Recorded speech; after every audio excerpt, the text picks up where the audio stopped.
people than the seniors served by Meals on Wheels. As a volunteer, you deliver a hot, nutritious meal and a friendly hello to someone just like your mother, grandfather, or next door neighbor. These seniors are inspiring people with incredible stories to share, and they love to see you. The smiles you get back are priceless. Delivering with Meals on Wheels is easy, and you don't have to drive like me for it to be quick. You can volunteer your lunch break once a week or just once a month. With 1 in 6 seniors facing hunger and many more living in isolation, your lunch break can make a real difference. So, America, let's do lunch. Volunteer your lunch break at americaletsdolunch.org. This message brought to you by Meals on Wheels America and the Ad Council. Okay, Simon, what are you wearing right now? Nothing. That's right. And what do people normally wear? Clothes. Exactly. So now Mommy's going to teach you how to dress yourself. Clothes keep us warm, they look good, and if we go out without them, the neighbors will talk. So it's important to know how to get dressed. Here's how it's done. Underwear always comes first, name tag at the back, then pants, then shirt. Get the first button in the right hole, or you have to start all over. If you're wearing a tie, it goes over, round, through, and pull tight. Tuck your shirt into your pants and zip up your fly. Socks going first, then shoes right on right, left on left. With shoelaces, just take the ends, cross them over, switch the loops. The rabbit goes down the hole, pull tight, and you're left with bunny ears. I love bunnies. Good to know. Now remember, spots don't go with stripes, socks don't go with sandals, and if you've tucked in your shirt, wear a belt. Got it? Why are your pants on your head? Most parenting is hard to do in just 2 minutes. But spending just 2 minutes twice a day making sure they brush their teeth is easier and could help save them from a lifetime of tooth pain. For fun 2-minute videos to watch while brushing, visit 2min2x.org. That's 2min2x.org. A message from the Partnership for Healthy Mouths, Healthy Lives, and the Ad Council. It's the Worldwide Sports Radio Network. AARON Rodgers will reportedly sign with the Pittsburgh Steelers as they beat out the Darkness and Ayahuasca for his services for the 2025 NFL season. The New York Knicks fire head coach Tom Thibodeau after 5 years, despite taking the Knicks back to the Eastern Conference Finals for the first time since 2000. What was really going on behind the scenes this season in New York? And before we dive inside baseball and the Trevor Bauer lawsuit win, we will crack open a six-pack with Speedy to talk some puck and see what the beef is with LeBron and Windy this time on another brand spanking new live Thursday show of Joba and the Mouth. Going to give him a significant. They're going to have a ton of money to spend. Why not put it in one of the top 3 offensive players in the league?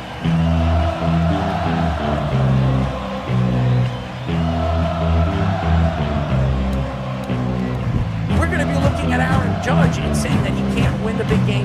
Michael Jordan said, I played 82 games. You don't see LeBron doing that. This is a game where you got to go perform.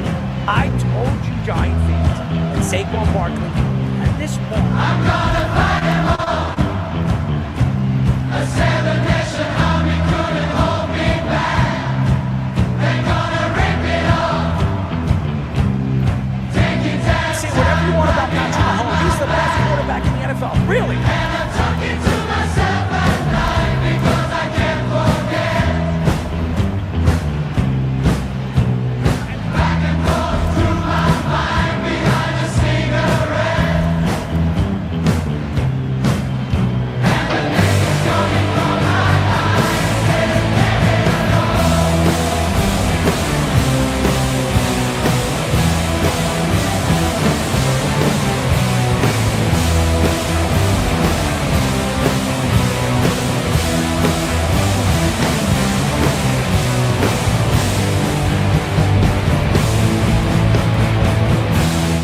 Let's do it. You're listening to Joba and the Mouth.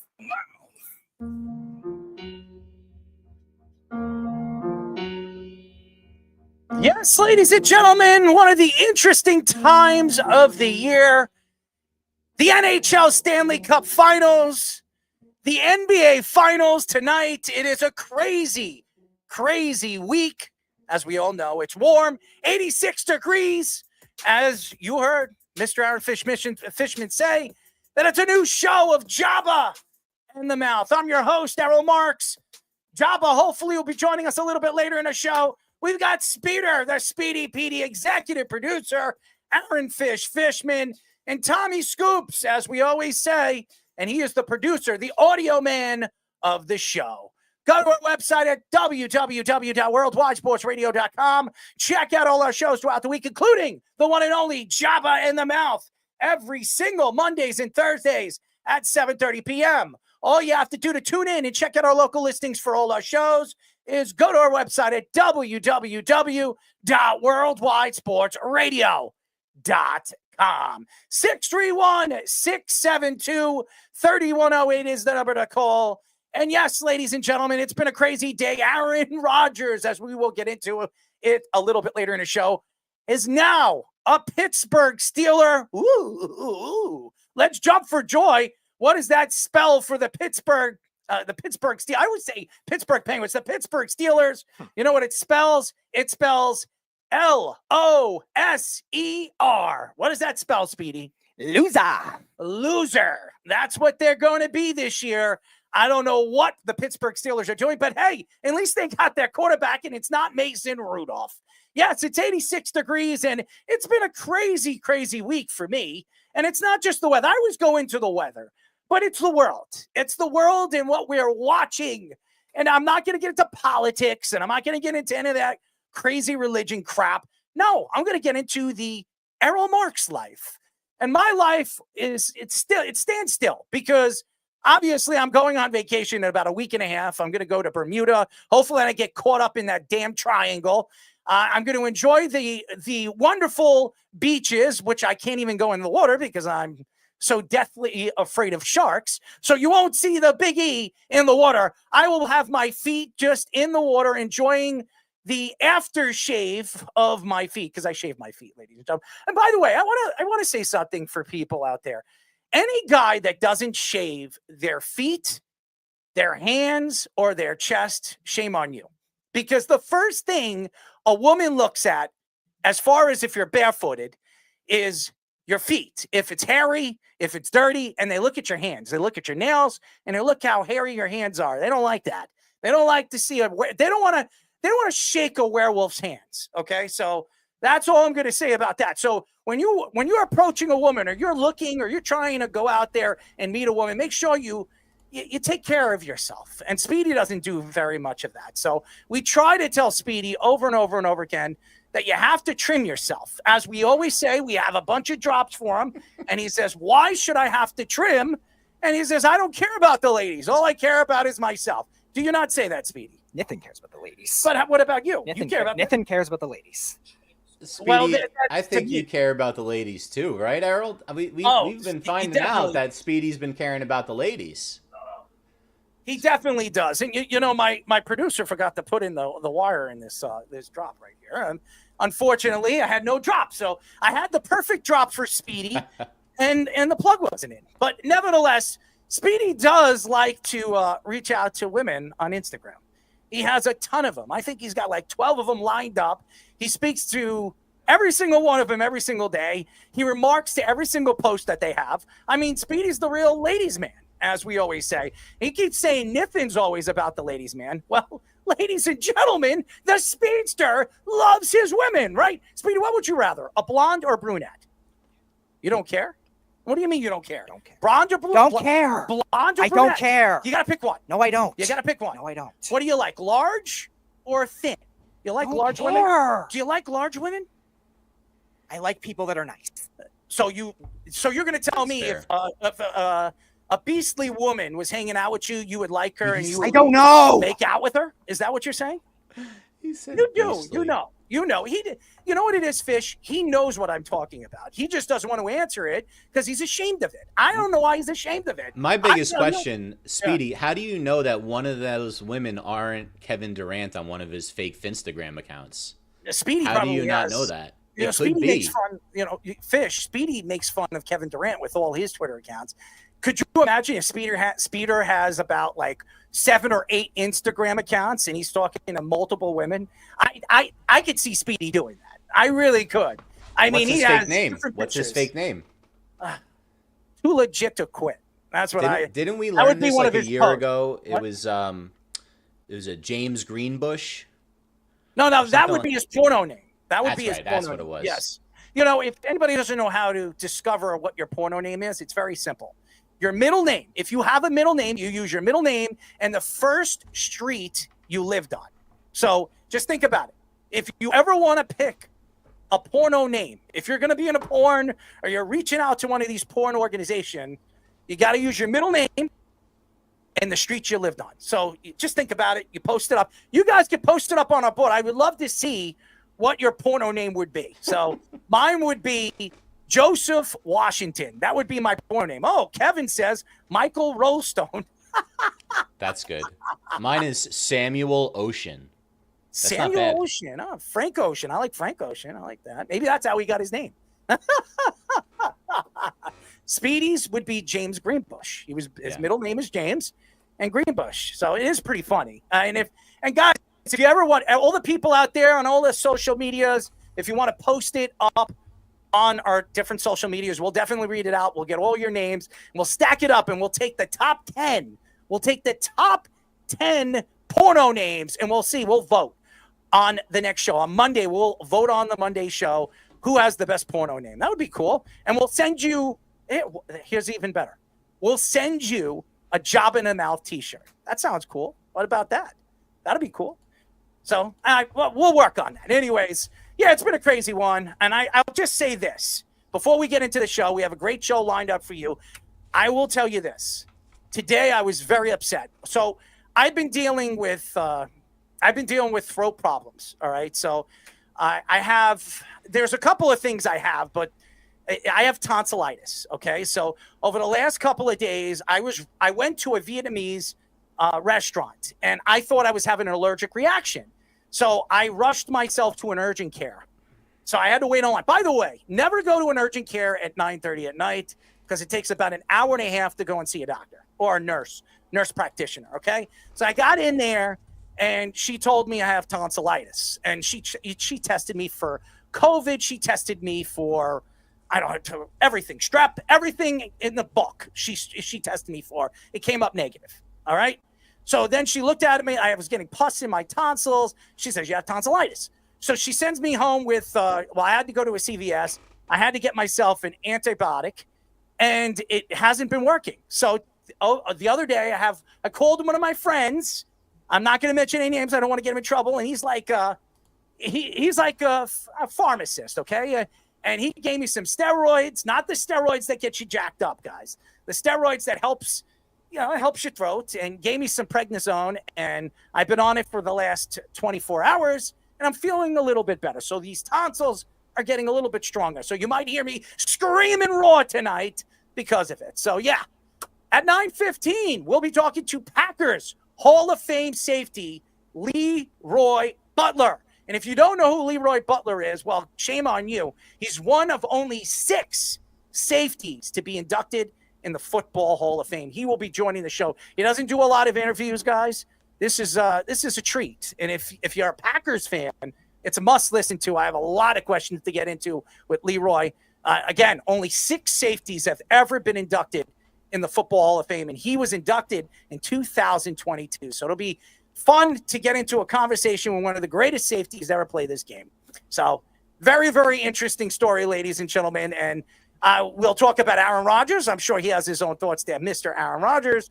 And again, he has his own thoughts to Brett Favre, I'm sure, too, with the stories coming out from that wonderful man. So anyways, NFL Network's Tom Pelissero reports that the Steelers have officially signed Aaron Rodgers to a new deal. The terms of the deal have not been discussed, but Rodgers told the teams publicly he would play for around $20 million.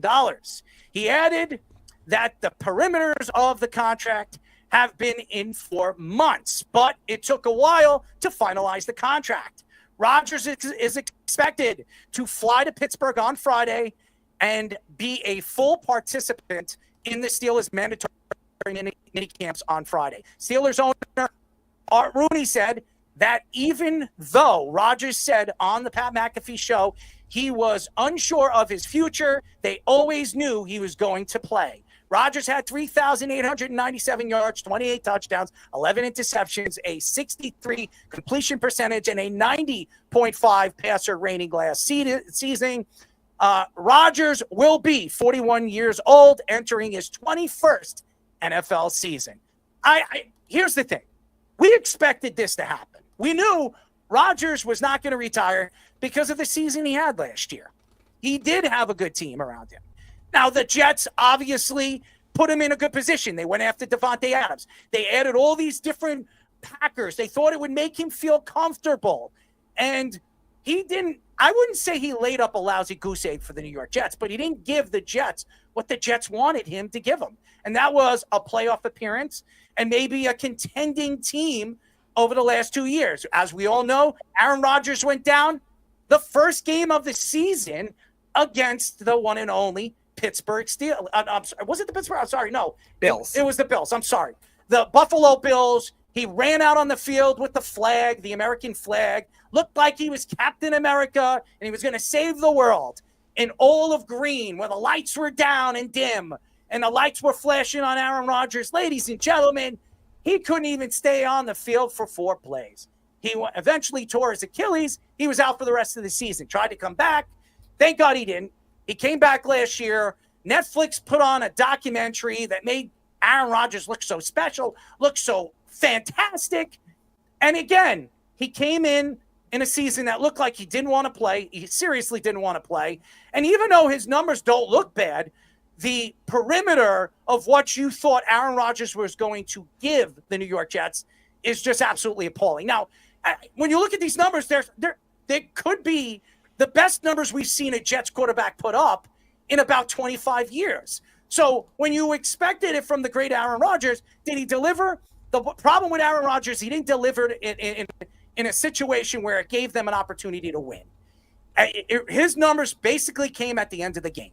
It basically came when the Jets were out of that game. They weren't winning that game. They were down by 14, 17 points in the fourth quarter with 10 minutes left, where the Jets were going to have to make an unbelievable run to win that game. And the Jets have never done that. As a matter of fact, the last time I remember the Jets coming back from a significant lead was against the Miami Dolphins when John Hall kicked a field goal to win the game for the New York Jets. I remember that was like in the late 90s, okay? That's the last time I remember the Jets coming back from it looked like an incredible loss. The Jets have been an organization that have been looking for a quarterback. And the same thing I could say for the Pittsburgh Steelers. I could say that for probably, I would say 14 teams in the NFL still looking for a quarterback. First-round draft pick, second-round draft pick, third-round draft picks. They can't find them because it's very hard to find a number one another one quarterback. That tells you what I'm thinking about last night's Edmonton Oilers game. We'll get into that a little bit later. But Aaron Rodgers is, to me, the best quarterback in the last 15 years. If you look at Aaron Rodgers' numbers, and Speedy, could you sit still for 5 seconds? 5 seconds. He's like this. He's Aaron Rodgers has not been the same quarterback really for the last 4 years. The last time I remember Aaron Rodgers put up those numbers that really stood out to me was when they faced San Francisco in the first round, and they were the number one team in the NFL. They lost. It was snowing. I remember it was in Wisconsin, and a lot of people thought that was Aaron Rodgers' last year, and they probably were right.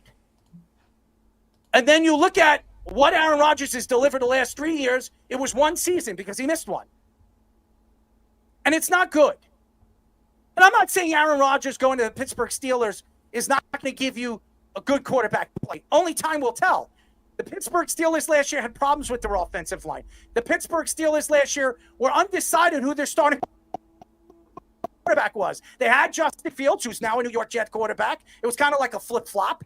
They had Justin Fields that was 4-2 at one point, 4-1 at one point with the Pittsburgh Steelers. And then after the 6th game, they decided to start Russell Wilson when he was 100% healthy.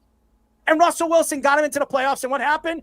Once again, 8 years in a row, get eliminated in the first round. I don't care how talented the Pittsburgh Steelers defense is. And then they make a trade. George Pickens, there were stories coming out from the Pittsburgh Steelers at the end of the season that George Pickens wasn't happy. He didn't like the coaching staff. He didn't like some of the players that he was playing with. Well, they eventually shipped him out to the Cowboys, and we'll see how that works.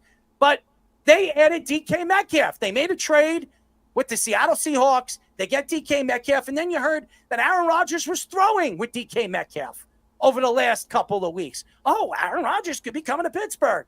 But it took him a month and a half to decide? And I don't want to hear it from the Pittsburgh Steelers and the organization and Art Rooney. Well, we knew he was going to come. We knew that he was going to play another season. If he didn't, you would have set your team back another season. You made a trade for DK Metcalf. You made all these moves in the offseason to suit your organization to make a run going into a new season. And what did you guys do? What did you guys do? You waited for Aaron Rodgers, just like the New York Jets did, just like the Green Bay Packers did. And we all know the Green Bay Packers and the stories behind the Green Bay. And this is a perfect night to talk about the Green Bay Packers because we're going to have one of the greatest Green Bay Packer defensive players of all time coming on the show. So it'll be fun to hear what he has to say from this absolute debacle. And he never really played with Aaron Rodgers. Aaron Rodgers was a backup quarterback. He was sitting at the tail end of his career, but I don't think Leroy actually played with Aaron Rodgers. But nevertheless, you look at this situation with the Pittsburgh Steelers, they're in a division that is really run by the Baltimore Ravens. Lamar Jackson is the best player right now in the NFL. He's the best quarterback. I don't want to hear about Patrick Mahomes. I don't want to hear about Joe Burrow, who, by the way, Joe Burrow's in the same division as the Pittsburgh Steelers and Lamar Jackson. If you think about the quarterback play in this division, it's probably the best in the league when you add the additions of Lamar Jackson, Joe Burrow, and now Aaron Rodgers. And Aaron Rodgers, like I said, to me in the last 15 years, is the best quarterback in the NFL. That's over Tom Brady. Yes, Tom Brady is a winning quarterback. Yes, over Peyton Manning, over Drew Brees. If you look at the numbers don't lie. The completion percentage and what Aaron Rodgers does well. Yeah, he won one championship. It's very hard to win a championship. It is. But if you look at what Aaron Rodgers was ranked as a quarterback in the 15 years that he was as good as anybody, it's amongst the league's greatest quarterbacks, greatest players to ever play the game. I look at the Pittsburgh Steelers right now. Are they really going to be fighting for first place in this division? The answer would be no. You add DK Metcalf to this team. Is he that much better than the weapons that they had last year? I don't know. Now, DK Metcalf's a good player. Last year, he didn't have a good season. He didn't. And you spent a lot of money because after you made that trade for DK Metcalf, you paid him a load of money. And DK Metcalf is what, 28 years old now? He's got another good 4 years left in him, if at best. And Aaron Rodgers had his wide receivers. The Jets brought in 2 or 3 wide receivers from the Packers. Devontae Adams, you could argue, is the greatest Packers wide receiver of all time. And they still couldn't win. The Jets still couldn't win with Aaron Rodgers, number one guy. They had Garrett Wilson, one of the more young, elusive wide receivers, one of the best route runners in the league. He still couldn't get the ball to Garrett Wilson. And this is what I'm going to say about Aaron Rodgers. There's questions where this team and this organization is now. If this fails for Pittsburgh, where do they go? If Aaron Rodgers gives you just enough wins to get you in the playoffs, you're not even going to be in position to get a quarterback in next year's class because there's 5 good ones and they're probably all going to go in the top 10 or top 12. If Aaron Rodgers gets you 9 or 10 wins and you sneak into the playoffs, are you going to get one of those guys? The answer would be no. So what does this do for the Pittsburgh Steelers? What does this do for Mike Tomlin? What does this do for an organization that's been craving a championship?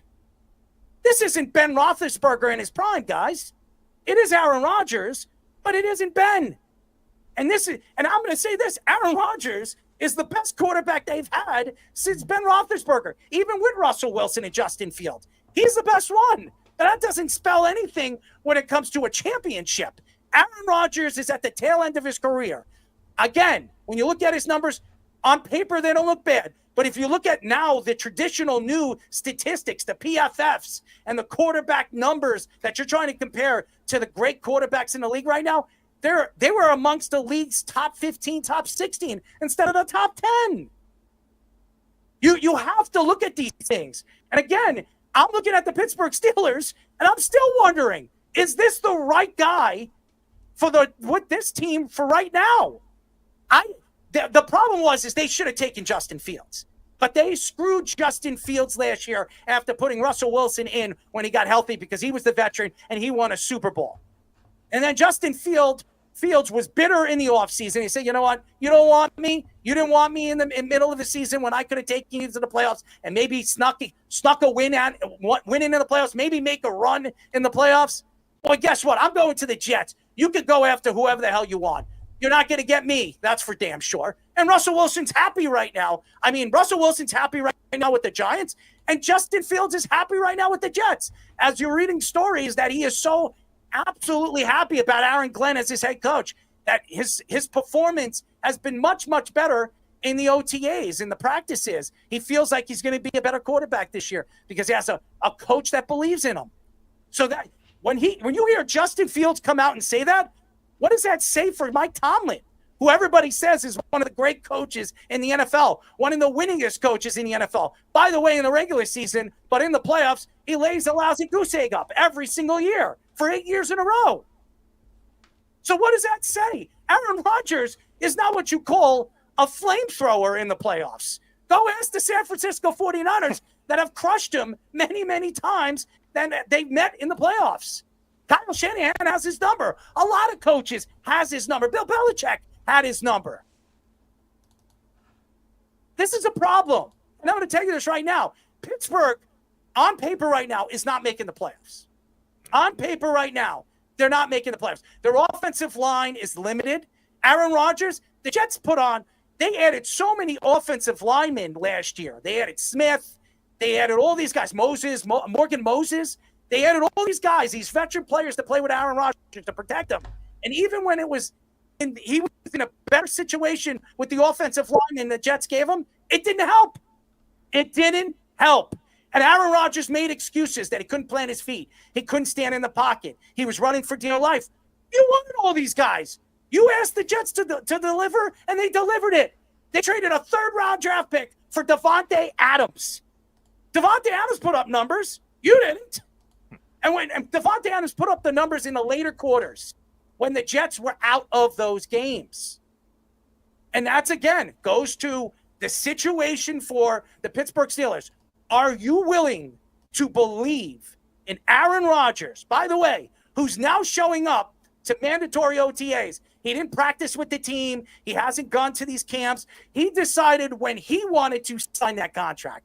That tells me Mike Tomlin doesn't have control. That tells me Art Rooney doesn't have control. That tells me Aaron is in the driver's seat. And that, you know what that spells? Ask Tom Brady, who always showed up to OTAs, practically showed up to all the practices. Go ask Ben Roethlisberger when he was playing for the Pittsburgh Steelers, even if he was trying to rape people in bars and drive his motorcycle into cars or whatever the hell he was doing in his spare time. And all these guys, Phillip Rivers, Eli Manning, they all showed up to these not even non-mandatory practices. They were there with his teammates trying to build relationships. Aaron Rodgers does whatever he wants. And this is coming from an Aaron Rodgers fan.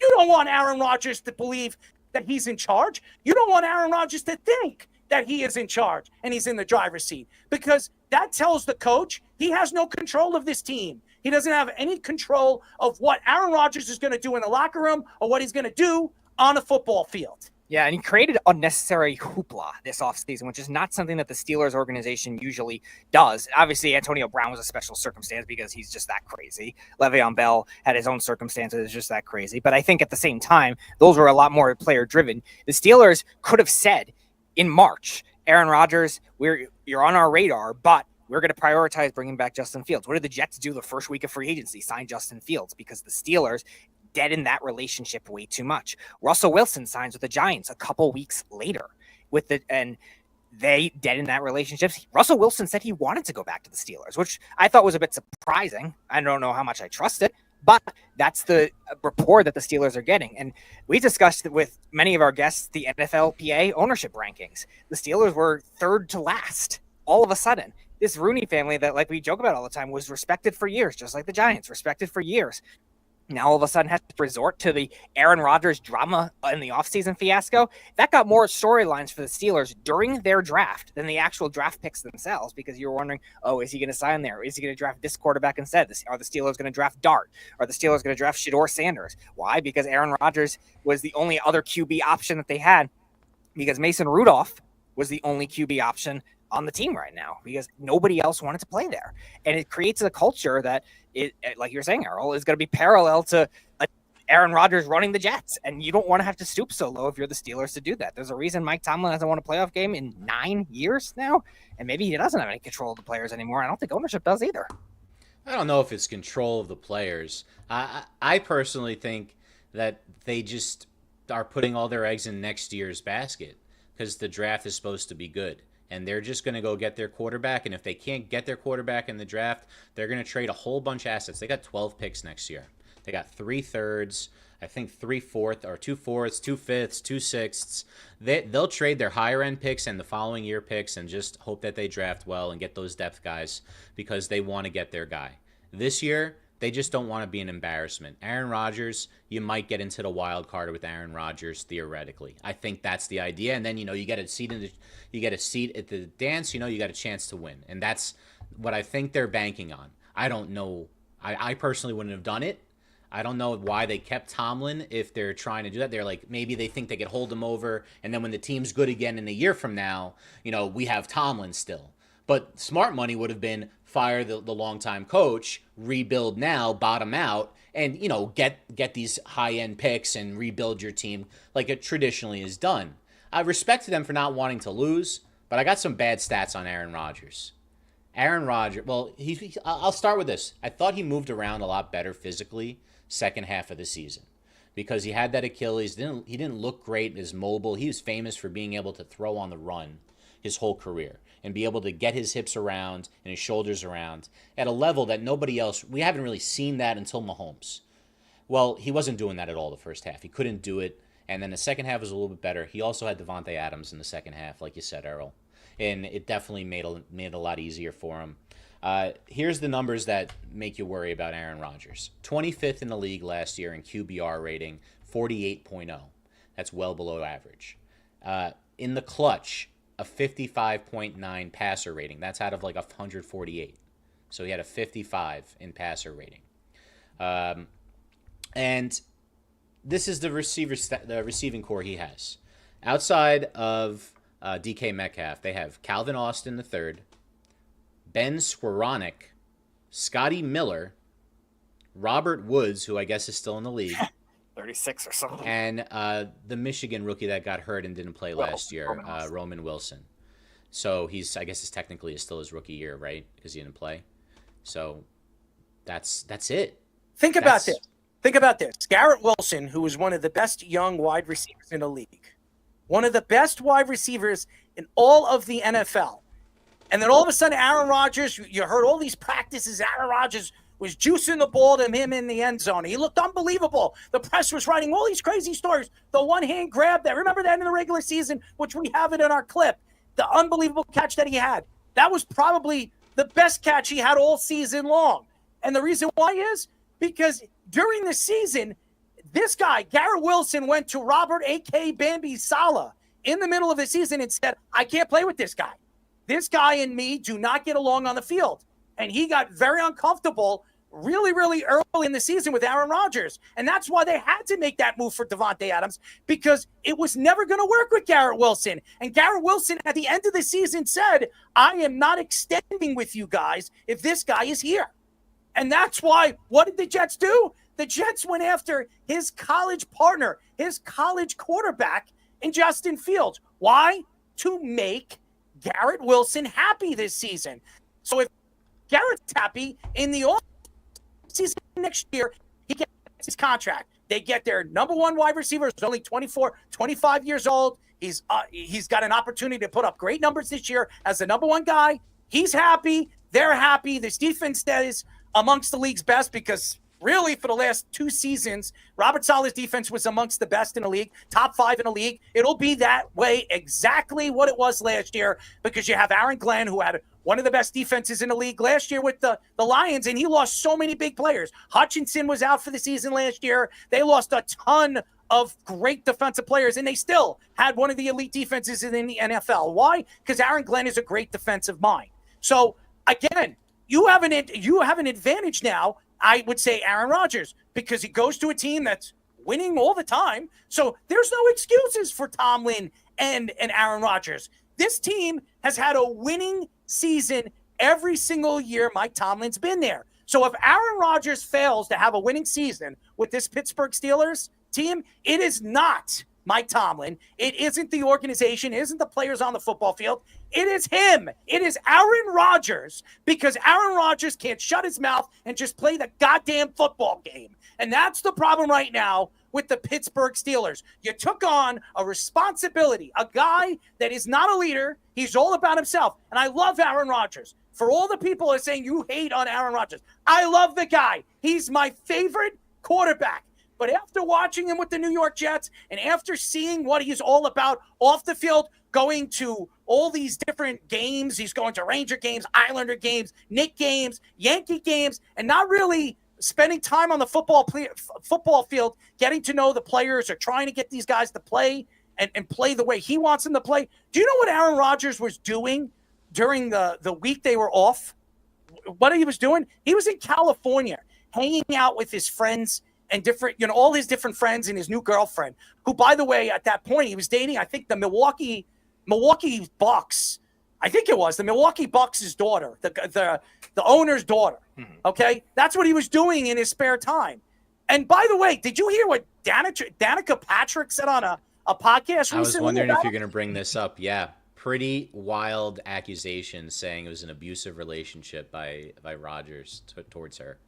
Just think about that. Danica Patrick, who's one of the most respectful athletes we've seen, she was the first woman NASCAR driver. She went on a podcast. When they asked her questions about Aaron Rodgers, she didn't want to answer the questions. And when she did, it would make your mouth drop. She said that he wasn't abusive where he wasn't putting his hands on her.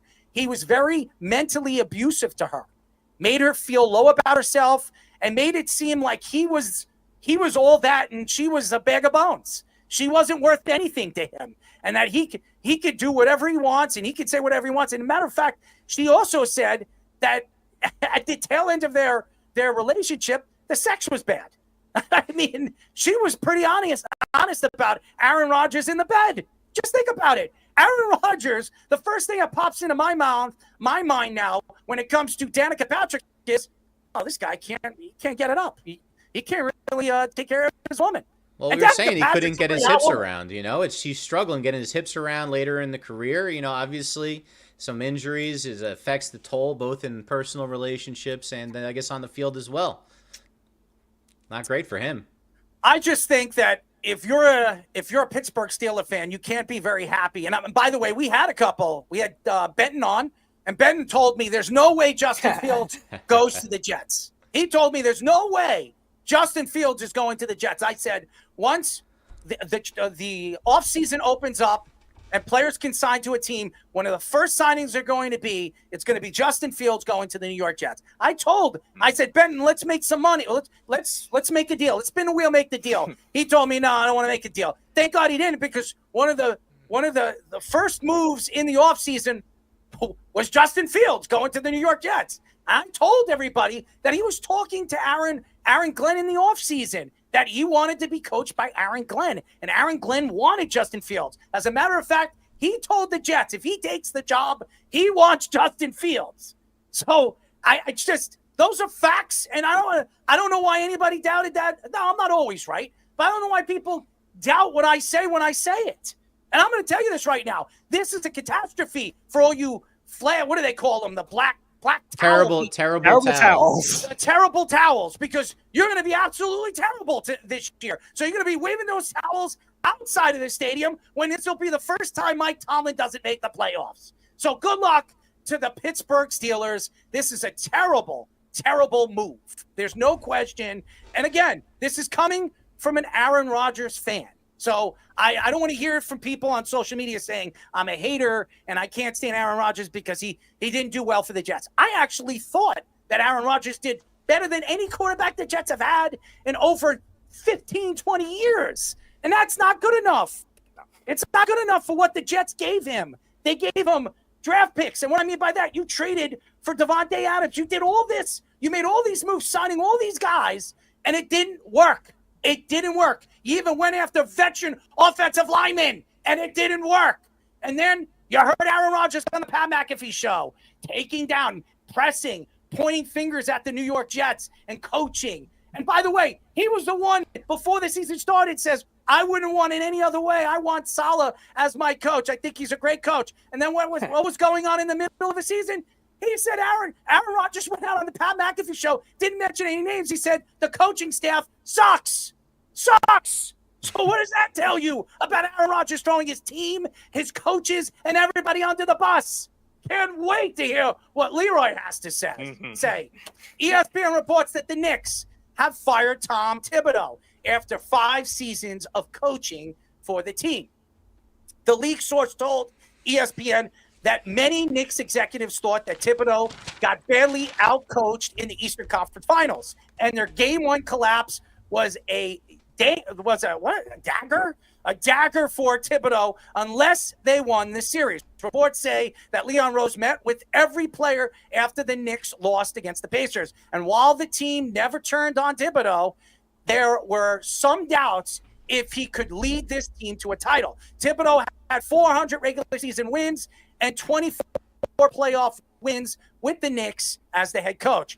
ESPN's Brian Windhorst reports that one of 3 head coaches that were fired during the regular seasons, Mike Brown, Taylor Jenkins, or Mike Malone, are on the Knicks' radar. Reports also say that the Knicks could try to convince Ime Udoka to leave the Rockets or go after Jason Kidd, with him likely to step down from the Mavericks, which he did step down from the Mavericks. Malone is the betting favorite to become the next head coach, followed by Johnny Bryant and Jay Wright. Well, I know this. I didn't listen to Josh's show today, but I know he wants Johnny Bryant. And I know a lot of people, if you know anything about the Knicks, when Johnny Bryant went to the Cavaliers because he was the defensive coach for the New York Knicks, if you know what the Knicks numbers were when Johnny Bryant was there as their defensive guy, they were one of the top 5 teams in the league. Johnny Bryant went to the Cavaliers. Go look at the Cavaliers defense this year and what they were ranked because of Johnny Bryant. They were one amongst the league's top 5. Johnny Bryant's one of the best young candidates right now in the NBA. But if you could get Ime Udoka or Mike Malone, I go after the more experienced guy, especially if you're expected to win with a veteran team. This is not a young team. They're not an old team, but they're not a young team. This is a team that has been here before. Now they have the experience. And you look at the New York Knicks, there's a lot of questions if this team is actually getting along with one another. And I know everybody, there was pictures all over social media after they got knocked out of the playoffs with I think over 24 hours they were partying. All of them were partying and clubbing in New York. Does that look like a sad team? Does that look like a team that was upset after getting knocked off against a Pacer team that they were much better than? The answer would be no. And then there were stories coming out recently that nobody wants Jalen Brunson's father on the bench next year. None of them. There was 5 guys. There was reports saying that there were 5 starters. So it can't be Jalen Brunson. So it had to be Josh Hart, who was Jalen Brunson's good friend. Mikal Bridges, I know, is not a big fan of Jalen Brunson's father. OG Anunoby, Karl Anthony Towns couldn't stand Jalen Brunson's father. And maybe McBride. There were 5 starters or guys that play a lot of minutes on this team that told Leon Rose, if he's on the team, trade me in the offseason.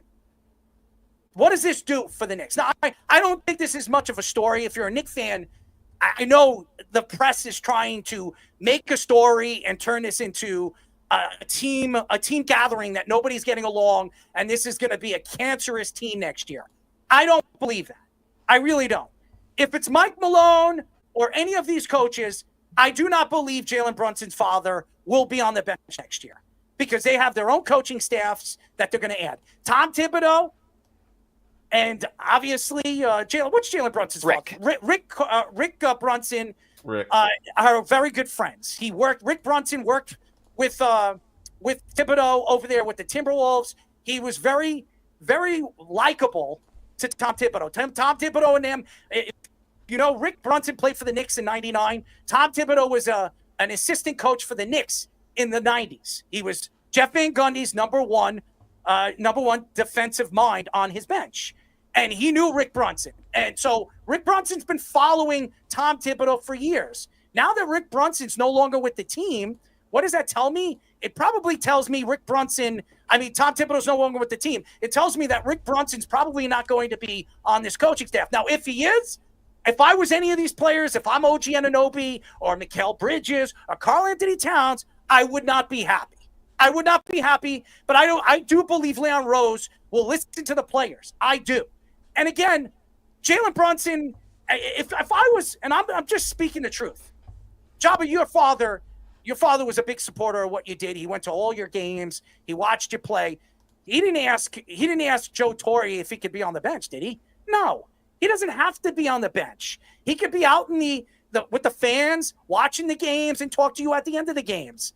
I don't know why Rick Brunson has to be on the bench and be there when there are timeouts and he's talking to the players. I wouldn't want that either, knowing that my son is the best player on the team. And by the way, did anybody watch the Celtics series after the series was over and Rick Brunson went up to I think it was Stephen A. Smith, and Stephen A. Smith wanted to hug Jalen Brunson because he was so happy. Rick Brunson was in between them trying to speak to Stephen A. Smith, and Stephen A. Smith tried to nudge him out of the way so he could talk to Jalen Brunson. And that's a problem because Rick Brunson, who wasn't a great NBA player, he was a good backup player. He was on the bench for the Knicks. He wasn't a good player. His son's one of the best players New York's ever had, and he wants to brag about him. And again, nobody wants to go through Rick Brunson to talk to Jalen Brunson. But again, this is what happens when your father is in between your career. Who's his agent? Is it Rick Brunson? I don't know. I don't know who's actually Jalen Brunson's agent. But again, this New York Knicks team. That's why I think parents are the worst, man. Yeah. We've seen it come into play obviously a lot of times. And I actually had a conversation with a dad today. And it comes down to, like, I never, in my perspective, would ever step in front of Carter's career. Doesn't matter what I do, doesn't matter what I've done, who I am. And we've seen that though, man, and it doesn't make sense to me where the disconnect between these parents, because there's a disconnect because I'm a parent first and foremost. Then I'm a coach. Then I'm a teacher. And then I'm this, right? And obviously I'm the only one that has a kid here. And he's going to be a sophomore. And he literally just texted me. He's like, I'm throwing a pen tomorrow, Dad. But I'm there to help. Like, why do we hinder that aspect of what our kids can be? And you hit the nail on the head. He played in the NBA great, but doesn't mean you have to interfere or do anything with your kid's career. He doesn't have to be on the bench. And I understand what some of the players. I know it's Karl Anthony Towns, by the way. But do you like him being on the bench? No, because I said this. No. I said the same thing. We had this conversation at lunch today, and I was like, okay, so if you're an athletic director of the high school, right, and you are the head varsity baseball coach, and you have two sons playing, do we not have a conversation? Fish, you know this better than any of us. If you're the athletic director, do you not sit there and be like, okay, are you going to do that? Like, and I would love your perspective on this because we actually literally talked about this today at lunch. Before you do that, I wanted to finish up with Tom Thibodeau because I got a text from one of my friends recently, and we were going back and forth about Tom Thibodeau and does he deserve another chance to take this team as far as he could in the playoffs. And I've been saying this all season long that Tom Thibodeau does not belong with this New York Knicks. I thought that the Knicks should have fired him 2 years ago. Now, he took them to the Eastern Conference Finals. thanks to Leon Rose making that trade with bringing Karl Anthony Towns in and Mikal Bridges. Karl Anthony Towns choked throughout the playoffs, and Mikal Bridges didn't show up in this Pacers series. But Tom Thibodeau took the Knicks as far as he could. I don't think he was going anywhere. I don't think he was going to take this team anywhere else.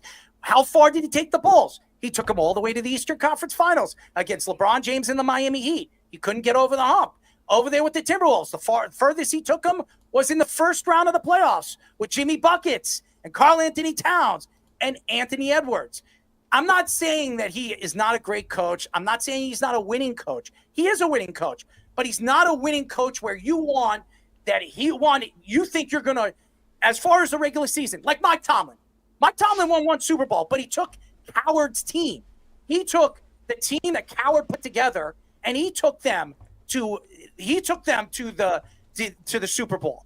And then since he was building his own team, he hasn't gone to the Super Bowl since. He's not won the Super Bowl since Mike then. Tomlin's the Bobby Cox of baseball. The Braves won 15 division championships, but they only won one World Series. And that's Tom Thibodeau. That's what I'm trying to say. No, I agree. No, I agree. 100%. Tom Thibodeau is Bobby Cox. He's all these guys that we think about. Great coach, can't get over the hump, and you're not going to be able to win with them. So, by the way, Stephen A. Smith was very surprised that they all said that Stephen A. Smith on the show says, I would have given Tom another year. There was a lot of people that said they should have given Tom another year. Here's the reason why you don't. Jalen Brunson signed a 4-year deal. That's what he signed. OG Anunoby signed a 4.5, 5-year deal. Well, he had 4 years left of the deal. Mikal Bridges is probably going to sign a 4-year deal. Karl Anthony Towns has 3 years left on his contract. All these guys, Miles McBride signed a 3-year deal last year. He's got 2 years left. All these guys, Josh Hart signed what? A 3-year deal in the offseason. All these guys are there and set up to win now. If they don't win in the next 2 years, their window shuts. And then we're going back to the same old Knicks. They don't draft right. The league doesn't give them top 3 picks. They haven't had a top 3 picks. And the first one they had was R.J. Barrett. R.J. Barrett's no longer with the team because they traded him for OG Anunoby. The Knicks never really get top 3 picks. The 76ers got a ton of them. The Cavaliers get a ton of them. The Mavericks get a ton of them, but not the Knicks. I don't even know if the Mavericks, I'm sorry, but the Lakers. The Pelicans. The Pelicans. Every one of these teams get it. The Knicks have been one of the worst teams in the NBA, and they've had 1 4th pick in Porzingis and 1 3rd pick in R.J. Barrett. And both players are no longer on the team. And by the way, one of them won a championship with the team that you knocked out in the second round in the Boston Celtics. What I'm trying to say here is the Knicks made the right decision. Tom Thibodeau was not the guy. And I don't care, as the stories were coming out when you just heard that, obviously ownership and the GM sat down, Leon Rose sat down with every single player, and they never put down Tom Thibodeau. He knew what the writing on the wall was. We have to fire Tom. There's a ton of coaches that are going to be available this offseason. If we wait another year, none of these coaches are going to be available. Mike Malone's going to go somewhere. Why do you think Johnny Bryant was the lead guy to get that Phoenix Sun job? He didn't take the job. And the other Cavalier assistant took the job. And he's like you said, Fish, he's the best one out of all of the assistant coaches for Kenny Atkinson. So the reason why he didn't take the job is because he really wants this Knicks job. He has a better chance to win with the Knicks than he does. And by the way, Devin Booker could be a Knick in the offseason. Yeah. So there could be a lot of transition in the Phoenix Suns. Why would he go there when he can coach this team and have a chance to win? So that's what it is. And I do want to hear Fish's thoughts, as obviously he's a coach. He deals with parents. But I wanted to say that. The Knicks made the right decision firing Tom Thibodeau. I love you, Tom. I wish you nothing but the best. If you want to coach again, you're 68 at the end of the year. I wish you nothing but the best. But he's a 68-year-old, and I just think he was losing too much hair, and he didn't want to deal with the abuse that obviously at the end of the season the fans were going to give him. And I'm telling you right now. So before that, before you get in Fish, I can't wait for you to go in. Do you always think it falls on the coach?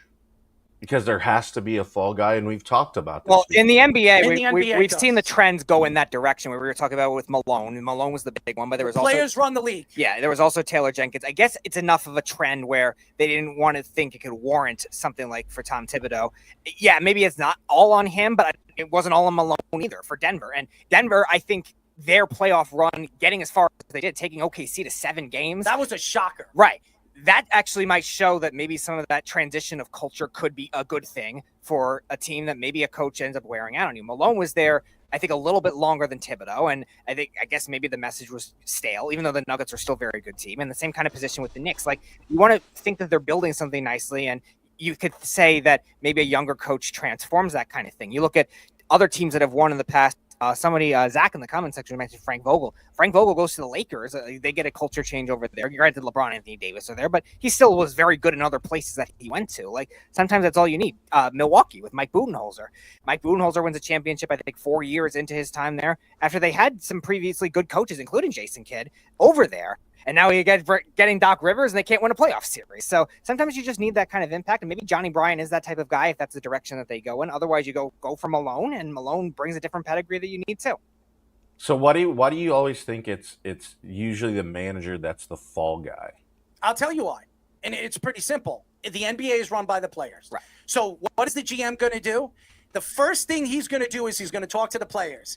And even though the players were behind Tom Thibodeau, as we've heard that they were, if nobody's going to put him down and you're trying to figure out what was going on and why they couldn't get over the hump against the Pacers, the first thing the president and the GM and all these executives, Worldwide West, and all the guys in the room are going to say when they walk out and after the interview of the last guy, they're going to say it's the coach's fault. We have to fire him. That's the first thing they say. If nobody's gonna take responsibility for it, and none of them did. That's what I've heard. I think it was different in Denver, though. Denver, they fired both of them. They fired both of them, and I think they pitted like guys in the rotation. Because they didn't get along, though, right? Yeah, but think about what does that mean, though, towards like the operations of the team? The GM wants certain guys played. The head coach wants different guys played. They don't get in the rotation. They do get in the rotation. Now you're pitting players against coaches, players against other players. It's a toxic environment that was being created. I think that's why they both went, and I think it was probably the right move. I think both of them, actually, I'm not really sure about Calvin Booth, but I definitely think Malone can survive somewhere else. The Booth thing was weird to me. I don't know enough about him to really comment on it, but it didn't look good. I don't think he was that bad, though. Like, he still drafted some good young players. I mean, they won a championship, right? It was a that was the thing. Interest. Who takes credit for the championship? The team should take credit, but I felt like, everything I read said that Booth wanted to take more credit for it, Malone wanted to take more credit for it, and it became a pissing match. So that's what happened there. The Thibs thing, I want to answer let me answer Joba's thing first about coaching, because I got stories. I think parents are a double-edged sword, Joba, when it comes to coaching sports, especially at the high school level, even worse at the younger levels. I mean, I've had parents of 5-year-olds come and yell at me on the field, because they didn't like the call in the 5-year-old football game because the play shouldn't have been allowed because he was shooting gaps, and you're allowed on the field. And I've seen parents yell at those kids. And I've seen really toxic. I've also seen parents come from the stands in a varsity football game and accost the coach on the field. I've seen both of those things. I've also seen some of the best parents in the world provide for the team, provide dinners for the team, provide transportation for the team, create a positive environment. So it's like you got to keep them a little bit at arm's distance. You have to have a good organization. It has to be structured well. You can't just let anybody into the henhouse, really, as far as a parent. So do you think that translates to, like, even into... I think it translates to the Knicks and this story because of Rick Brunson. And Rick Brunson is the ultimate parent of the star player. And Errol, guess who his agent is, Jalen Brunson? It's Sam Rose, the son of Leon Rose, and that is why, and all of that. That's the whole situation, right? They're all in it together. And that's how the NBA is. That's how LeBron operates in LA too. That's just how it was. Literally, I was listening, and that's kind of why I brought that up, because I was hoping somebody. Yeah, no, you're absolutely right, and that's the thing. And I actually have a clip up here. Do you remember very early in the season, Knicks and Timberwolves played, and Dante DiVincenzo went after Rick Brunson at the end of the game and started shouting at him. And there was, during the game, Dante was also shouting at Thibs, saying, "Can't finish, right, Thibs? Can't finish," after he got an and one. But they had to be separated. I remember this from the very beginning of the season. I didn't think anything of it until this story came out, just earlier today, or was it last night, or whatever it was. It's really problematic, and I've seen things like that before. Now, we know that Rick Brunson's a Thibs guy dating back to his playing days. He also coached with him in Minnesota. I don't know the whole details of the legal trouble he might have been in or not been in, but my understanding is Thibs cared for him in that situation and gave him a job. So he's a Thibs guy. Now that Thibs is gone, I don't know what that situation's going to be like, but it sounds like he's going to have to take a step back if this team's going to work, because it's not working, that communication level. The last thing I'll say is I do think Thibs, to go back to the Knicks and Thibs, I do think he had to go. And there's the messaging, sure, the people complaining, the new players not fitting in, as well as the older players. Once they traded away Julius Randle, the chemistry wasn't the same, I didn't think. Not that Julius Randle's a better player than Karl Anthony Towns, no one's saying that. The chemistry was certainly a lot better. And I do think that that's a thing. And I think that might have had to do with coaching. Mikal not getting the shots that he's used to. They didn't really get him going this year enough. And I think this that I want to put up here is the one that drove me the most crazy. This was in the first round of the playoffs against Detroit. Do you remember this game when Thibs didn't just left Hart and Brunson on the standing in there, didn't call the timeout he had, and they lost this game because he just let the ball keep going with frickin' campaign out there, chucking shots, and they don't get in and we lose that game.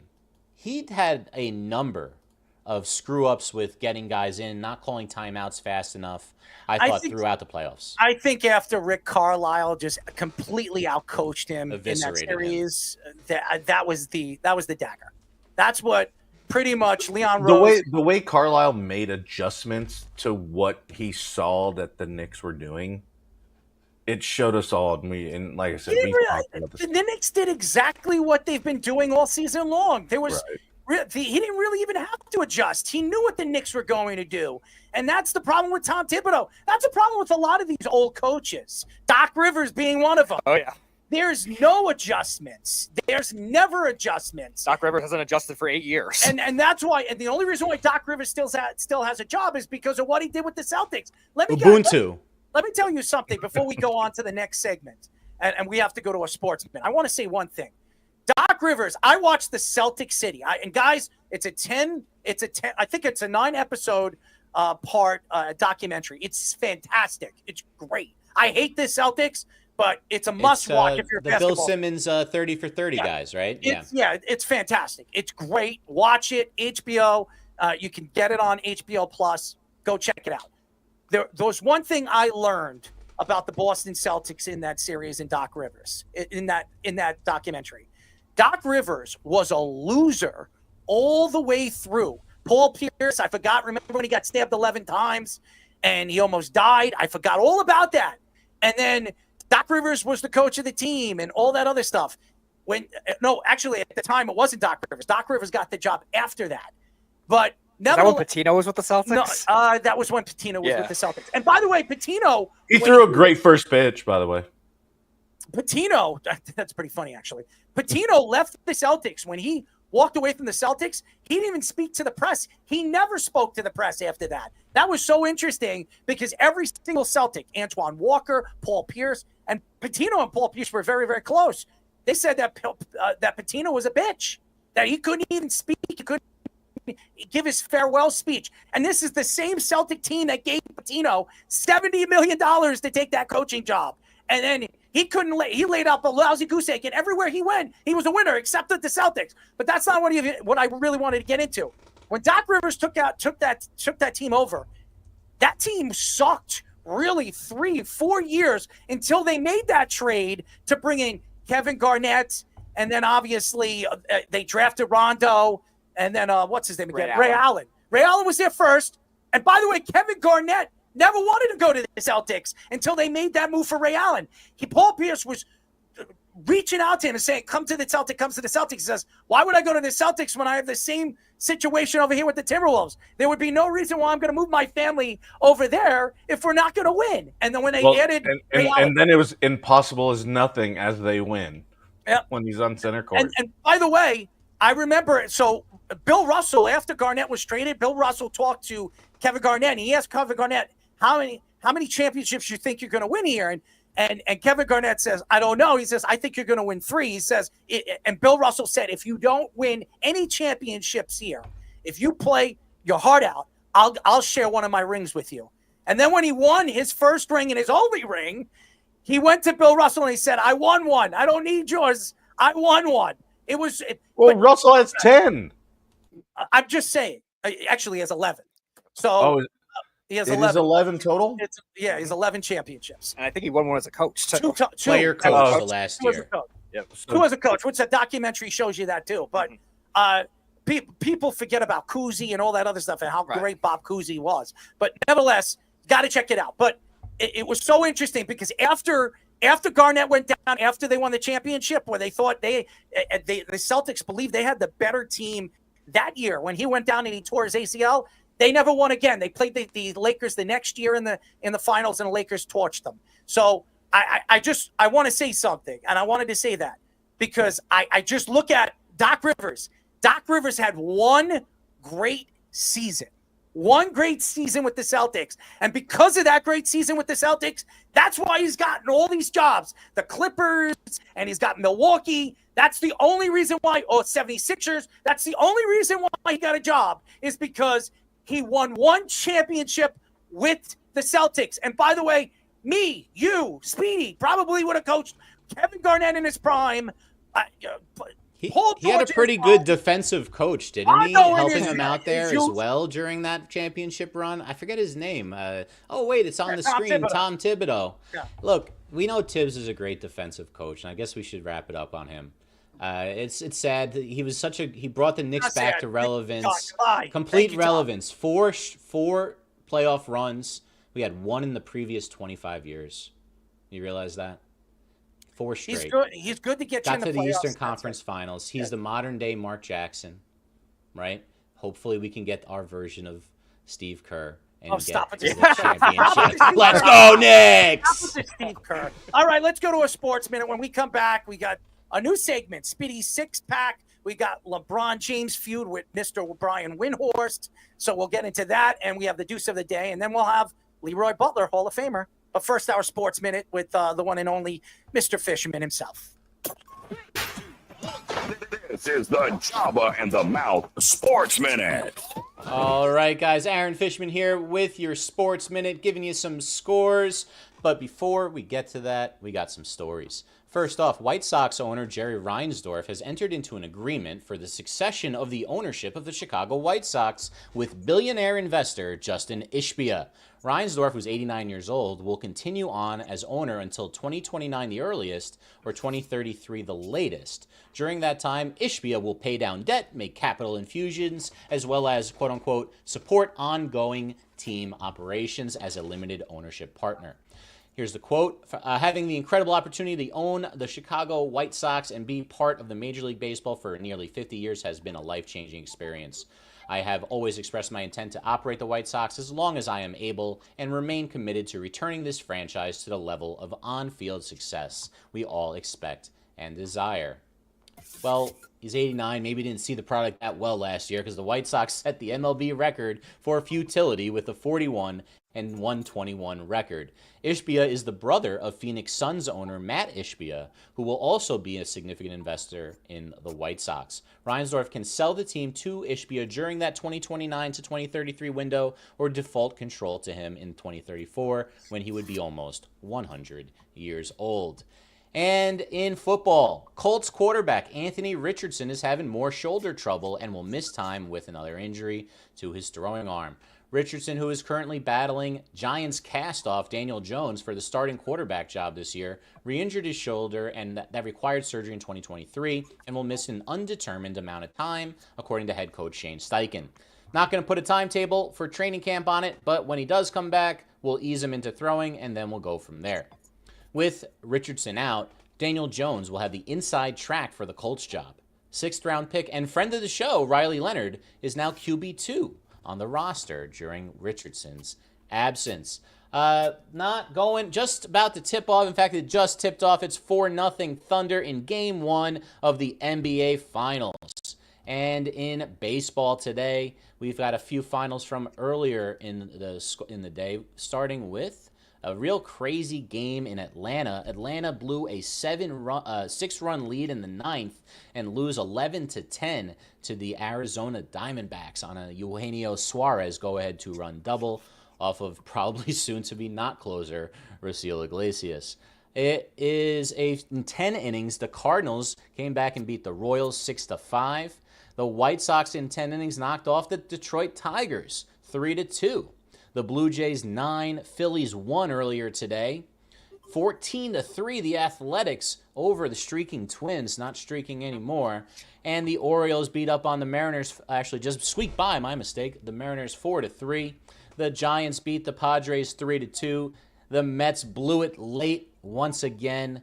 Although they were primed for a sweep of the Dodgers, they fall 6-5. Going on right now, the Yankees are up at the end of the fifth, just about to get into the sixth inning, 2-0 on the Guardians. Max Fried has only given up one hit so far.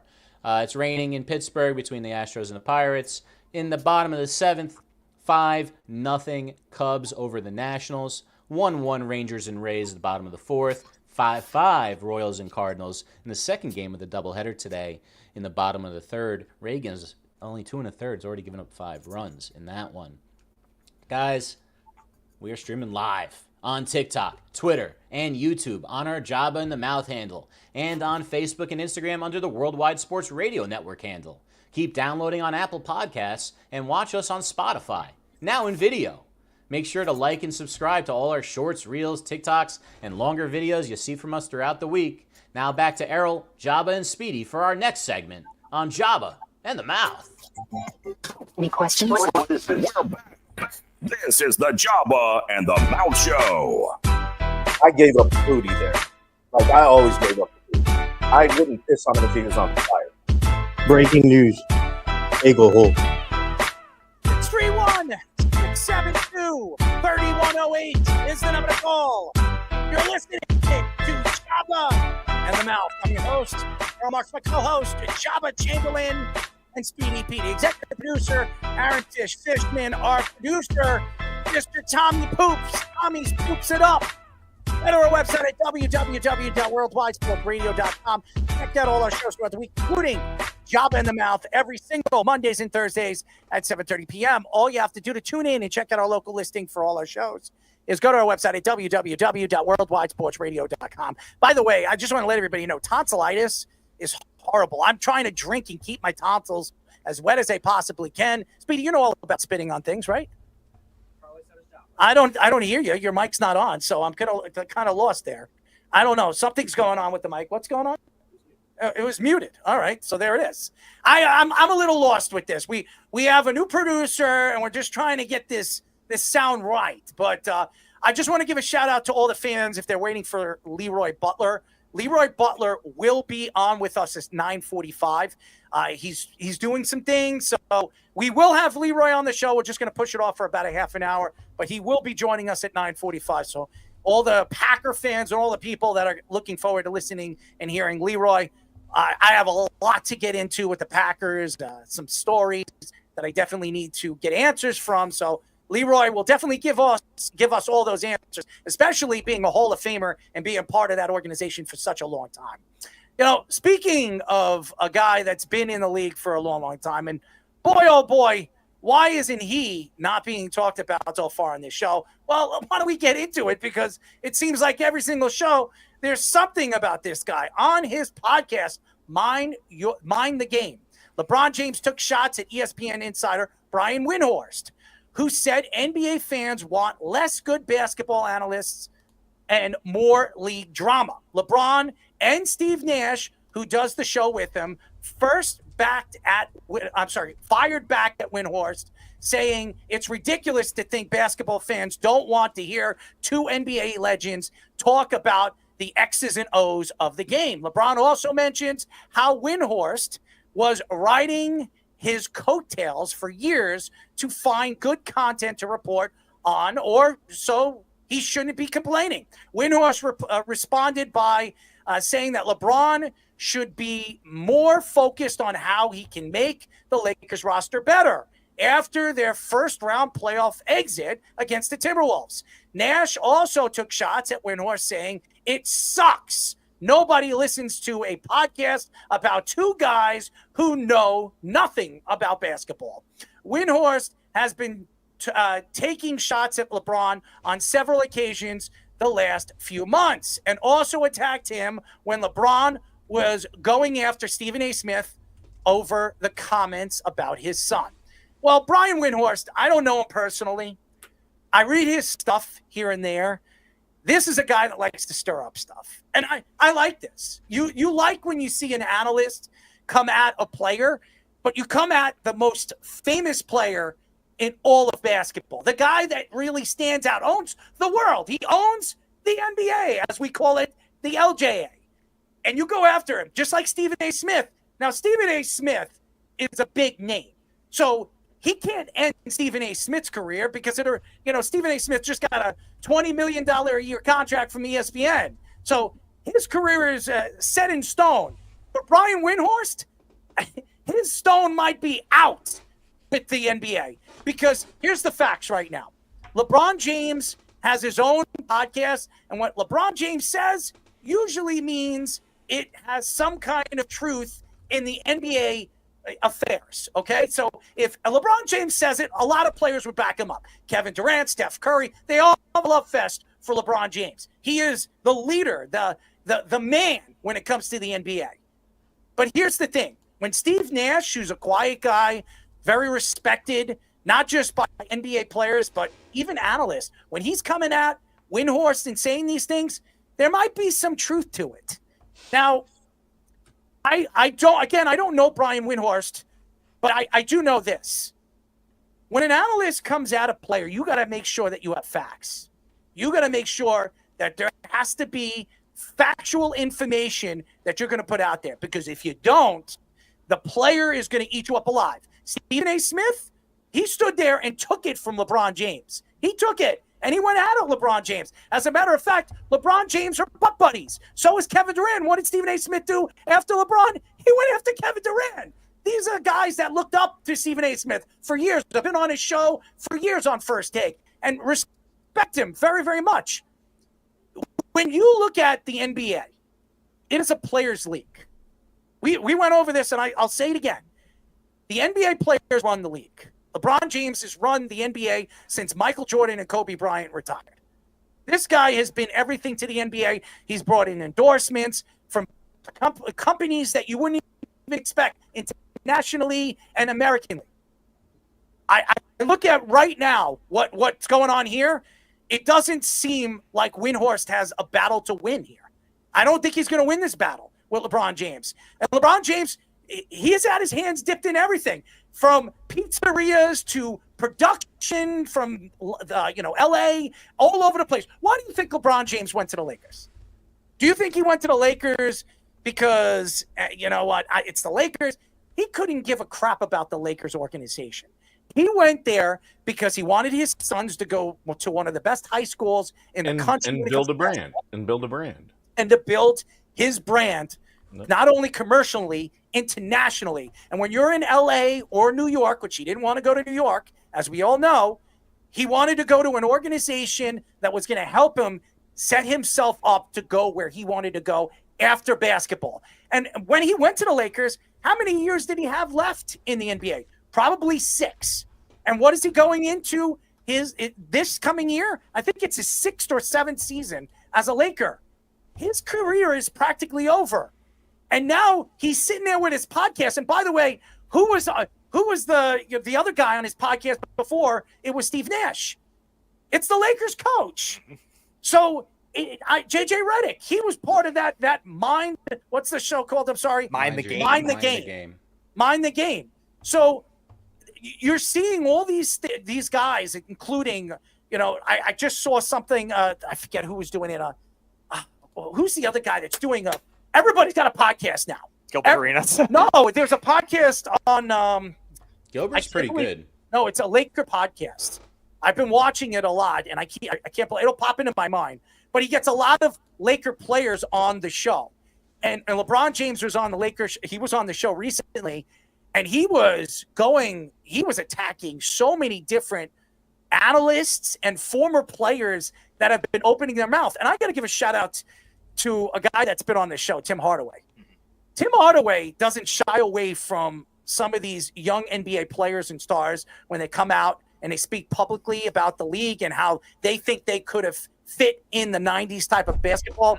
And Tim Hardaway actually said on our show that Anthony Edwards would have never lasted in the game in the 90s. And he said LeBron James is built for 90s basketball, but he said LeBron James would be the only one that would have been built to play 90s basketball in this day of game, this day of age when it comes to the NBA. The first time he was on the show, he ripped Ja Morant. Is that the same thing? Yeah, he's pretty straightforward. And a lot of these ex-NBA players, Patrick Ewing's been on a couple of podcasts. Charles Oakley was just on a podcast, and he said something. Charles Oakley will never throw LeBron James under the bus or Kobe Bryant. And I tried to get Charles Oakley to speak up about the NBA these days, but Charles Oakley kind of took a step back, and he works with a lot of NBA players right now in the game because he's a cook and he works with a lot of different organizations that work through the NBA. So he's not going to throw him under the bus. But here's a guy that you definitely got to listen to that loves to go on podcasts and throw the NBA players more than anything. Is the same guy that has been in the game in the time that Kobe Bryant was playing and Paul Pierce. So, Errol, why do you think the guys have gotten more softer now than it was back then? Well, I don't think it's softer. I think the NBA has become more fulfilling in the offensive side of the ball, just like the NFL. If you look at the NFL, you look at the 90s, you could pull on wide receivers, and you could do all these things on in the open field as a defensive player. Now, if you put your hands on a wide receiver and even lay a pinky on them within 5 yards, it's a penalty. And these guys are getting all the calls. Same thing with the NBA. LeBron James puts his hands up. Karl Anthony Towns flops. You're going to the line for two. The NBA has become a bitch sport. It's become a player sport. And now you have Brian Windhorst, who has some takes that I would agree with him. But when you're going after the most popular player right now in the NBA, and then that player is going to go and take shots at you and put you on the back burner and say, you know what, this guy shouldn't even be speaking. This guy shouldn't even be an analyst. An analyst shouldn't even have a podcast because nobody's listening to him. That tells you that LeBron James has pretty much sent you to your own grave, 6 feet under. And Brian Windhorst, who, by the way, if I'm not mistaken, he walked away from ESPN, if I'm not mistaken. No, he's still there. Oh, he's still with ESPN. He's at ESPN. Who was the one that stepped down from ESPN recently? Wojnarowski. Why do you think Wojnarowski walked away from the NBA? Well, that job was so stressful. Why do you think he walked away from the NBA? He walked away from the NBA for specific reasons. He didn't want to deal with this anymore. He didn't want to deal with the players. He didn't want to deal with the executives. And he didn't want to deal with the situations outside of the game of basketball, which he was dealing with. That's why Wojnarowski walked away from the NBA. Why would you walk away from a league that you were the face of the analysts? You're just like Schefter. Schefter gets all the information before everybody else does. Wojnarowski was that guy. Now they have this young, pretty boy. Shams. That was his understudy. He worked with him for like 10 years. That's who Shams is. Wojnarowski walked away for one reason for everything that you're hearing right now with LeBron James. He didn't like that the players were running the league. He didn't like about the players throwing the analysts under the bus. If they said anything wrong or put a player in their place, they would get attacked all over social media. And he didn't want to deal with it anymore. He didn't want his name being rubbed into the ground. And so what did he do? He did the right thing. He stepped away from it before it got worse. And I'm going to tell you this. Brian Windhorst is never going to get a chance to do that because what's going to happen is LeBron James is going to bury him, and he's never going to get out of it. He's going to be buried alive, and there's no way he's going to be able to dig his way out of this. Yeah, it's interesting because Brian Windhorst has kind of served as that insider that also likes to create his own drama himself too. Like I don't think Woj or even Shams Charania was really doing it that way to the same extent. And even like some of the insiders in other sports too, you don't really see that level of a personality the way Windhorst does like to be controversial. There was the whole feud with the Warriors with Steph Curry and Steve Kerr throughout the year too. And Brian Windhorst obviously instigating more with LeBron since he's feuded with Stephen A. Smith because he has to protect his colleague apparently. And I guess that's the price you're going to go for going after these NBA players. And you were right about Woj too. Like I think there was when Wemby got drafted, like Woj tweeted, "This is the best draft hype we've ever seen from a prospect too." And I think LeBron took offense to that too at the time. Like there's just certain things that rubbed him the wrong way with that. And now LeBron is obviously going to do that kind of thing with Brian Windhorst, who we know is younger, hasn't been in the league as a while, whereas Woj is one of the most respected guys in the league because he knows he could create that controversy. And that's the state we're at right now with that. And obviously that's the state it's in with Stephen A. Smith taking it personally with But Bronny. that's Stephen A. Smith. Stephen A. Yeah, Smith, yeah. with all this back and forth banter on his show, Stephen A. Smith is the biggest analyst when it comes to basketball. So Stephen A. Smith can say whatever he wants. He can feud with whoever he wants. He's under contract, and there's no way ESPN's going to part ways with him because he brings in the people. Brian Windhorst, he's a fat ass. Nobody gives a crap. I disagree. He's like one of their top guys on They don't like Get give a Up crap. and like their top Okay. show. He's You're been gonna a see top him lose guy his for job. like. You're going to Look, see him lose his job. You're gonna But see him LeBron lose his doesn't job. have anything to do with it. He's going to be out of the league in a year. It's his last year. And that guy's going to have a career for 25 more years because he's only LeBron like James 40. has mined the game. Okay, he's going to be Well, in. that's what he's that's gonna why be we're in the fighting, test. right? Because he said that nobody wants to listen to an X's and O podcast. And I would argue he's right. I would say that there's a very small subset of people that want to listen to an X and O's podcast. I personally listen to certain X and O's podcasts for football because I am a football coach, and that's what I listen to.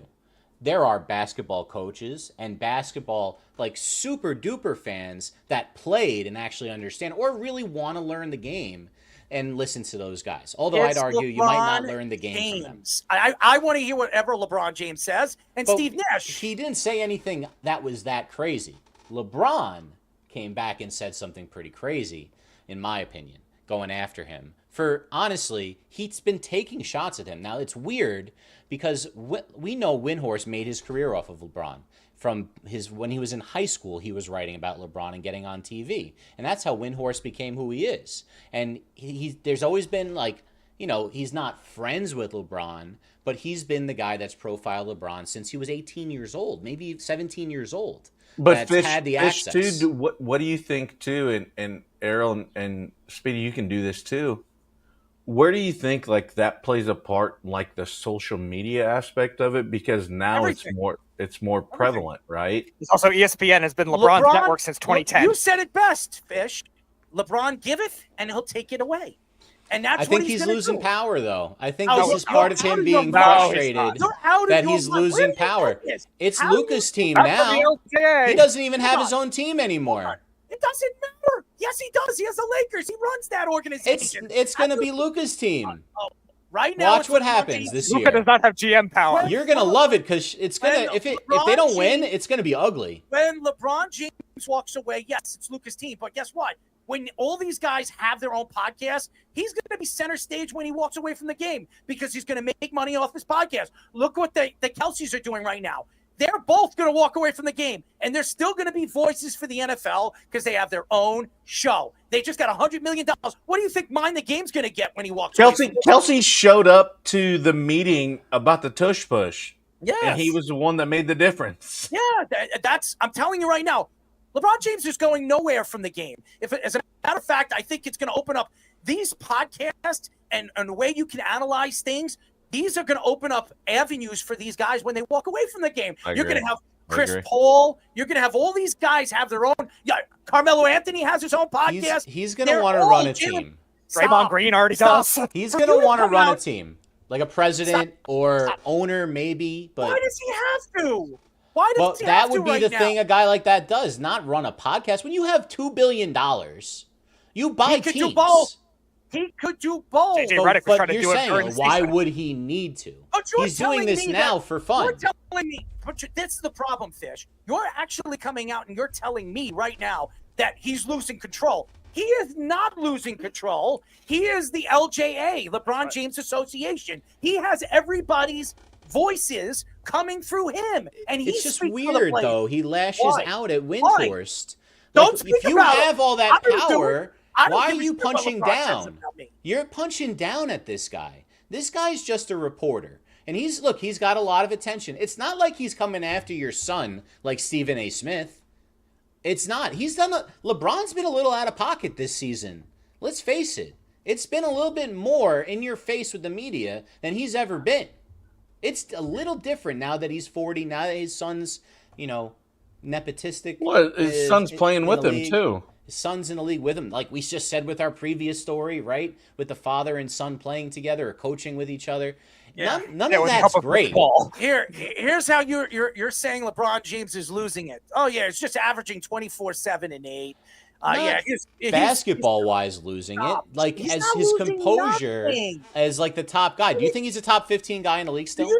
I think this is planned. I think LeBron James knows that what he is doing right now in the social media He's not market, stupid. He's not stupid. No, he knows what he's doing, and he's coming out there attacking people because it's going to benefit him. He is going to be in the tabloids. What did he do last year when they got eliminated from Denver and they got swept? What did he do? Oh, I'll tell you what he did. After they got eliminated, just to take all the shine away from the Nuggets. Oh, I'm sorry, 2 years ago, he said, "You know what? This might be my last year. I think I might." I have the clip right here. I was waiting for you to say it. There it is. He goes, "Oh, I don't even really know. That was this year. It wasn't last year." No, I'm talking about 2 When years they made ago. the finals, he's When saying. when the Nuggets won. Didn't he say I don't have to answer that or something like that? And by the way, he opted in, which I said he was going to do. So, but you know what he did? He went to the ESPY Awards when everybody was doubting that he was going to come back. Him and his family went up there, and his wife and his 2 sons and his daughter were up there and saying, he's the greatest basketball player of all time. Meanwhile, everybody knows who the greatest basketball player of all time is Michael Jordan. But he went out there, and his wife says, when you married to the greatest basketball player of all time, yeah, keep going to those Diddy parties, buddy. Keep going over there and hanging out with Diddy. That would be perfect for your who you are and acknowledge who you are as a person. I don't want to hear it. LeBron James is who he is. And if I'm Brian Windhorst, I disagree with you. I stay away from attacking LeBron James or even saying anything about LeBron James, because once you get put in that box is going to be buried. And once it gets buried, so will he. He is not Stephen A. Smith, and I don't care what you say, ESPN. He's not even Wojnarowski. Brian Windhorst is a fat ass. That's what he is. No offense, Brian. If you want to come on the show, I'd go back and forth with you. I don't even really think you know as much as you think you know about the NBA. I don't like Brian Windhorst, honestly, as an analyst. I respect him. He's gone so far. But like you just said, Fish, you said it best. LeBron gave him his career, and he could take it away. And if LeBron James wants to take it away, he will. That's you know, it's tough though, right? Like, he didn't do anything wrong in his rise, right? If you're a journalist, if you're a journalist, you follow the story. The story in Akron, Ohio in 2002 was LeBron James. And he stayed with it, and he became that guy. He's branched out and done other stuff, and you're right. It's not like he knows the X's and O's. I'm sure he knows a little basketball, right? I'm sure he does. But LeBron's not wrong saying you probably shouldn't get your basketball takes from Brian Windhorst. You should get your insider information maybe from him. You should be able to draw your own opinions from the stuff that he says. When they get on the shows like Get Up and they start pontificating, that's like you're doing 2 different jobs at the same time. And I don't like that from my journalists. I want my journalists to be journalists. Personally. So I as especially as a social studies teacher, you know, you see it in politics a lot where these guys pretend to be journalists and then they give you their opinions. But journalists don't do that. But do you think there's both sides of it too, where you can be and I've always wondered this too. You think from both sides of that fence, like if he's never been it and done it, what validity does he have to talk about it? I agree with you, by the way. I don't think Windhorst should be speaking. I understand what you're saying, Fish. I get where you're coming from. No, I 100% agree. He's a great writer. I think there's parts of things, like, for example, like when I talked to Joba, I was not because it's a different perspective, and people that I talk about with the sport that I just happen to be able to play, I understand that as well, because I get a different perspective because I see it from one dynamic. I don't see it from another. But when it comes down, like when you're calling out like one of the best to ever do it, it's tough. Like it's tough for me even when like I see it in baseball. I'm like, man, that's tough for me to see because you have never stood. And ESPN is what ESPN is. and whatever, and I'm not trying to burn bridges or do anything yet. Nobody's burning anybody. I think he's a fat But I ass. can't He's so listen late. to Jessica Mendoza talk about baseball because she never stood 60 feet 6 inches. I can't do it. Was she a great softball player? Yes. Do I love watching the Women's College World Series? Yes. But when you tell me about hitting, you stood in a batting cage and hit something.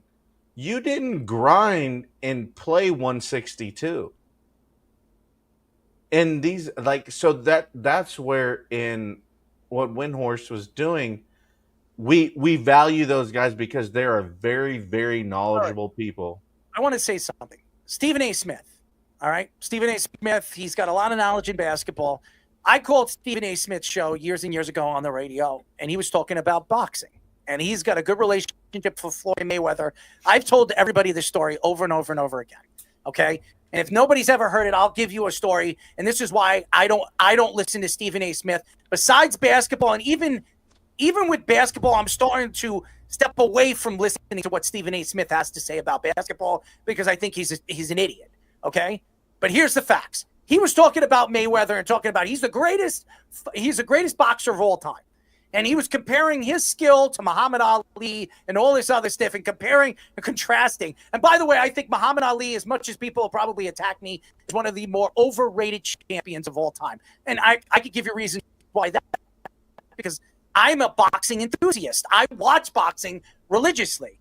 But he went out there and said that Mayweather is the greatest boxer in the last 30 years. And I said, I called his show. I went through and I said, Steven, okay, he's the greatest boxer of our generation, right? Okay. Who did he beat in their prime? Give me the last 10 fights. Who did Floyd Mayweather beat in his prime? And Okay, I'm going to argue that with you, and I agree. Where do you put Bud Crawford? Oh, Bud Crawford right now. In the last 10 years, Bud Crawford is one of the top 3 boxers of this era. In the last 10 years. And Nebraska, baby. Nebraska, baby. I know it's ambidextrous, and he fights righty and lefty. I know Bud. I watch him. I think he fights unorthodox. And he's going to fight Canelo this year at the end of the year. Hopefully that goes through. And right now, even though a lot of people think September, right? September. Yeah, a lot of people think Canelo's a little big for him. I still think Bud's speed and his ability to fight ambidextrous wise, I think he could beat Canelo. I saw what he did to Errol Spence. I was shocked because I had Errol Spence winning that fight. But Errol Spence, after the fight, there were stories coming out that he was blind in one of his eyes. I never knew that.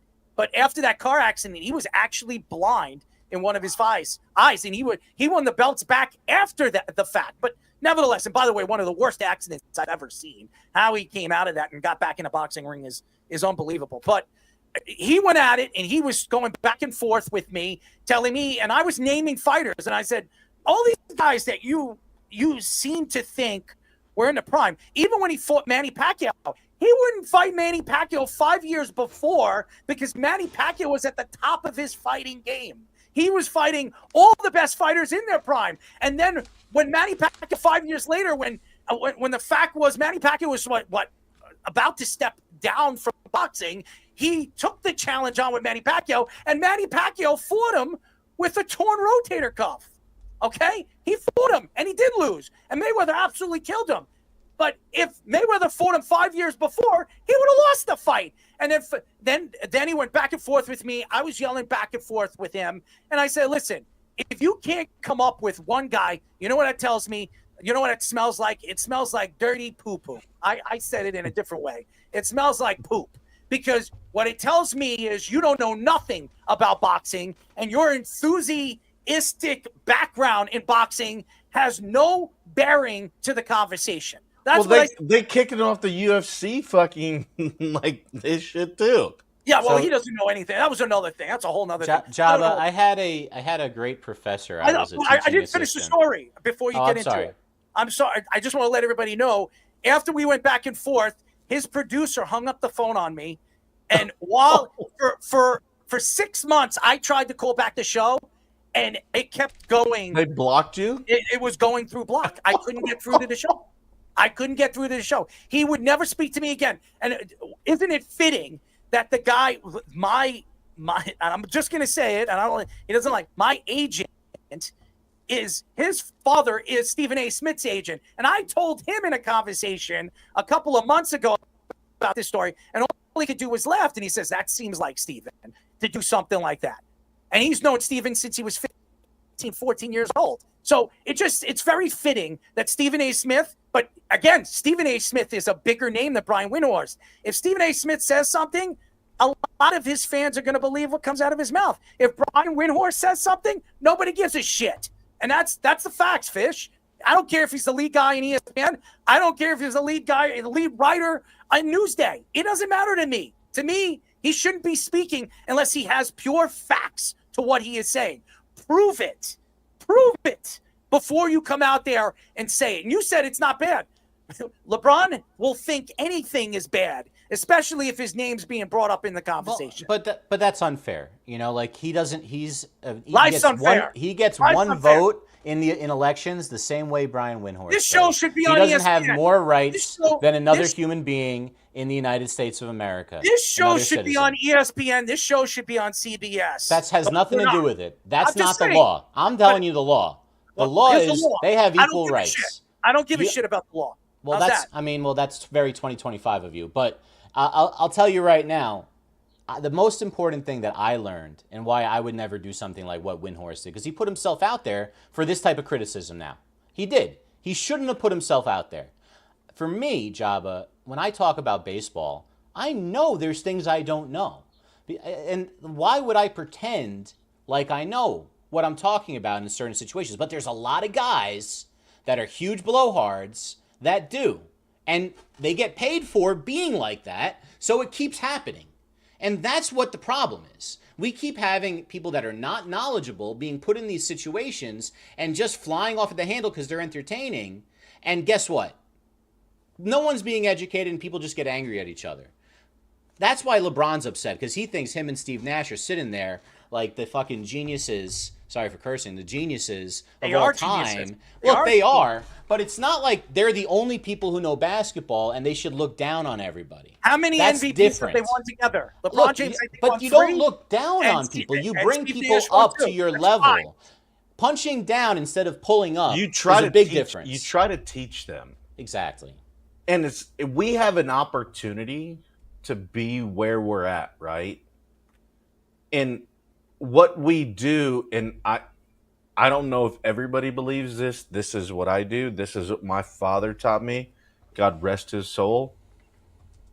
But you want to bring them to try to, you don't want to talk down to anybody.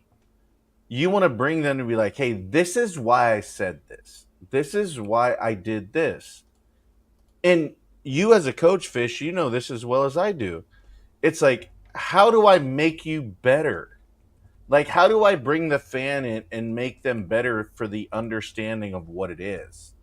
Like, if I get the platform to be able to do this, like, can I talk about certain instances where it brings you closer to the game and not push you away to feel like you have to argue with me because you disagree with my take? No, we want to bring people closer to the game. That's exactly what we want to do. And it's tough when these guys get, I don't know, the badge or whatever it is. And we see it in all sports where they talk about certain things and then it doesn't, I just feel, and this is my personal opinion.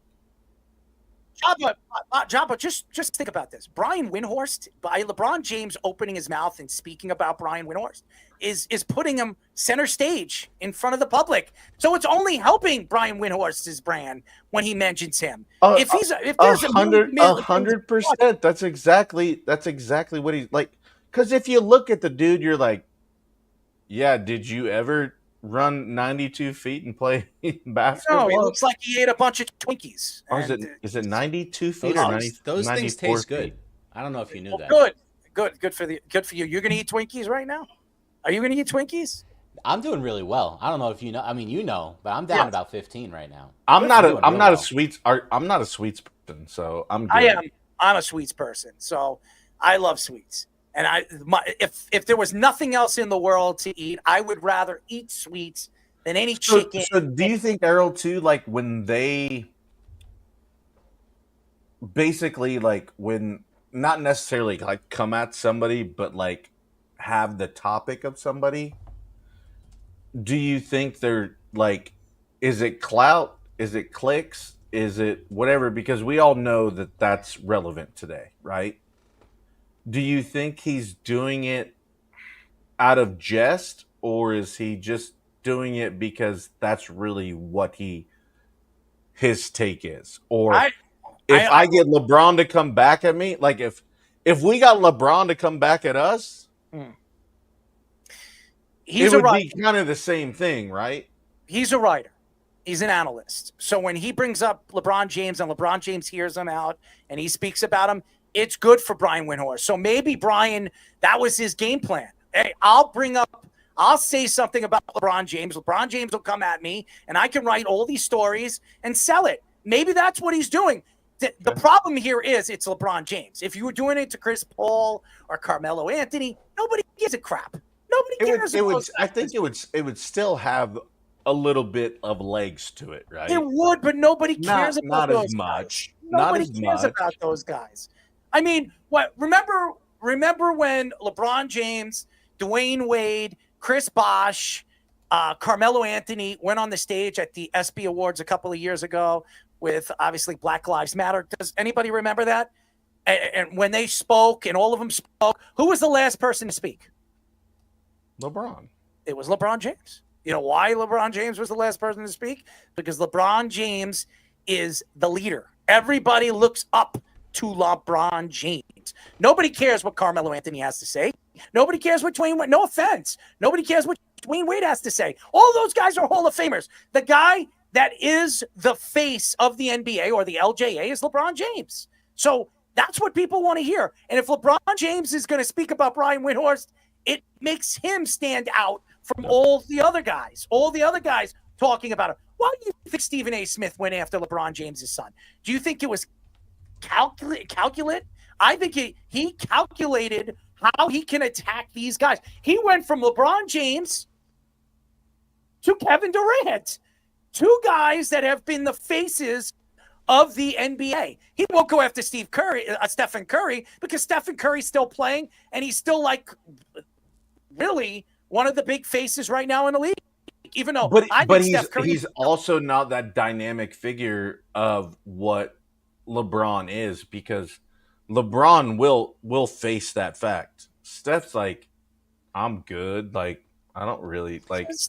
You know what they need, guys? They just need to sit down, crack open like a 6-pack together. They're probably doing that right now. And just, maybe they are, and this is a big joke, and they're just taking it home to the bank for the clicks for themselves. But I know personally that it's really dumb that they're doing this. It's like annoying in a way. Like, you're such a great player. Why are you punching down? And on the other end, aren't you happy that you have this career? Why are you poking the bear? It just doesn't make sense.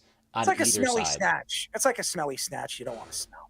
Anyways, ladies and gentlemen, we have a new segment. We call this Speedy's 6-pack of the week. Let's have a sixer. Hey, who wants to play Drink the Beer? It's time for the Speedy 6-pack of the week. All right, here we are, Speedy's 6-pack, our new segment. Every show we're going to do something where Speedy, you're going to come up with 6 different facts or stats about a game or an event, and you're going to read them off to us. So, Speedy, we're going to put you over here on the side, and you're going to start talking about the really exciting Game 1. And I got music coming in right now. Damn, I didn't know Speedy's abs looked that good. Speedy's 6-pack is impressive. All right.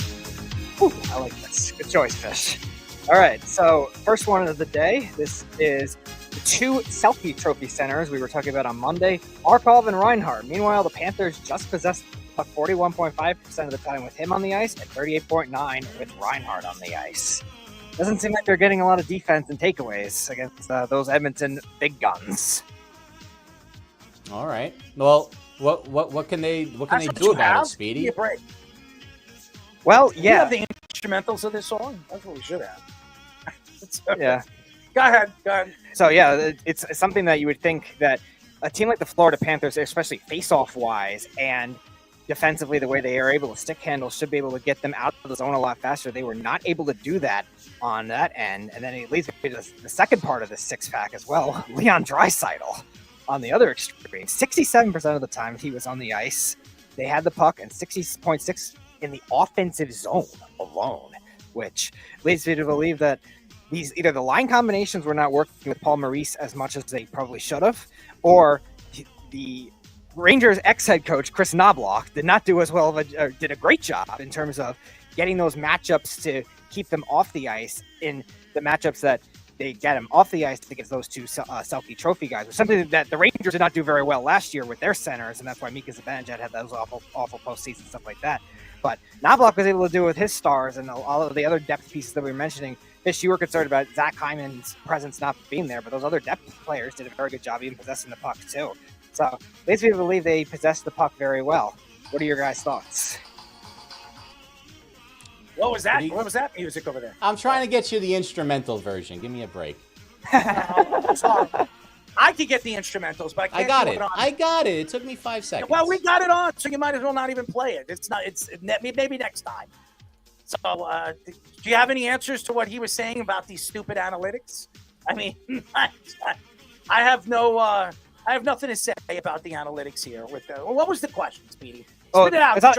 All over the place with these analytics. It wasn't a question. It was just mentioning how the Panthers were barely able to possess the puck, about 40% combined with both their Selke Trophy guys on the ice, versus Leon Draisaitl, 67% of the time he had the puck. Well, Draisaitl hasn't had a really good playoff run. He's one of the best offensive players over the last 10 years. If you look at his numbers, they're comparable to Mario Lemieux. If you go look at the top 10 offensive players in NHL history, Draisaitl's up there. Throughout the playoffs, he's been up and down. Now, I said that Draisaitl could really take off in a series, and you're seeing it right now. I think Draisaitl is one of the best offensive players in the league. You see what he did in game number 1, and I wasn't surprised when it went to overtime that Edmonton was going to pull it out. When you have guys like Connor McDavid and Draisaitl doing what they have done over the last couple of years. As a matter of fact, I don't know the numbers. Don't quote me on this. Edmonton, when they go into overtime, they've won most of the majority of their games in the playoffs when they go to overtime. I think their statistic, and don't quote me on this, it's got to be over 75%. It's got to be. And it's the most that they've won in a single postseason already with overtime games. There's actually been 21 overtime games in this span, which is already on pace to be a record as well in a single postseason. All right, Fish, you have any thoughts, or you want me to move on to another? No, go to the next one. We'll just take one take on each. All right, so two more with one for each team. This is one positive one for Florida. Sam Bennett had just under 23 minutes of ice time and scored 2 goals on 40% of his shots. And then on the Oilers' end, 16 more shot attempts with both Connor McDavid and Evan Bouchard on the ice at the same time than the Florida Panthers had. Well, that's what we thought was going to happen, right? When you have the McDavid lines on there, especially when they're on the power play. And Speedy, they lost in overtime because they gave up a power play to the most lethal, absolutely destructive force that the NHL has seen for a number of years. You can't do that against this team. And they thought maybe they'd get away with it at the end of the first overtime. And sure enough, just great passing, great puck movement. And you can't stop it when the guy who's finishing is Draisaitl. By the way, Draisaitl is the most goals, most points for any German-born player of all time. He's by a long shot. He's the best German player ever. By the time he's done with the second most goals is a guy I will talk about in our Sports Minute. By the time Draisaitl walks away from the NHL, he's going to probably score close to 600 and some odd goals. He's going to be comparable to the Jaromir Jagrs of the world, because Jaromir Jagr was really Mario Lemieux's Robin. That's what he was. And even when Mario Lemieux walked away from hockey and Jaromir Jagr jumped from one team to another, he was like the Robin on every other team that he played for. Not on the Rangers. Well, Not on the Rangers. He was the guy on the Rangers. Him and the Hank. Rangers suck. So why did you even? They were one game away from getting into the Eastern Conference Finals in 20 whatever that was. And they didn't. I was at that game. And when was the last time the Rangers went to the Stanley Cup and won? Well, they won. They went to the Stanley Cup against the Kings. But when was the last time they won? In '94. What did they do to their GM after they won? They let him go. So we know. We talked to him. Rangers. We talked to him, and he was great every time. Typical Rangers, Mr. Smith. Stink. And by the way, after the Rangers won in '94, I told all the Ranger fans they're not going to win another championship for another 50 years. And they thought I was nuts. So, and it's what? How long has it been now? 94. 94. I'm 30, so it'd be 31 years. 31 years. So maybe in another 20 years, or 19 years, the Rangers will win a Stanley Cup. You got one more, Speedy? I got the last two. The last two kind of go hand in hand. So on the Panthers and on the losing side, 3 seasons with Paul Maurice, the Panthers were 31-0, where they either had a first or second period lead up until this game 1, where they blew a 3-1 lead at the end of or 3-2 lead at the end of the second period. And on the Oilers end, they have 7 come from behind wins, almost doubling the next highest team for a single postseason. So they actually broke the record that the Kings had, the 2014 Kings that beat the Rangers.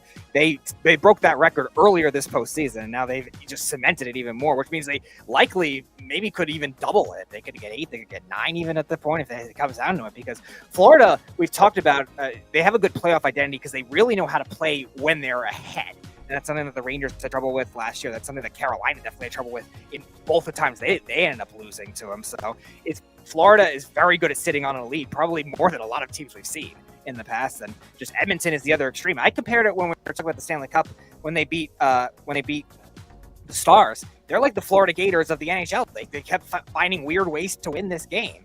And they didn't find any weird way. They have 2 of the top 3 best players in all of hockey in the world on their team, on their roster. And that's why Connor McDavid is by far the best player in the world. And then you have Draisaitl. You can argue at one point, maybe 3 years ago, some people compared him as the number 2 guy on the same roster. But you can argue 3 or 4. He's 3rd or 4th right now in the NHL. And Draisaitl, to me, is more potent in the playoffs than McDavid. And if they get Draisaitl to play like he did yesterday, the Florida Panthers, as good as they are and now stacked as they are, they're not beating Edmonton because those guys are just so much better than everybody else. So, Fish, you were mentioning it too. Save your tears. But Matthias Ekholm was so close to the game-winning goal. They just had to defend well enough just to stop him, and then obviously Stars took over. You talked about Barkov. You talked about Reinhart. You talk about Marchand. You talk about all these guys. Kachuk. All these great players on the team. You look at those guys, and you look at Draisaitl, McDavid. If you ask any GM, would you take 4 of those guys, or you take those 2 guys, or take 5 of those guys, and that's Bobrovsky, or McDavid and Draisaitl?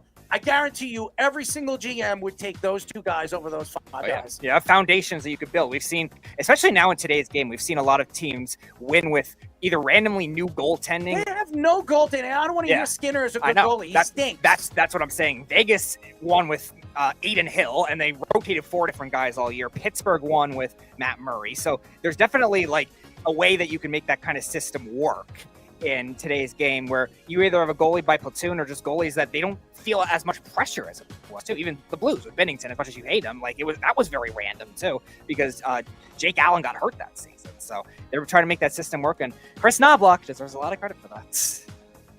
All right, Speedy. What a great 6-pack for tonight. We will come back with that another time when we have a real cool game to talk about. I don't know about that. Well, in the picture I have, AI didn't really, I'm sorry, spoiler, that's not really Speedy's abs right there.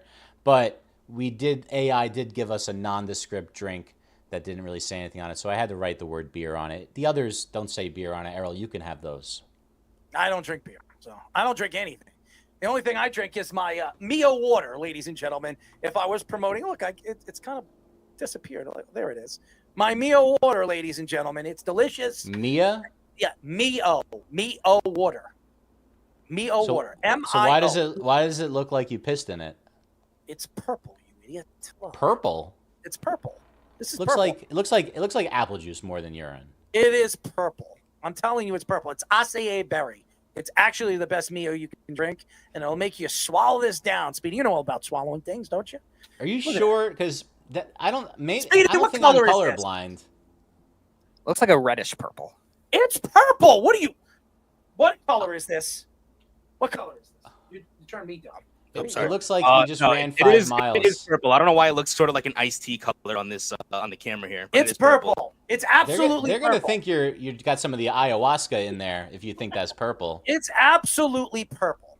I'm telling you, Some it's of the Aaron purple. Rodgers juice. It's purple. It's just, you want me to put more drops in it so it tastes like crap? Anyways, No, I don't. it's purple. All right, ladies and gentlemen, we have another segment. We're going to King of the Hill. Here's the King of the Hill. This, Bobby, is the belt line. You never, ever hit below that. Not that kind of King of the Hill, you dumb. Ready? This is King of the Hill. All right, ladies and gentlemen, let's go for it. Where's Joba? Let's do it. Yeah, come back in, guys. And guys, everyone that's backstage, all our interns that are there, guys can join in for King of the Hill. You can come in, just keep your mics muted, including stay you. muted. Nathan. But you guys can come in and you want to especially join us. Nathan with whatever minor league game you're at right now. So, guys, welcome to King of the Hill. Is he home this time? I did take it. He's always on. He's always shaking and moving, Nathan. You never know with Nathan. Where do we got the King of the Hill music? Here we go. I had to use my dude wipes. Well, it's just care a of the way two-hole? to stay Is that what it safe is? and clean. Guys, As long King as of she's the using dude Hill. wipes, taking care of my 2-hole, I'm good. 3 rounds. Errol has been the king. No one has knocked him off yet. We have random questions that we're all going to give rapid fire answers for. Errol, as the king, is going to judge who the 2 best are that will advance from the peasant fight in round 1 to the joust in round 2 and compete head-to-head for a chance for round 3 to take on the king and knock him off. All of the king's subjects will then vote on if he gets to keep his crown. So, again, everybody that's coming in, cameras on, but muted, and we're going to go to King of the Hill, and I'm going to let this play and pop it back up as soon as it shows the first round, which is not want to show up. Pheasant fight, best professional sports franchises of all time. So in any sport whatsoever, best professional sports franchises. Doesn't look like our interns are game for this one right now, but let's see what we got. We got Nathan in there. Nathan, join in. You got to turn your camera on and join in to the backstage. We'll put it on. He's relaxed. At this point. What? Nathan's hanging out at home, guys. He's just chilling, man. He's relaxing. It's if anybody wants to come in, they're more than welcome to come in. All right. If your camera's on, I'm bringing you in. And I don't care if you don't like it. There we go. We got Nathan's ceiling. That's great. Jake can come in. In fact, this one doesn't have enough. Nathan, you have a beautiful ceiling in your $370,000 condo. So it's beautiful. Love the color. Best sports franchises of all time. You start with you name a franchise, give a quick reason why. Moving on to the next guy, you got to give us 3. All right, total. And then Errol will make his decision on the 2 people who advance. Let's start it. Let's go. Let's start with our interns. Let's go to Jake. All right, so I guess I'll be pretty boring with it, but I'll go prolific. I'm going to go with the Yankees, the Celtics, and the Oilers. Just one. Oh, just one. just one. Which Yankees? Which Yankees? Oh, I thought it was the franchise. Not as a team. Oh, we're just doing a franchise? Okay. Just franchises. All right. Yeah, so the Yankees. Tell us why. Just give us a good reason why. I mean, they're the winningest team in all sports, 27 championships. I mean, it kind of speaks for itself. I mean, I hate saying that, but it's, can't argue with that. Shouldn't hate saying it, but good answer. Zach. I'm going to go with the Los Angeles Lakers. They have, 17 or 16 NBA championships, and how many appearances they have? I mean, you can't go wrong with the Los Angeles Lakers. I think they have 18, if I'm not mistaken. I think the Lakers have 18 championships. I think they're one less behind the Celtics, because I think the Celtics got the most recent one. I could be wrong, though. Yeah, I think they were tied until last year. Yeah, they were tied. Yeah. The bubble title made them tied, basically. So they have 17. They have 17. Now. All right. Nathan, are you there? No, he's not. Aaron. All right. I think, although I hate to say it, I think I'll go with the Los Angeles Dodgers. The past couple of years, they've had a great run at making the postseason, as well as last year beating the Yankees in the World Series, finally getting over that hump. But over their whole tenure as a franchise, they've had a lot of success. It's the World Series a ton of times. First in Brooklyn, now in Los Angeles, but they've done their due as one of the best franchises in baseball. Tommy. All right, I'm going to go with a bit of a dark horse. People might look at me like I'm crazy, but I'm going to say the New York Giants, and it's completely non-biased. Only for the fact is of course, this team back in the day was, of course, one of the wrecking teams when they actually had a good team in store, and basically also one of the creators of what is known now in basically all of every single professional sport, the Gatorade dunk bath, after winning an NFL championship, their first of it. Tommy just got eliminated, so he's definitely not moving on. I'm a Giants hater over He's here, definitely but hey, not moving on. Hey, So I'm rocking with the New York Giants. I don't care what the haters say. The New York Giants. I knew that was going to happen. I knew that was coming. I said it right before. Unfortunately, as a Giants fan, you didn't watch enough Herm. You play to win the game, and that probably wasn't your best choice. Speedy! Yeah, I'll stay with football and take the winningest franchise in terms of championships, the Green Bay Packers, 13 total titles, a model franchise even in the olden days when they didn't have the money like the Bears and the Browns did with all the rich ownership, and 4 Super Bowls in the modern era too. They're one of the winningest franchises of this century as well. Joba. And you know what?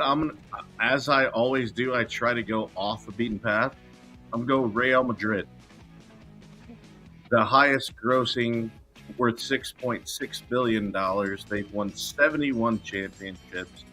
They have 36 La Liga titles, 20 Copa del Reys. You can't knock what they have done and what the dudes have played for them. Real Madrid is honestly probably the number one. So I win that. Thank you. I don't even care if Errol agrees. All right. Fair enough. I'll go quickly. New England Patriots. New England Patriots' most recent dynasty. You know, before this Chiefs won, but the Patriots did it twice with the same quarterback, with the same coach, 10 years apart. That is pretty remarkable. And as long as I was alive, that was the top dog team, top dog franchise in all of football. Back to Jake. All right, so I'm going to take it to the college realm here. I'm going to go with the Alabama Crimson Tide. Obviously, saw the dominance of Coach Nick Saban over a 20-year span, 7 national championships. And pretty much every year he was there, he competed. Especially right towards the tail end of his career, right before the NIL era of college football. But Nick Saban in Alabama, they were always in it no matter what. So yeah, Crimson Tide.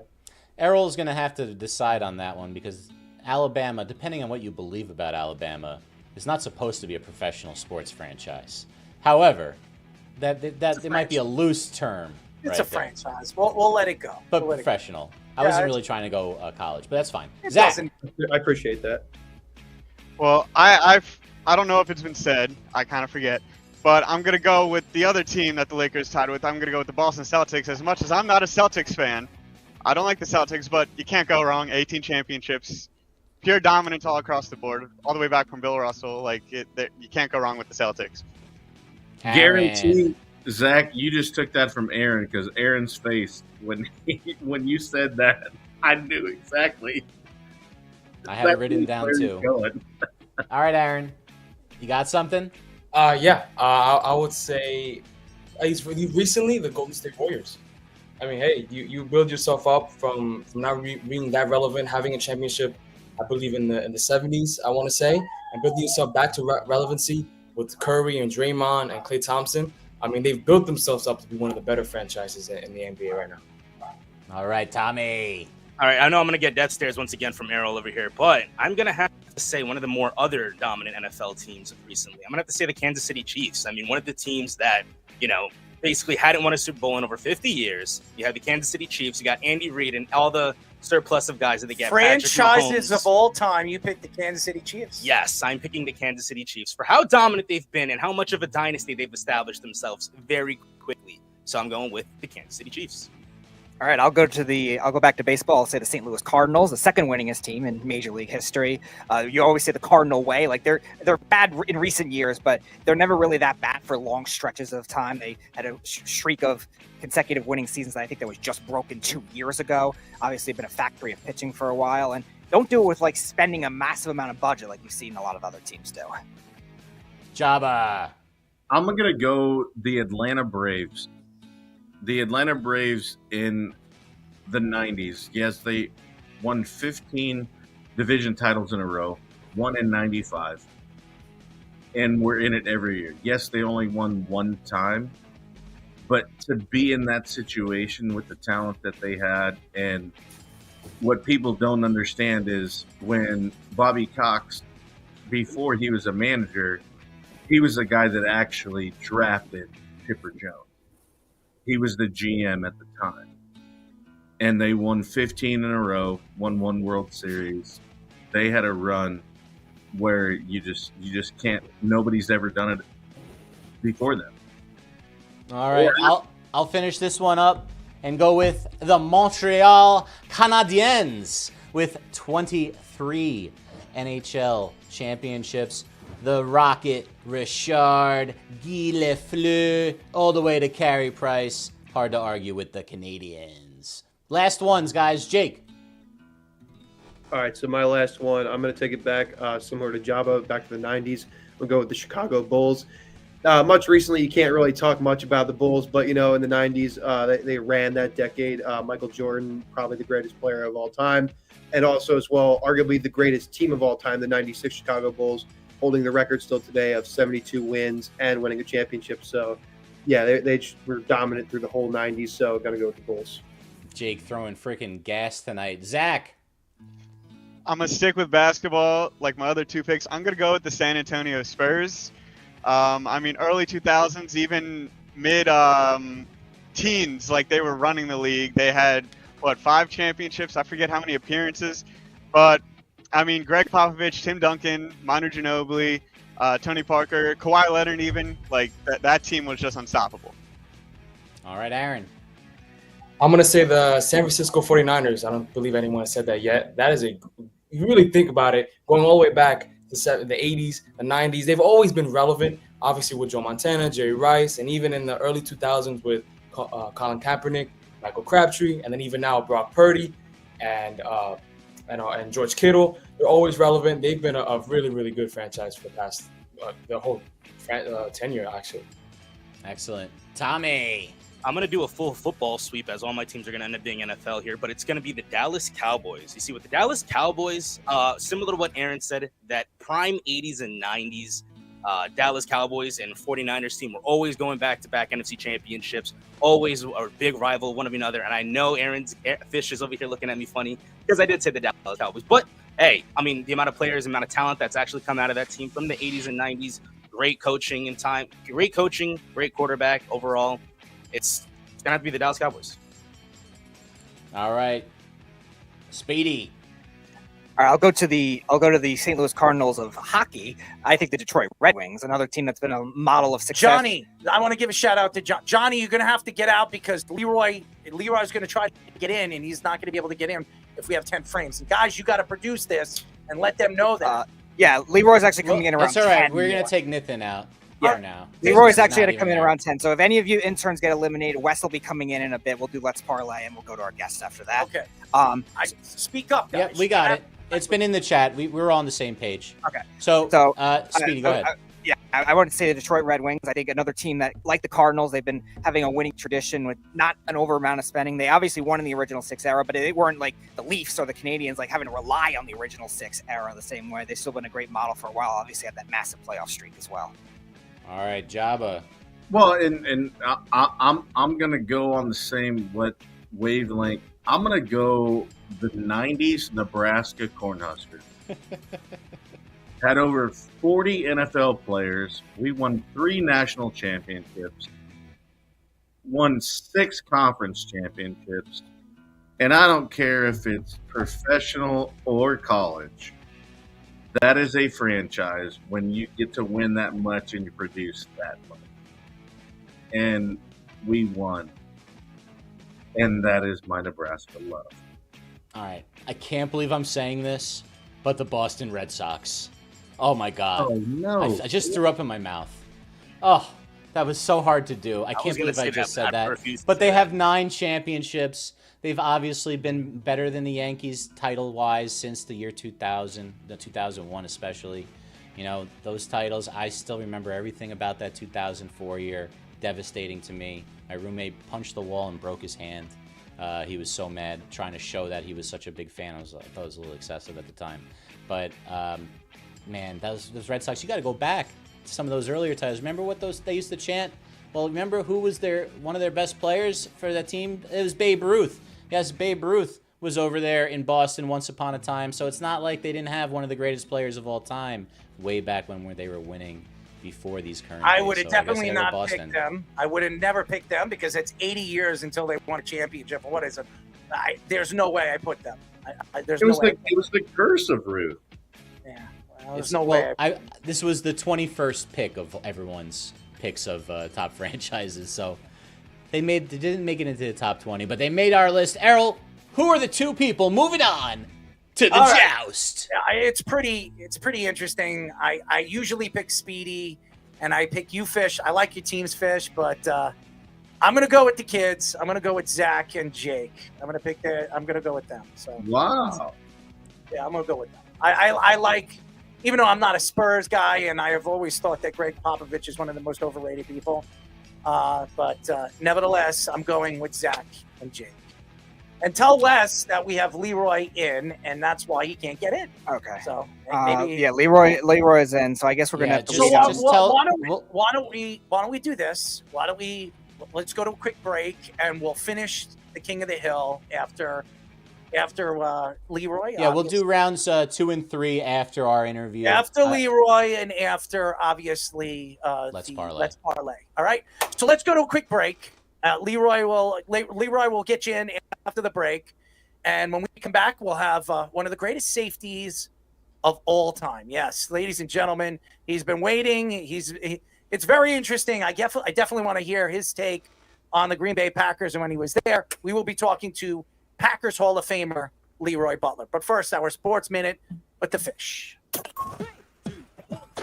This is the Joba and the Mouth Sports Minute. What's up, guys? Aaron Fishman here with your Sports Minute. Got a couple of stories before we get into tonight's scores. The Phoenix Suns have hired a new head coach and former Cleveland Cavaliers assistant, Jordan Ott. Ott apparently had the stamp of approval from star Devin Booker and is coming off a 64-win campaign as an assistant with the Cavs under Coach of the Year, Kenny Atkinson.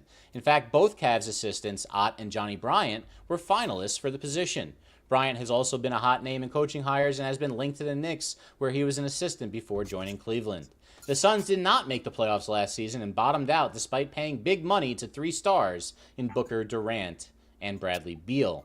Ott will have his work cut out for him, especially if Durant is traded, as is rumored. And the Boston Bruins have named ex-forward Marco Sturm their head coach. Last year, the Bruins fired Jim Montgomery after only 8 wins in their first 20 games. Montgomery almost immediately signed to the coach of the Blues, and Joe Sacco was the interim coach for the remainder of the season. The Bruins did not make the playoffs for the first time since 2016 and tied for the fewest points in the Eastern Conference this year. Throughout this process, our goal was to identify a coach who could uphold our strong defensive foundation while helping us evolve offensively. That was Bruins general manager Don Sweeney. He continues, we were also looking for a communicator and a leader, someone who connects with the players, develops young talent, and earns the respect of the room. Marco impressed us at every step with his preparation, clarity, and passion. Sturm played 5 years for the Bruins from 2005 to 2010, scoring 20 goals 4 times. He's also second all-time in points for a German-born player behind current Oilers superstar Leon Draisaitl. In basketball, we got halftime right now in Oklahoma City. It is a 12-point lead for the Thunder, 57-45. Shea already has 19 points at the half. In baseball, current action right now. There's been a rain delay. Don't know if the game's been called yet. Hasn't even started. Pirates and Astros. In the top of the 8th, 3-1 Rangers have a lead on the Rays. In the bottom of the 6th, it's 7-5 Royals over the Cardinals in the second game of their double header. That's the only games that are live. In games that are completed, the Yankees shut out the Guardians 4-0 behind another great effort by Max Fried, who goes up to 8-1 with a 1.78 ERA. It is I said it earlier tonight, and the real shocker, the Braves go into the 9th inning with a 6-run lead and lose to the Diamondbacks 11-10. In the first game of the double dip, the Cardinals beat the Royals 6-5 in extras. In 10 innings as well, 3-2 White Sox over the Tigers, knocking off the top team with the top record in the league. It's 9-1 Blue Jays defeating the Phillies in Toronto, 14-3 Athletics over the Twins in Sacramento, I guess, and 4-3 the Orioles beat the Mariners in Seattle. Adley Rutschman with a home run starting to wake up for the Orioles. They need it in the worst way. The Giants beat the Padres 3-2. The Mets blew it in the 9th, and they could have swept the Dodgers. Was not to be so. They lose 6-5 on former Met Michael Conforto's winning run, a run batted in. And finally, the Cubs defeated the Nationals 7-1. We are live, everybody, streaming on TikTok, Twitter, and YouTube on our Joba in the Mouth handle. We're on Facebook and Instagram under our Worldwide Sports Radio Network handle. Keep downloading on Apple Podcasts and watch us on Spotify, now in video. Make sure to like and subscribe to all our shorts, reels, TikToks, and longer videos you see from us throughout the week. Now back to Errol, Joba, and Speedy for our guest on Joba and the Mouth. Any questions? This is the Joba and the Mouth Show. Buckshot. I am a legend. Bagel hole. Give me that chicken curry. 631-672-3108 is the number to call. You're listening to Joba and the Mouth. I'm your host, Errol Marks, my co-host, Joba Chamberlain and Speedy Petey. Go to our website at www.worldwidesportsradio.com. Check out all our shows throughout the week, including Joba and the Mouth every single Mondays and Thursdays at 7:30 p.m. All you have to do to tune in and check out our local listings for all our shows is go to our website at www.worldwidesportsradio.com. Before we get our guest in, our show is brought to you by the one and only Ice Shaker. Go to iceshaker.com and shop all their official licensed collections from Star Wars to Marvel and so much more. Enjoy free shipping when you spend $50 or more. Go to iceshaker.com to check out all the great products and deals. And ladies and gentlemen, if you go to iceshaker.com, you can get your very own, Los Angeles Chargers Ice Shaker. I don't know why you would want that, but if you want one, you can go there. If you want a LA Rams Ice Shaker, you can go there too. How about a Green Bay Packers Ice Shaker with Leroy Butler's name on the back of it and Hall of Fame year of 2022. If you go to iceshaker.com, they will give you $50 off on your shipping or free shipping if you spend $50 or more. So go to iceshaker.com and get your very own Leroy Butler's Green Bay Packers Ice Shaker. And now, ladies and gentlemen, this is the first time, and he's been never on this show, and we're very excited to get him on the show.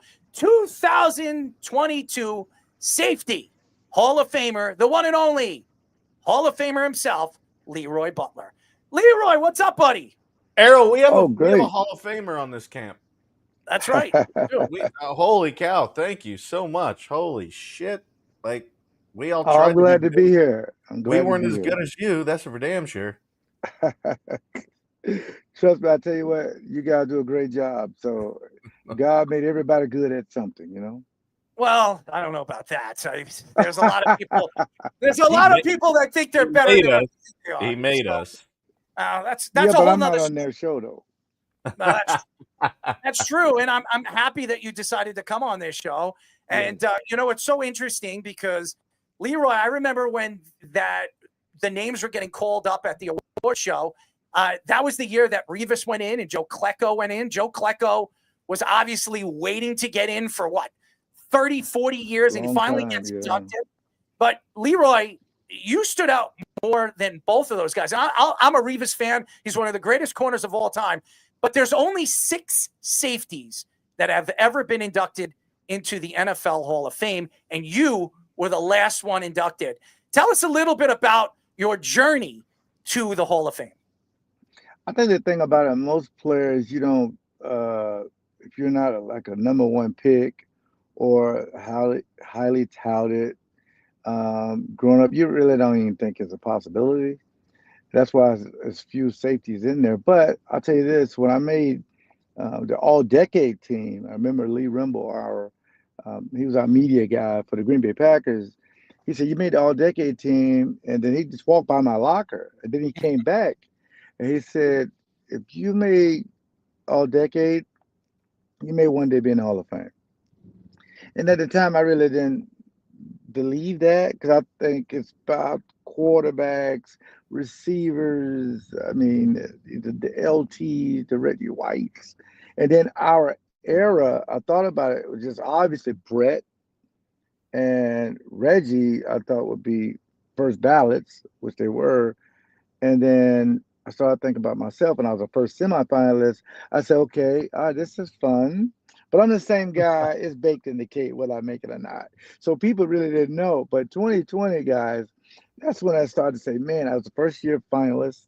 But I saw Roger Staubach getting out of the car, and he was one of my heroes growing up. I didn't even care if I got in. I said, I just saw my goal. I'm serious. And I saw Tony Baselli, my brother. I mean, I love Tony Baselli, but he had been a finalist 3 times. And I got to tell you a funny story. So back then, you had to be in the hotel, and they either knock on your door or you get a phone call. The phone calls mean you didn't make it. So I have in my room, I have my wife, some media people, Antonio Freeman, one of my teammates, another colleague of mine, and we're waiting for a knock or a phone call. All of a sudden, I hear a knock on the door, and we're in Miami. I'm getting excited. I open the door. It was Antonio Freeman. I said, what? He left the room to go get something to eat. I'm like, dude, do you know the anxiety? Soon as I let him in, and he's over there eating his wings, I get a phone call. I said, that better be an ex-girlfriend right now, because that better not be the Hall of Fame. We're never going to be friends. And we all started laughing. My wife was laughing too, if you could believe it. I pick up the phone, and Mr. Baker says, look, Mr. Butler, unfortunately, you didn't. I said, whoa. You don't have to go through all that. I'll see you next year. I'm fine with it. I saw Roger Staubach. I'm good. And then 21, the pandemic. 22, I'm at the house, and I get a knock. And fast forward through most of that, and I saw Woodson in his gold jacket. I really didn't think nothing of it. But if it was Brett Favre, I'd say, oh, this is the Hall of Fame. Because remember, after the pandemic, the new president was Jim Porter. Mm-hmm. He had a great idea, since it was COVID. Why don't we have a teammate or somebody that played in the organization go to welcome them into the Hall of Fame? And Woodson had just went in. So I was shocked, of course, and it was amazing. I was more happy for my teachers. I love teachers, my mom, grandparents, my son, my kids, and my wife, because it was just amazing. I was more happy, too, for the Packer fans. You know, the Packer fans are amazing, because I only played with one franchise.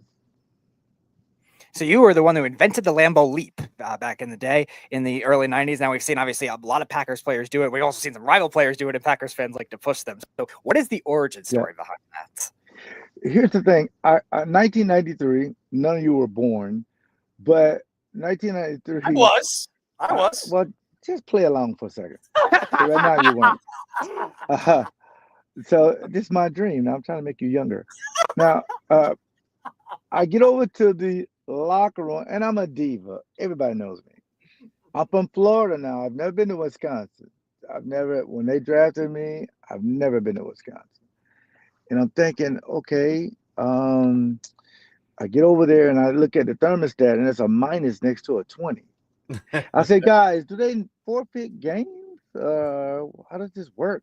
So the vets are yelling at me, dude, what are you talking about? You've been in the league for like 2.5 years. I'm like, okay, but I needed to know how do we survive because my refrigerator was 32 degrees when I left home. So we're going to die. No, they give you stuff to keep you warm. Well, anyway, I God is good, really, because this is nothing but God. I cause a fumble, okay? I see the ball come out, but I can't find it. The field's completely frozen. And the crowd's getting really loud. All of a sudden, I see Big Dog, which is Reggie White. That's his nickname, Big Dog.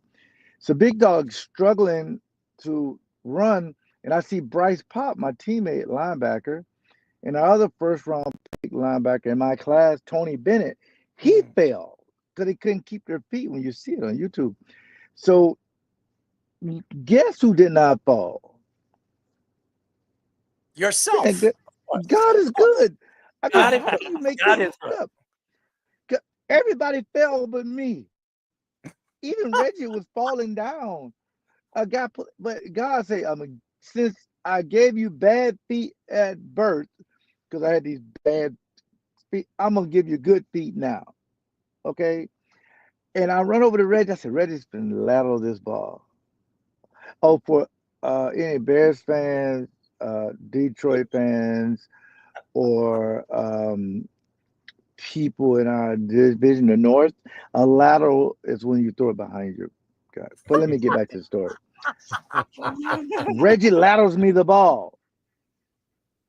I'm running down. I get about the 15-yard line. I lose my mind. I said, you know what?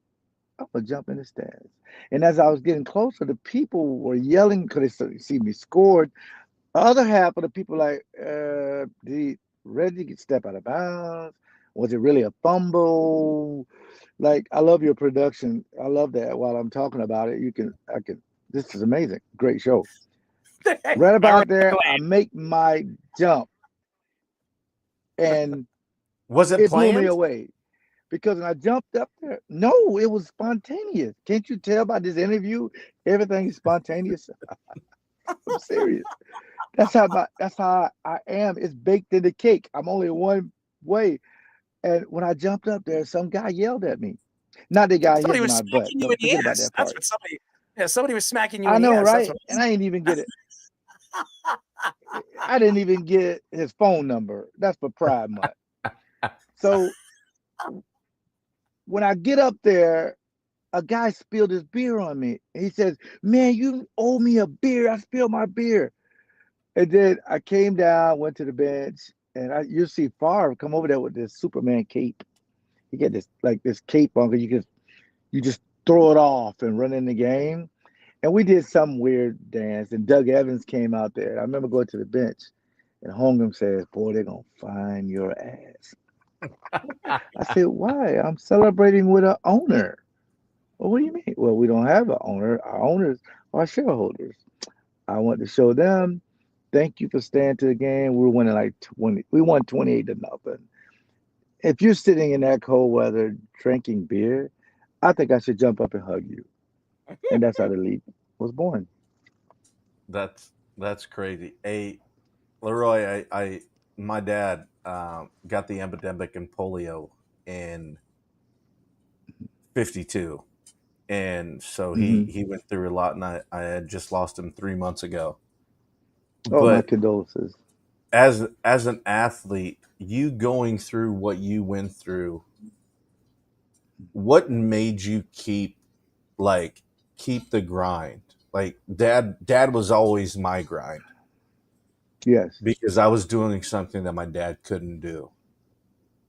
And you having limitations when you were born and all the other stuff, like what pushed you? Was it the drive for the sport? Was it your parents? Was it just your love for the game? I always love to see this because it's like when you go through something like that, people don't understand that. And I love these stories. Well, it wasn't the passion for the game. It wasn't anything. It's kind of hard to describe. When you grow up in poverty, I grew up in the inner city. It's called the Blodgett Homes. A lot of crime, violence, and I always heard these stories.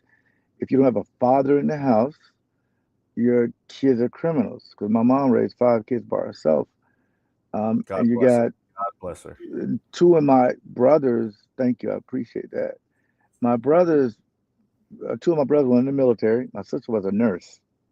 So, and then you got a special education student like myself that kids bullied me all the time. I mean, I'm in the deep South now, so that's hard enough for you to go through. But now you go through having braces and things of that nature. And if I ever meet Tom Hanks, I'm gonna say, listen, I was Forrest Gump way before you made that movie. You owe me some money because there was no running, no jumping. My mom, I'm in Florida. We used to sit on the porch outside. I could, in the swimming pool for the community was 100 feet away. This huge pool. I couldn't go because I can't swim. I got brace on my legs. I'm extremely pigeon-toed. But every single day I had the same smile. And my grandmother really brought it home because I used to be very shy, like really shy, like no eye contact, look to the ground. And she said, listen, you need to talk to people because you're really funny like your grandfather. I said, yeah, but kids are really mean and things like that. She said, well, it ain't up to them. You got to determine what you want to do. And that's when I told her I'm playing in the NFL to get my mom. I didn't use the word poverty. I used the word poor. And I was laser focused on that. There was no plan B. In my mind, it was going to work. If I encountered somebody, I told them that I'm playing in the NFL, of course they're going to deny it, but it ain't up to them. It's up to me. And yes, I had a lot of luck along the way. But when you say grind, my mom, like your dad, my mom got up, catch a bus at 3:30 in the morning, just to carpool to go to work. My sister, who's like my other hero, couldn't boil water. We didn't have a microwave, but she was just a terrible cook. I hope she's not listening to this program. Probably not. But that's where I developed my culinary skills. So I did the cooking, and my sister got the groceries. And I just watched my mom. I watched my grandmother. I watched my grandfather. And then it really came home. My grandmother gave me 50 cents every time in church. She sold Avon. It was like this cosmetic stuff. Yes. Yes. Oh, there's 100%. Sister Gertrude. Take them there. Take her stuff. Take her Stay Soft Fro or whatever the stuff. Take her the lotion. Take there's Mr. Take him the aftershave, and I would deliver in church, hustling in church. God know my heart. Don't judge me. I had $5 at the end of every week in a shoebox, and that's what taught me about work. And along the lines, I expected to make it, and when I did, my mom said, "Be the same guy. Don't let success change you because you work too hard for it." And that's after that, being 8 years old, being in a hostile environment, and things just kind of worked out for me. Leroy, let me tell you something. First of all, we have interviewed a lot of ex-athletes in their car. You're not the first, so that's the crazy thing. It seems like every athlete wants to hide from their wife or hide from their family because the kids, people Hey, are sitting in the house. First of all, Leroy, you trying to make me cry because what you said, man. Like, golly, that was my dad, and I miss my dad every day. And as you should. To hear you say that about your mother and what you did, awesome, man. Yes. That's the By the way- legacy, though. That's the legacy. Your parents leave their legacy for you. You can't forget that because he's watching his son now and he's proud of you. Well, it's I hope my, so. my father passed away about 9 years ago. This year was Mhm. 9 years. May 5th was when my father passed away. It's Mm. ever since my father passed away, it's been different for me and my family. It absolutely has. My sisters, my Yeah. nieces, my nephews, they were very, very close with my father. So I know That's awesome. I know what That's it is to awesome. have. Yeah, it is. It is 100%. By the way, for all the fans that don't know, we are speaking to 2022 Packers Hall of Famer safety Leroy Butler. Now, Leroy, you mentioned Brett Favre, and Yeah. I watched the documentary, the 30 for 30. Well, it was I'm Mhm. sorry, the Mhm. Untold Netflix documentary, and Yeah. they portrayed him to be a really, really bad dude. Now, I don't know Brett Favre personally. I really Yeah. don't. You played with him really at the upscale of Mhm. his career, and when he Oh really yeah. became Yeah. one of the top quarterbacks. He won 4 MVPs in a row. He will go down as the to me the sling thrower. That's what they used to call him, and he had probably one of the greatest arms of all time. And these stories coming Facts. out and really burying him as a player and what he did off the field and how he took advantage of people. Why don't you tell the fans a little bit about Brett Favre as a person, a guy that you obviously grew up with and got a chance to Mhm. know? Well, I just saw him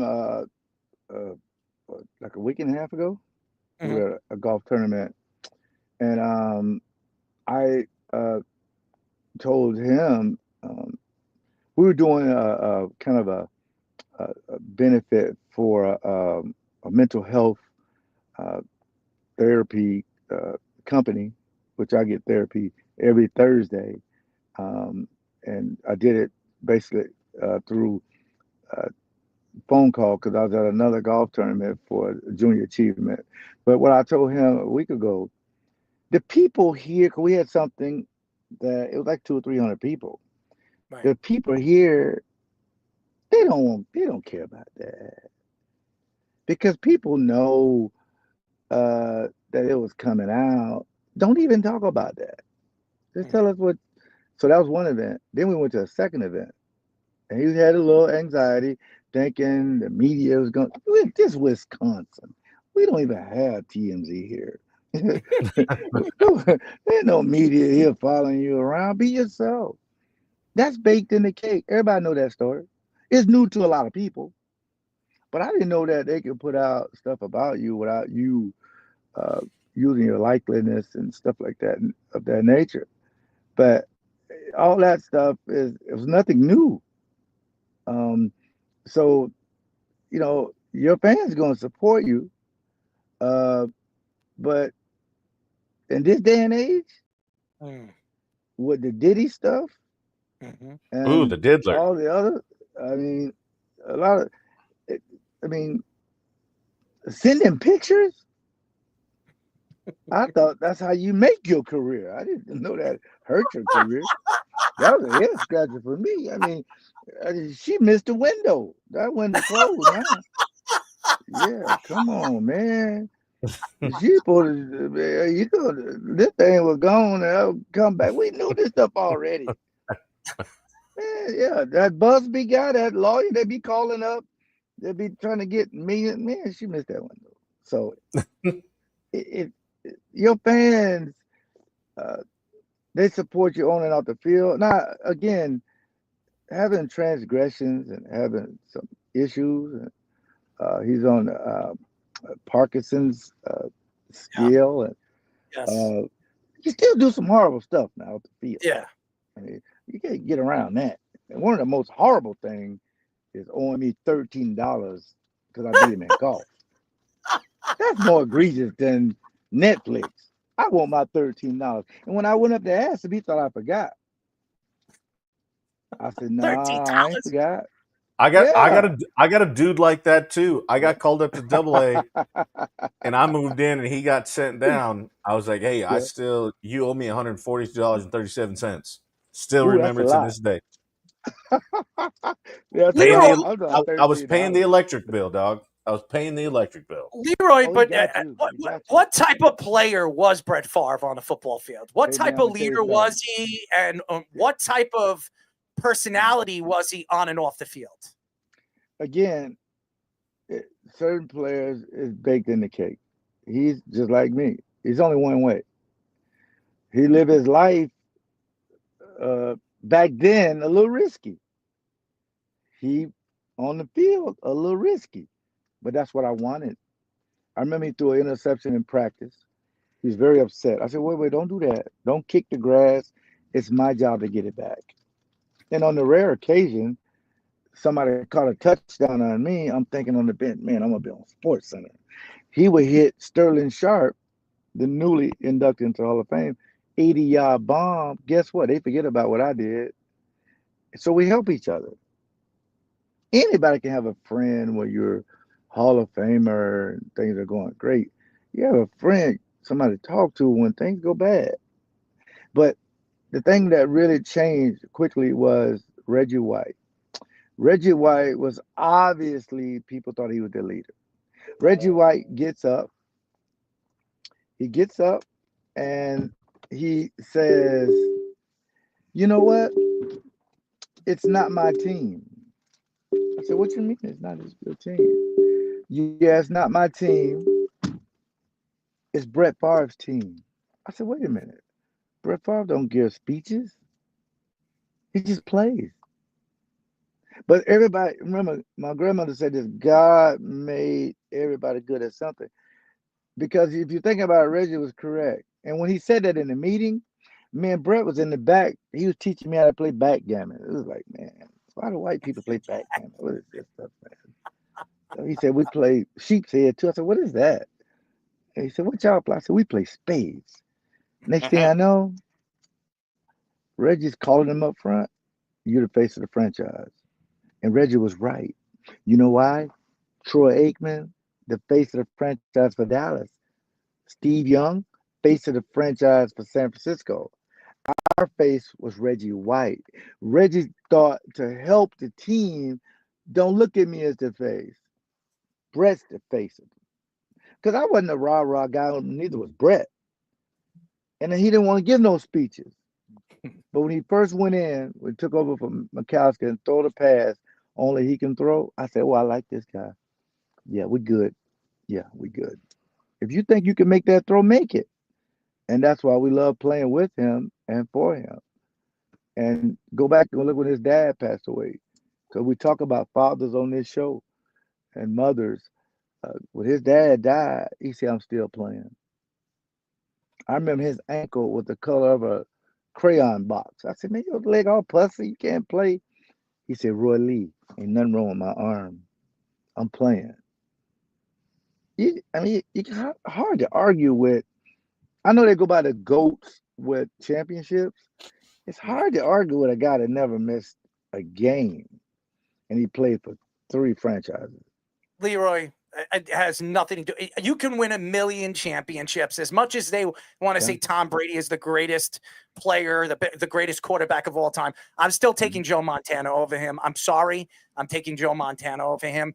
And in the same, that's good. That's good. Yeah. That's what you have to do. Yeah. And I look at accomplishments and what they have done through accomplishments. Yes. And Brett Favre, if you look at what he has done, I know a lot of people compare Brett Favre and Bart Starr and now Aaron Rodgers. When they've had, the Green Bay Packers have had superb quarterbacks and even coaches. Holmgren, he was a successful coach over there. You have obviously one of the greatest, some people would say the greatest coach of all time in the 50s. So we all know in Lombardi, so we all understand the background of the Green Bay Packers, but people forget, like you said, Reggie White and what Reggie White was. And I think Reggie White is the greatest. And by the way, Lawrence Taylor, everybody says is the greatest defensive lineman of all time. Lawrence Taylor came out, and I've quote unquote heard him say this numerous amount of times when I've been around him. And he said the best defensive player of all time is Reggie White. So I agree with him. Big dog, amazing. In Super Bowl 31, I got it on VHS, so I know it's true. Super Bowl 31. Well, you know it's true if you have it on VHS. And Beta. Don't leave Beta out. There's some old people out there. I say, listen, Big Dog, what you gonna do, man? Big Dog went out there, that's his nickname, Big Dog. Went out there and got them 2 sacks. I said, we win in the Super Bowl. They couldn't block him. the guy was amazing. I mean, and the thing about Reggie, real quick, was he sued the league to be a free agent. Mm-hmm. I remember that, by the way. And he came to the smallest market, the Green Bay Packers. That's a great story. But here's another thing that people don't realize. Reggie Wayne was playing professional football in another league. And before he even came to the NFL, he had like 80 or 90 sacks before he even stepped on an NFL field. If you put Reggie Wayne's numbers to his NFL numbers, It's the guy Reggie White. Reggie White. I'm White. sorry. Yeah. I'm sorry. We Reggie know White. what you mean. We know what you mean. We know what you mean. Reggie White. Reggie White You're right had about that. 80 sacks. If you look at Reggie White's career and you compare Right. both of them together, Right. he would Right. have over 230 sacks in his career. So, and that would be Yes. double the amount Yes. of what he had Right. over there in the NFL. Who, by the way, who leads the guy that leads the NFL in sacks of all time? Reggie White. So just think about that. The Memphis Showboats, I think that's who he played for in the USFL, I think. Yep. The guy was amazing, man. The guy was amazing. He had this hump move. I said, they know why they blocking you with one guy. And when they doubled him, that's when I got my 20 and a half sacks. So they said, well, we got to pick our poison. What do we do? But the guy, he was amazing to play with. Really was. So I know, I'm sure you've heard about all this Aaron Rodgers drama that's been going on. Obviously, you played with the Packers a little before Yep. that, but what are your thoughts to everything that's gone on when he was a Packer and the last couple of years now with the Jets and the Steelers? Listen, if I'm going to be 42 years old, damn right, I'm taking the whole off season off. Yeah, I ain't coming in no OTAs. No, I ain't doing that. I'm going to go to the Amazon and search for a rare beetle. Only I can find it. And I'm going to walk on the beach, and my photographer gets this amazing picture of me with no shoes on, looking up at the sun's coming up or down. I don't know. And people were like, he's married because he has a ring on. I'm like, listen, it don't matter. If he's not in there by mandatory minicamp, then Pittsburgh, you dug yourself a hole. So I think he'll be there tonight, I think. But for the most part, though, this had better work. That's the only thing I'm saying. Or Tomlin gonna take a dip. They're gonna take a dip. I If think this it's goes gonna- real bad, they're gonna take a dip. I think it's going to hit Tomlin right square in his forehead. As much as I They love got to Aaron win the Rodgers, Super Bowl. they They got to gotta win. You make don't the get a playoffs 42-year-old first. quarterback. No, you don't get a 42-year-old quarterback for 1 year to just make the playoff. They did that last year, Russell Wilson. You have to get to and win a Super Bowl. Leroy, you know the two hardest divisions in football is the AFC North and the NFC North. Everybody knows it. The Green Bay Packers division, you have Minnesota and Chicago and the Lions. I mean, they're stacked. And then you go to the North. You got Baltimore, obviously. You got the Bengals. Now you have the Pittsburgh Steelers, and you have the lonely Browns. We all know what the Browns are. They're a laughing stock. But nevertheless, they pay Myles Garrett $40 million a year.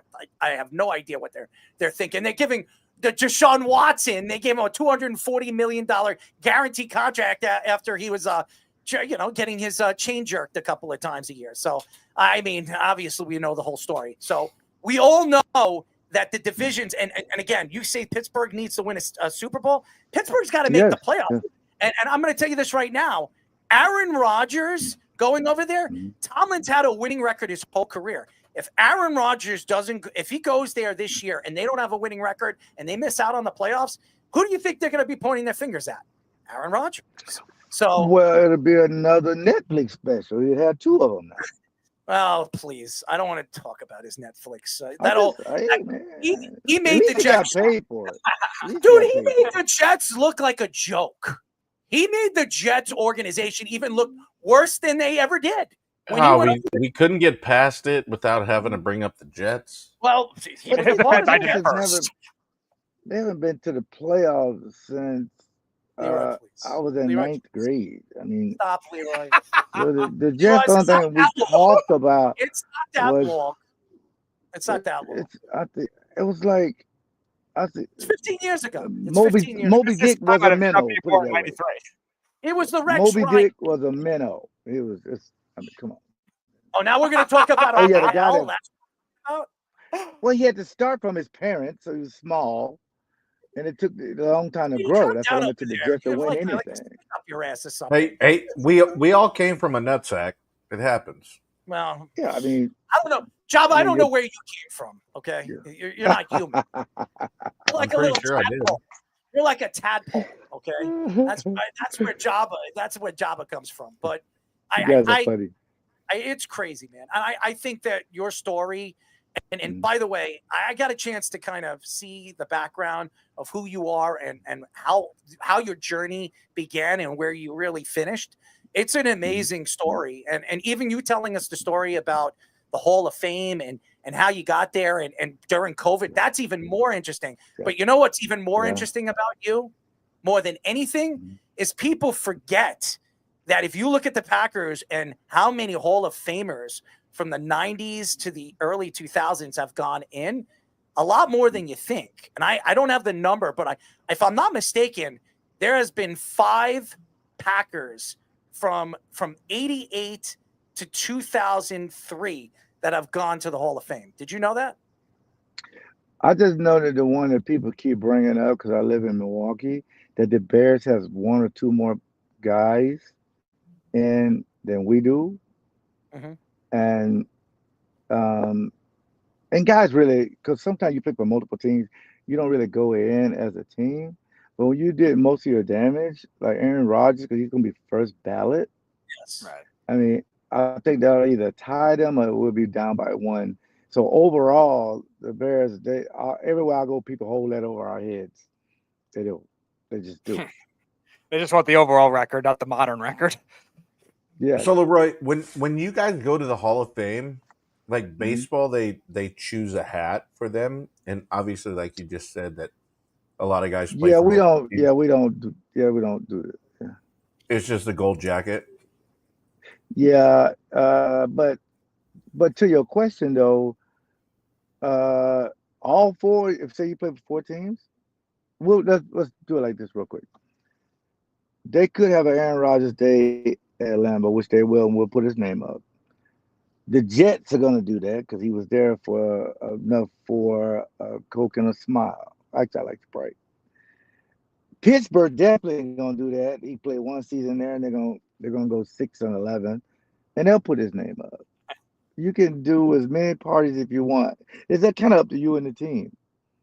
So most guys usually pick the team that he played with the longest. So, and you also see guys signing back with the team to finish as that player. Now that player will only talk about that team. But I don't think Aaron's going to finish their career that way. Yeah, I don't think Aaron's going to do that.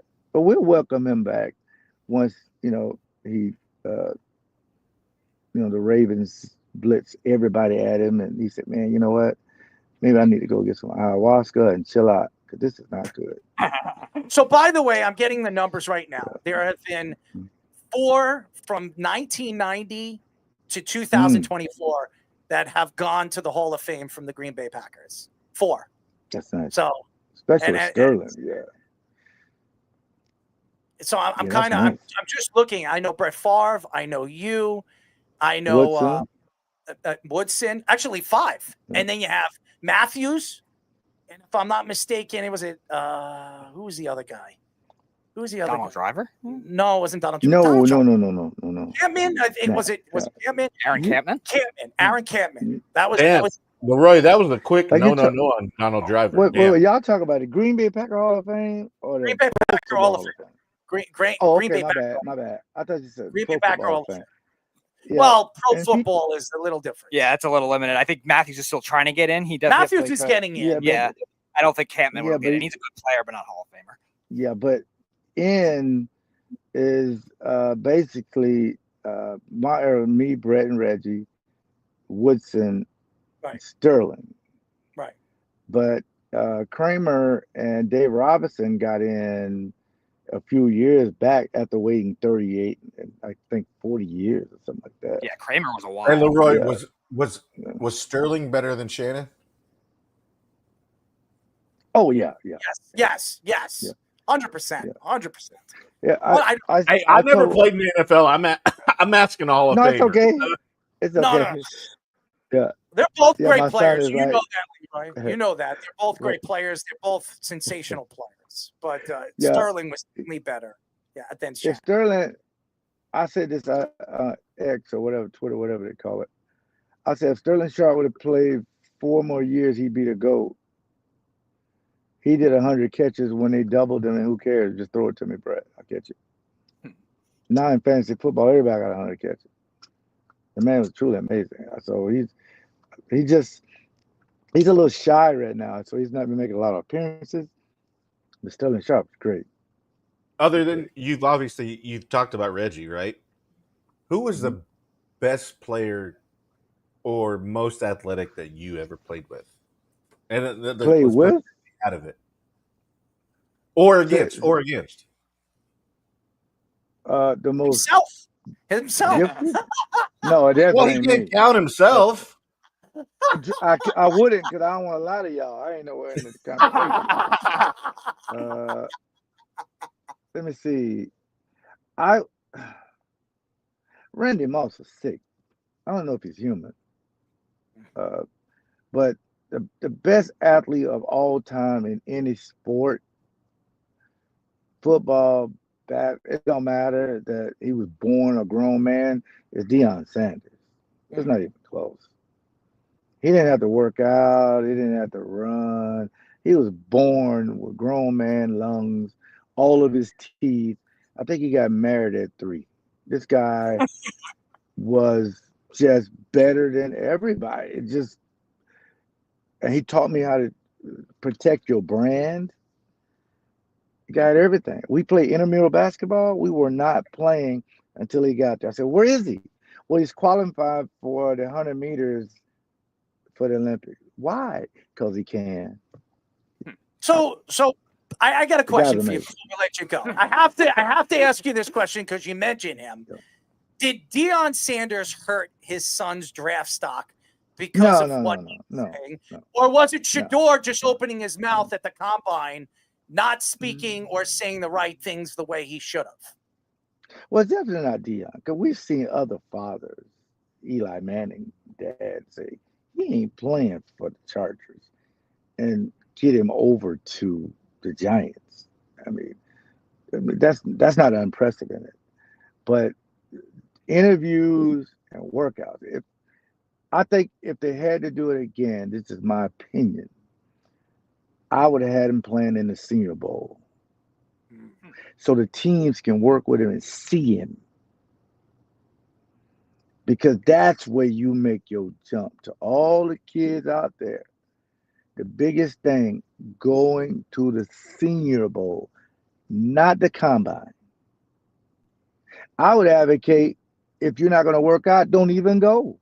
Let another kid go from another school to work that wants to work out. I would say my son is playing in Senior Bowl, so you can see everything. He'll be coached by pro people, and they'll see. And after that, I think he would have got drafted higher. Maybe, you never know at this point. But certainly, I don't think you can say anything that somebody would say, somebody said something, and I'm not going to draft him. But I will say this, though. I will say this. Pittsburgh, if that kid go up to Cleveland and plays well, Pittsburgh is not going to recover.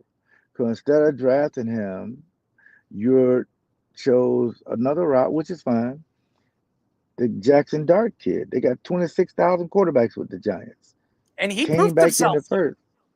I was just about to say that Jackson Dart really stepped up in the Senior Bowl, and that's why he moved up in the draft. A lot of people thought Jackson Dart was more than a third-round draft pick. He went all the way into the first round to the Giants because of what he did in the Senior Bowl. So I absolutely agree with you. I like the Senior Bowl. Yeah. That was my point. The Senior Bowl, everybody's there. You can't hide. And you run through it. But then you can talk about the Saints. Carr retired. You didn't even take a quarterback. Okay, say you don't want to take him 9. move back and get him and develop him. So all the teams that passed on him, history will prove who was right. If he plays and then turns out to be a great player. But we got to also say something too real quick. The NFL don't always get it right. They don't.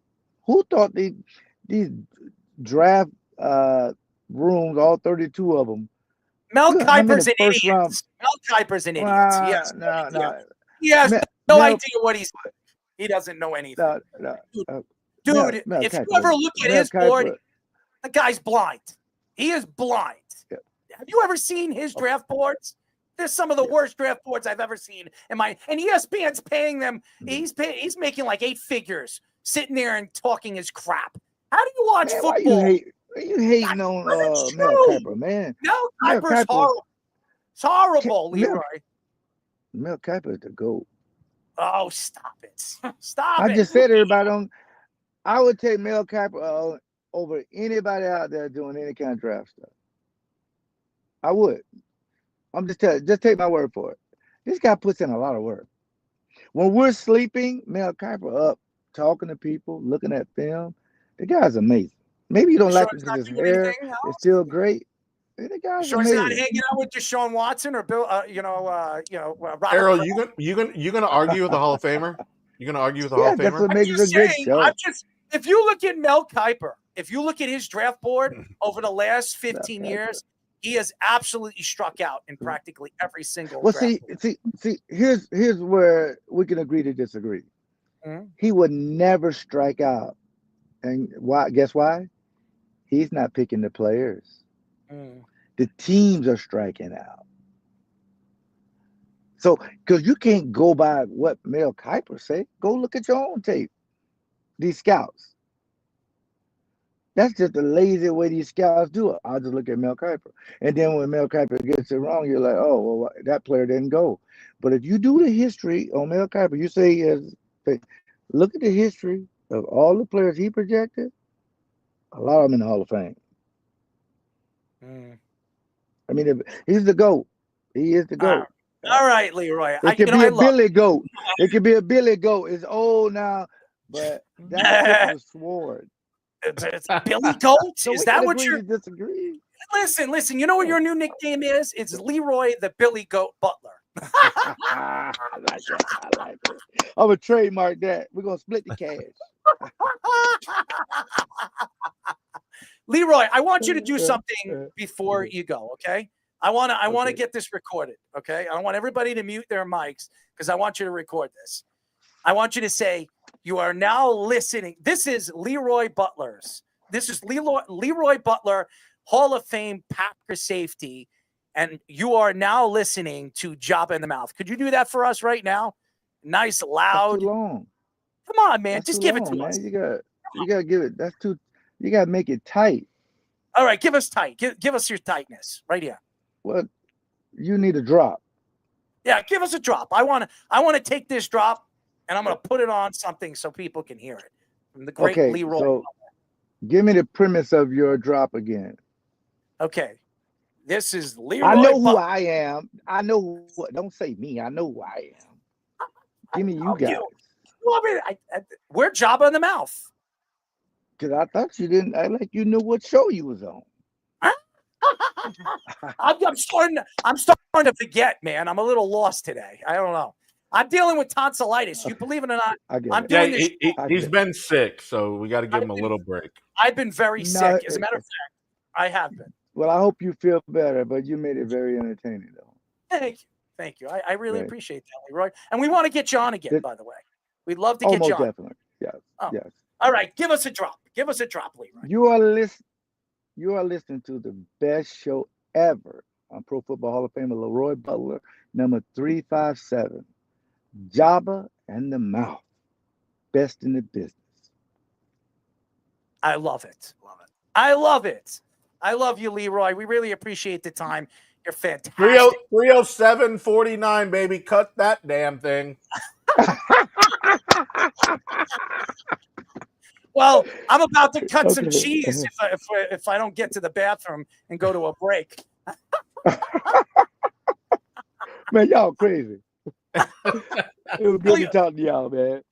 I got to Leroy, I I got to appreciate the time. Thank you so Leroy, much, man. we have a drop problem. center over here. I want you to hear some of our drops before we let you go. You ready to hear some of them? Let me hear it. Oh God. All right, here we go. I gave up the booty there. Like I always gave up the booty. This makes my pecker hard. Hold on. You just made my nipples hard. Sure As long did. as she's using dude wipes and taking care of my 2-hole, I'm good. Pulled it out of my ass. Hold on. Hold on. Bagel hole. I am a legend. Butt plug. Is that your cucumber, or are you happy to see me? Joba likes Oh my my shrimp God. cocktail. You got people to say that? Yeah, well, dude, these are cuts from our show. We're crazy, dude. This isn't like any normal show. I mean, we don't How sit about there. insane? It's dude. If you actually listen to our show, you would know how insane we are. But we know what we're I talking did about. listen. That's why I'm on the show. Shout out to my guy Nathan. That's why we love you, Leroy. We're very Yeah. happy to have you on, man. And we Well, I definitely want to appreciate get it. you on. And you're sensational. Thank you for the stories. Thank you for such a great career. And we're looking forward to getting you on again. You're sensational. Thank you so much, guys. Y'all Hey, have fun. and congratulations! It's as a kid from the Midwest, you know, we had Amon Green and the Packers, and we had all that stuff. So I was fortunate enough to watch you and do that, and you were fantastic in everything you did, man. It was awesome. And Thank you so much. your stories about your mom and you know how that it really touched me, and you know it's kind of how I grew up with my father. So it meant a lot to me, and I appreciate your time. Hey, no problem. Again, thank you so much, guys. Y'all stay up. We're going to stay up and tell your son or whoever was going into the back of the car, we love you too, Yeah, buddy. that's my son. I saw him waving behind you. I saw it. Yeah. So, Yeah, he loves it. Yeah, well, we really love you. And the fact that you gave us 40 minutes of your time just says a lot about who you are as a person. So we really appreciate it. All right. Take care, guys. Bye-bye. Let's give him a golf clap, ladies and gentlemen. A little golf clap from Leroy Butler. Ladies and gentlemen, he was sensational. Dude, we just had a Hall of Famer. Mm-hmm. Yeah. We've had a couple of Hall of Famers on this show. That's dope. Yeah, he's really cool. And you want to know something? He's a great personality. I was ecstatic to get him on when Speedy said Wow, that. guys. Wow. His agent That was was on. awesome. And his stories were great. He was fantastic. It was worth every bit of the wait. So what are we going to get the It looks like they both had to go. I have their picks. All right. I'm going to read We'll off. of them apologize to quickly. them. Yeah, I've already done that in the betting chat, unfortunately. But Leroy was awesome. Wes did send some CFL picks. He sent CFL picks. One of them already happened. I mentioned it in the private chat. He had Montreal tonight versus Toronto -5. Tomorrow he's got Calgary. Sam Peters is all CFL on the money line. Toronto plus 4.5, and then the BC Lions -5.5 in that game. Saskatchewan -3, and then Reno Johnnies. He had the Orioles tomorrow. There's no line out set for it, but they're playing against the A's, but likely to be -130. And then Oilers in both Game 2 and Game 3 of the Stanley Cup. Now let me explain something to you guys. And I understand Jeff's, frustration or whatever happened, and I don't want to hear it. Nobody should be attacking anybody on these messages. I don't care who started it. I don't want to hear it. To me, it's unprofessional. We have a Hall of Famer on the show, and I'm watching this back and forth banter with everybody going back and forth. This should not be going on during the show. I'm upset about it. Well, don't even say it. I'm even more upset about it because when you give someone a chance and they spit in your face and then curse you out on your own thing, and you don't say anything negative, I'm not going to say anything right now. I just think some people don't realize when they're being given a chance and are, just don't really get it. Unfortunately, it's too bad.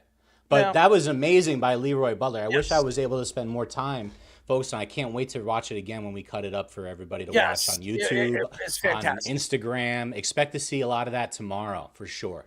No, it was fantastic. All right, let's finish up King of the Hill. Let's get the boys in. We're going to the second round. So we got Zach versus Jake. Zach versus Jake as we move on. Great. Move on to the second round. All right, let's get the music back on for King of the Hill. And we should be going right to the next one right here. And it's the Joust tonight, guys. Best NHL goalies of all time. You have plenty to pick from. I hope you're hockey fans. Let's get those guys in there into our setup. And let's start with Jake. All right, so this is going to be a little rough for me, but I'm going to try my best. I'm going to go with Terry Shawshuck of the Toronto Maple Leafs. Why? Do you like his name? Yeah. Did you look him up? And he's Canadian. He played for Canadian teams, so I assume he's pretty good. Zach. Yeah, I'm not much of a hockey guy either. Unfortunately, I wish I was. But I'm gonna go with since I'm from New Jersey, I feel it's fitting to go with a New Jersey native. I'm gonna go with Martin Brodeur. He has 691 wins. He's an amazing hockey player, hockey goalie. He has 125 shutouts, most of all time.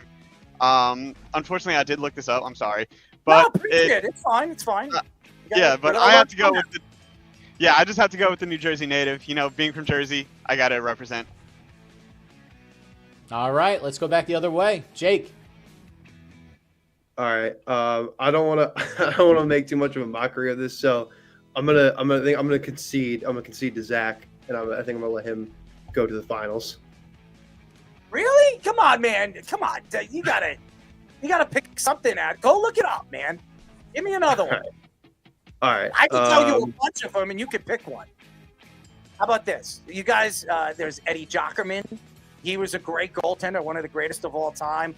You have Glenn Hall. He was a great goalie in the 50s and the 60s. He was a great goalie. A Grand Fjord, Edmonton Oilers, great goalie. I mean, Dominator. How about Henrik Lundqvist? He was a great goalie. I got one. I'm gonna go with Curtis Andre Fleury. I'll go Curtis Joseph, right. St. Louis Blues, 454 wins. All right, Zach. Patrick Waugh. So he didn't have much of a long career. So he didn't have much of a long career from what I'm reading, but I'm gonna go with Ken Dryden because he has 6 Stanley Cups in 8 years. I don't really watch much hockey, but that's really impressive. That's like Jordan. Of course, if Jordan didn't go to baseball for the 2 years, he could have like 8 or 9 in a row. I don't want to get into that, but Ken Dryden, short career, but 6 rings in 8 years is kind of crazy. All right, back for the last one, guys. Come on, Jake. Come on, give me one. All right. I'm gonna rock with. I know they've got some great players, and they are a pretty storied franchise in hockey. I'm gonna go with Tony Espiso, Chicago Blackhawks, 423 wins, and obviously I shout out a little bit of the family out in Chicago. Esposito. Esposito. Yes. Yeah. Okay. Sorry if I mispronounced that. It's all right. He doesn't know hockey. It's all right. I'm bad at hockey names too, so don't worry. As we do the sounded out game all the time, so I'm very bad at it. Yeah, you but can sound it out one. I know Tony Esposito. I know all the popular guys, so but Tony Esposito was good too. Yeah, 100%. Yeah. All right, last one, Zach.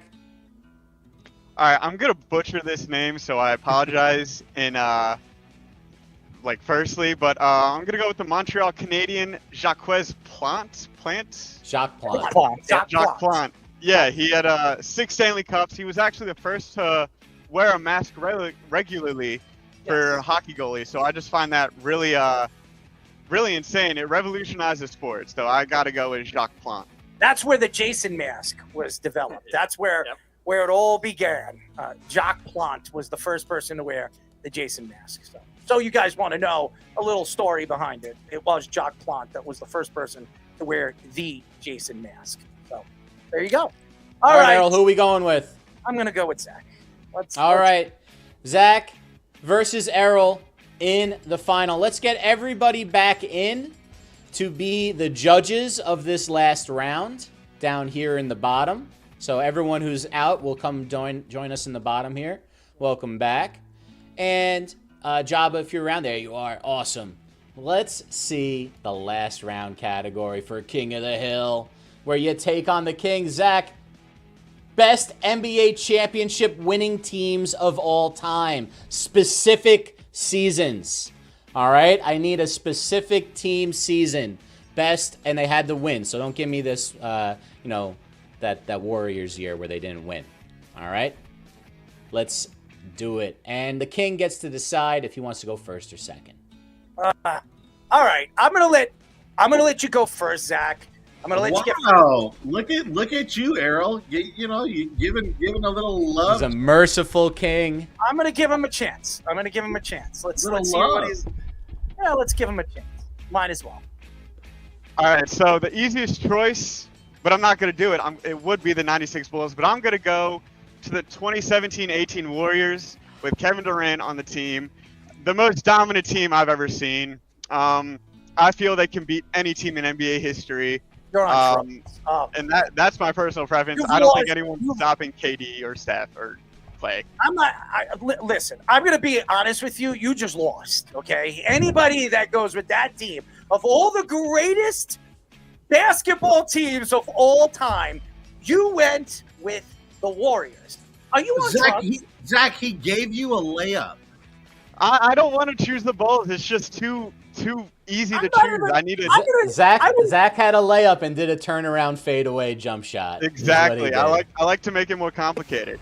I wish He was like Ben Simmons. He wanted to pass it up. I can shoot better than Ben, though. I can shoot better. I think every single one of us can shoot better than Ben Simmons. That's true. That's true. Are you kidding me? Out of all the opportunities you had, that's what you went? I mean, to be fair, Errol, they're a historically great team. I did expect them to be said tonight. I don't disagree, but it wouldn't have been my first choice. Might not have been my first choice. Errol, let's see what you got. My first choice is going to be the Boston Celtics from really 1957 to the 1963. I mean, Bob. Let's just say old Celtics team. Yeah. Bob Cousy, Bill Russell. Bill Russell's one of the greatest big men of all time. Won 11 championships as a coach, as a player. Bob Cousy's one of the greatest point guards nobody even talks about. I mean, that team was stacked from top to bottom. And by the way, Red Auerbach is one of the greatest coaches, really took the NBA by storm. He was the first winning big-time coach in NBA history. I'm going with Boston. And a great announcer. Fantastic. I'll go 1957 all the way to the 60s. Give me the Boston Celtics. Unbelievable team. All right, so I guess we'll allow generational they type were. things like I mean, that you want to as well. go? Here, I'll go here.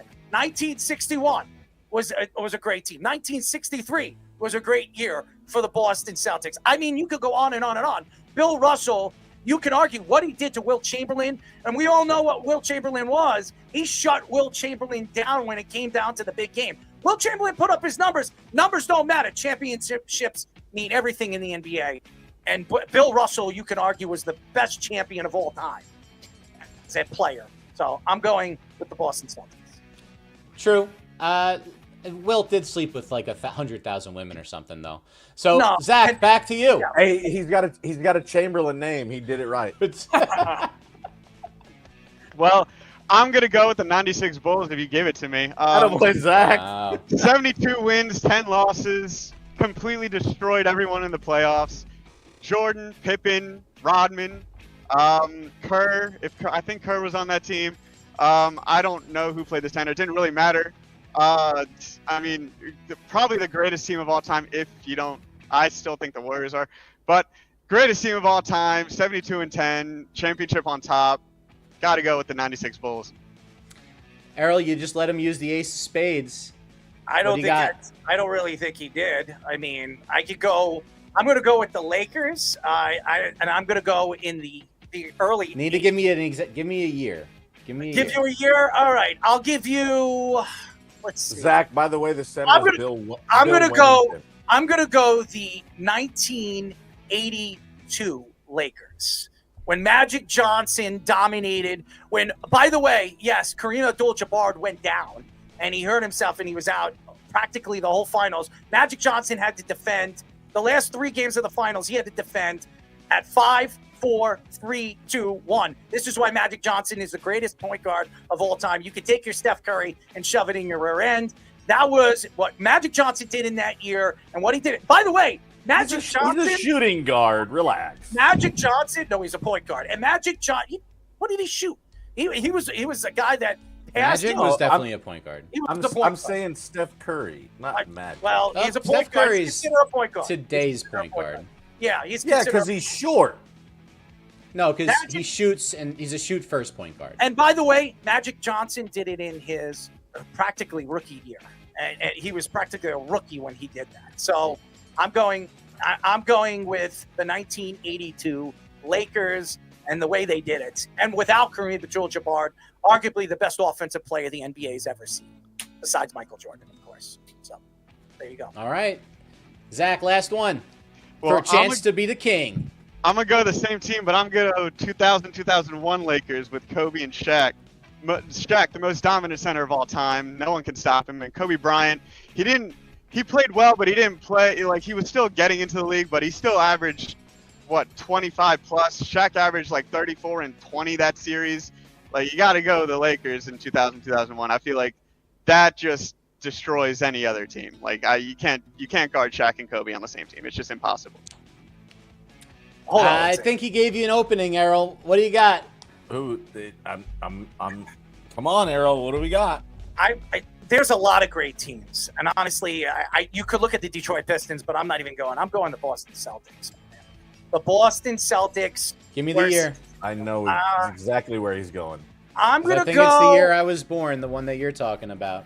Well, you're going to go 85. That's what you're going to go. No, but, they didn't win that year. I mean, 80. I guess 85, 86. 86. 86 was when they won their championship, and I'm going to go with the Boston Celtics. Just think about it. Kevin McHale, Larry Bird, Robert Parrish. This team was stacked. Hall of Famers galore. And who put this team together?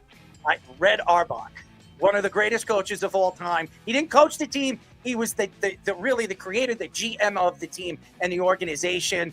And who did they beat in the finals that year? And by the way, they dominated that year. They played the Houston Rockets. They wanted to play the Lakers. They wanted to play. That was the best Boston Celtic team with Larry Bird, McHale, and Robert Parrish. And they beat the Rockets in the finals because they surprised the world and knocked off the great Lakers. And that was the year that I remember in Celtic Pride, Celtic City, when Larry Bird came out and said, I wanted to play the Lakers that year. I wanted to play the Lakers because that was the best team we've ever had, and we would have destroyed them. So I'm going to go the 1986 Boston Celtics. Wow. This is going to be a really close vote. I'll start the voting, and then we'll go down the line. I think I have Zach winning this one. And I think it's really close. And I think you just can't beat the 96 Bulls. I think the 96 Bulls beat the 86 Celtics.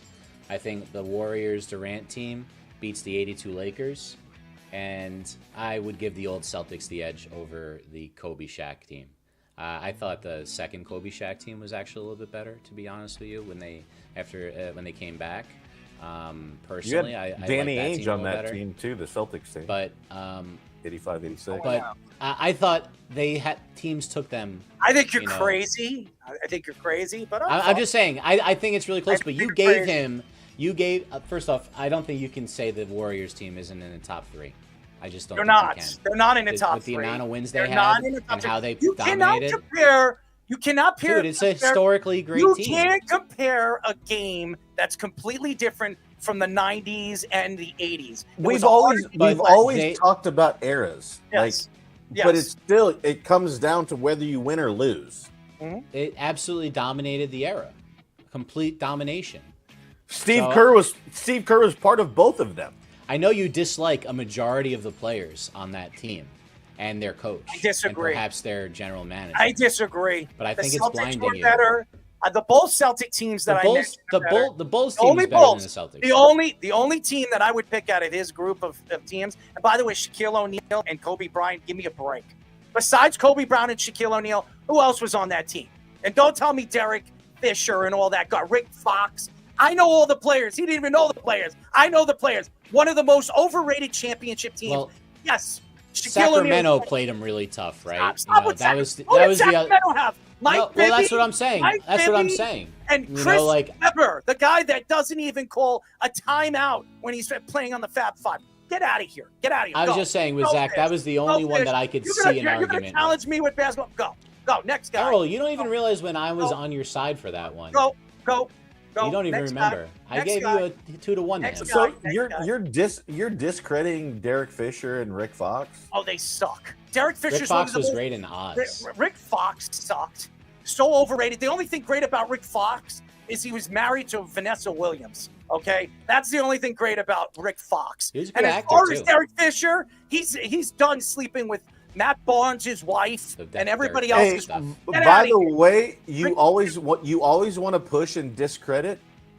You realize they were in the NBA, right? They were overrated players. They weren't really good. I just gave Oh, you. they weren't, but they got to the NBA. What How they many got to the kids? NBA? How many Everybody- kids play basketball that has don't get to the nothing to do NBA? with this argument.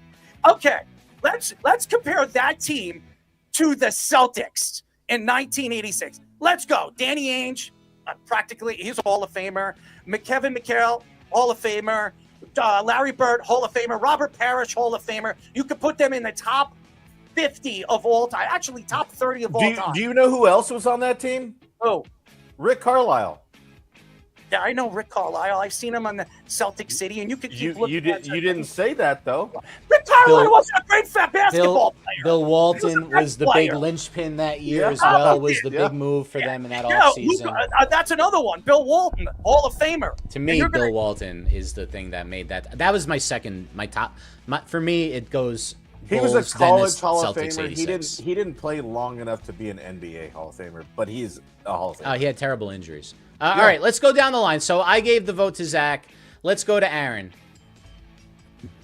I think I'm also gonna give it to Zach. I don't know. Again, I don't know that much These about guys that. weren't even alive for this. But I do think that when he said about the 2000 Lakers, kind of caught me by surprise. I kind of like that, so I'm gonna go to Zach with that one. All right, let's go to Mr. Tommy. Popes. I'm going with Zach. I think Zach did get it very closely, and I'm with you on full agreement, Fish. I do think that, looking at both teams or whatever, both of them are very stacked, very solid or whatnot. I do think, of course, Zach, his first choice being the Warriors. However, whether you like it or not, Errol, that is one of the best teams of all time. No, they're not. Yes, it is. No, they're not. No, they're not. You're No, like they're the not. only one who says that. No, Literally they're the not. only person in the Okay, sports okay. worldosphere. Tim Hardaway was on this show, and he's even said it. Steph Curry, Because he any played one in of the those guys. 90s. No, because the 90s game is different, and they wouldn't have worked in the 90s. You think Steph Curry's Actually, gonna be I think Steph Curry would have ran. They would have had to adjust to him shooting from that No, they far wouldn't away. have.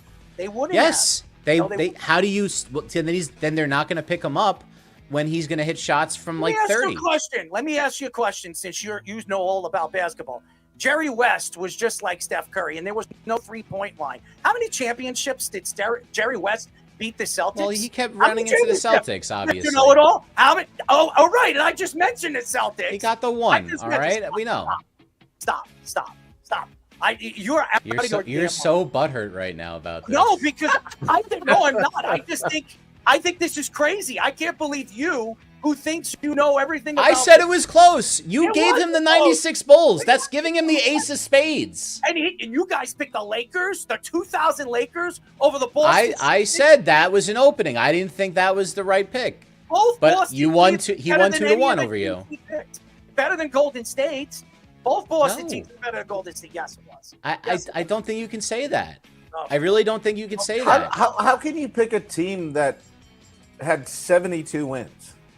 Look, like if you want to talk about you can't see who they translate like you see who different they play? eras. Like Bill Russell Did you was see who like they play? 6'9" at center. You Did you still see gotta what you still gotta show up and play.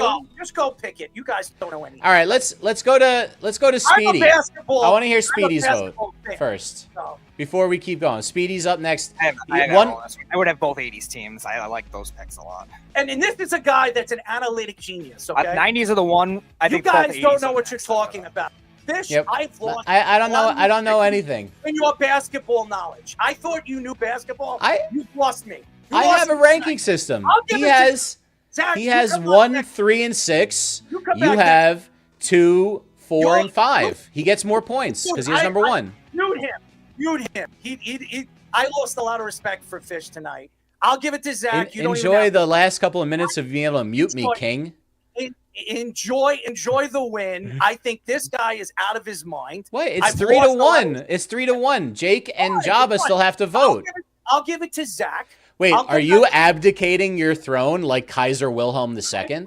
I'm fine because I already advocated it because I listened to your crap come out of your mouth, and I thought you If knew that's better. all it took, World War I would have ended so I've much lost faster. a lot of respect for you, dude, especially your Bring up the basketball 7 different knowledge. conspiracy theories. Over the head. I've lost The a lot of. Czarina would have never had lost her life. I'm cool to lose. I'm cool to lose. But I'm going to give Mike the throne. I'm going to give None of Mike it. the throne because I listen to a guy that sits here and says, "Oh, I'm a basketball fan. I know basketball. You don't know shit." It's a democratic process. I'm not the only one that voted that way. Fine. These kids weren't even alive for that. You didn't even let the rest of the votes go. Don't You need wouldn't it. even let the voices of the people be heard in your kingdom. I heard enough from your mouth that makes me want. You would be like the king in freaking Robin Hood. I want to hurl from what you came up with your take. I've lost a complete amount of your basketball. This reign has just gone on to I'm giving tyranny. it to Zach. Let Zach go. I'll come back next week and I'll win next week. Well, let's get the votes before they're done. Jake, who would you go with just quickly, and Joba?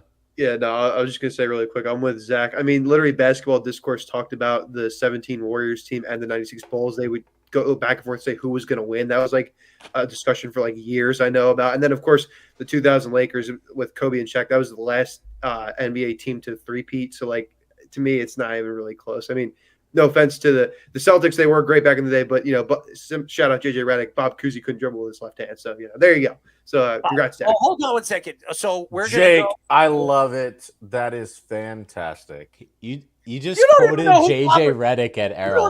That you don't was even know- amazing. You don't That's even why. know, That's why I said I love it. You don't even know who Bob Cousy is, buddy. So I don't know what you're talking about. One of the greatest passers of all time, one of the greatest point guards of all time, left or right. The guy could jerk off. He knows him better than Tony Esposito. At least I respect Bob Cousy, but the man could not dribble with his left hand. How do you know? Were you alive to watch him? What the hell are you talking about? I wasn't allowed to watch half these people. Doesn't mean I can't have an opinion on it. I can You're gonna watch tape. take the gold grinds tape. What are you going By to the turn into? Errol, are you going to turn into Mad Dog Russo and tell me that I wasn't alive, so my opinion doesn't matter? I'm going to tell you that you're out of your damn mind. When Michael Jordan came out and straight up said, Magic Johnson's the greatest point guard of all time, and Larry Bird is the greatest shooting guard. That's okay. That's fine. But and you have the greatest basketball player of all time coming out and saying those two guys are the best players he's ever played against, and you're going to take Steph Curry and Kevin Durant and Draymond Green and though. Klay You have Thompson. Steph Curry, Kevin Durant, and Klay Thompson. It you had doesn't to guard matter. three of the best shooters ever, and then you had.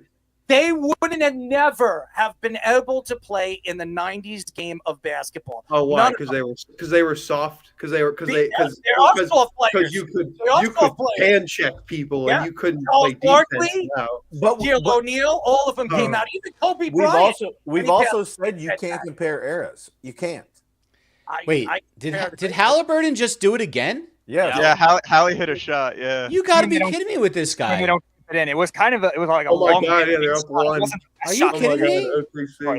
I'm glad it wasn't just us. Like 5 There's minutes. a live reaction, by the way. Jabba in the mouth. So is Halliburton going to go down as one of the best clutch performers ever? This is He's pretty clutch. It's a hell of a season so far if they go all the way through. If he wins, you can't say he's not. You know, they didn't have a great start to the year. In the first half, they were really up and down, and then they just became this team. I don't know. You heard Carlisle say it was a magical thing or whatever. I don't know. The guy's been around the game for a long time. He was on that Celtics teams that one of our esteemed colleagues didn't even mention. So that Mavs team. But guys, that's King of the Hill. Rick Carlisle won the never last 4 even states, stepped on the basketball court in that championship. He never even stepped on the basketball court. And you bring up Rick Carlisle? Give me a break. Here, I I can name a bunch of guys that were a part of that Celtic team that actually became coaches and championship coaches. So I think it's important to remember, like, some of the best coaches come from those championship teams. Like, they might not have been the number one guy on those teams. They could have been backups.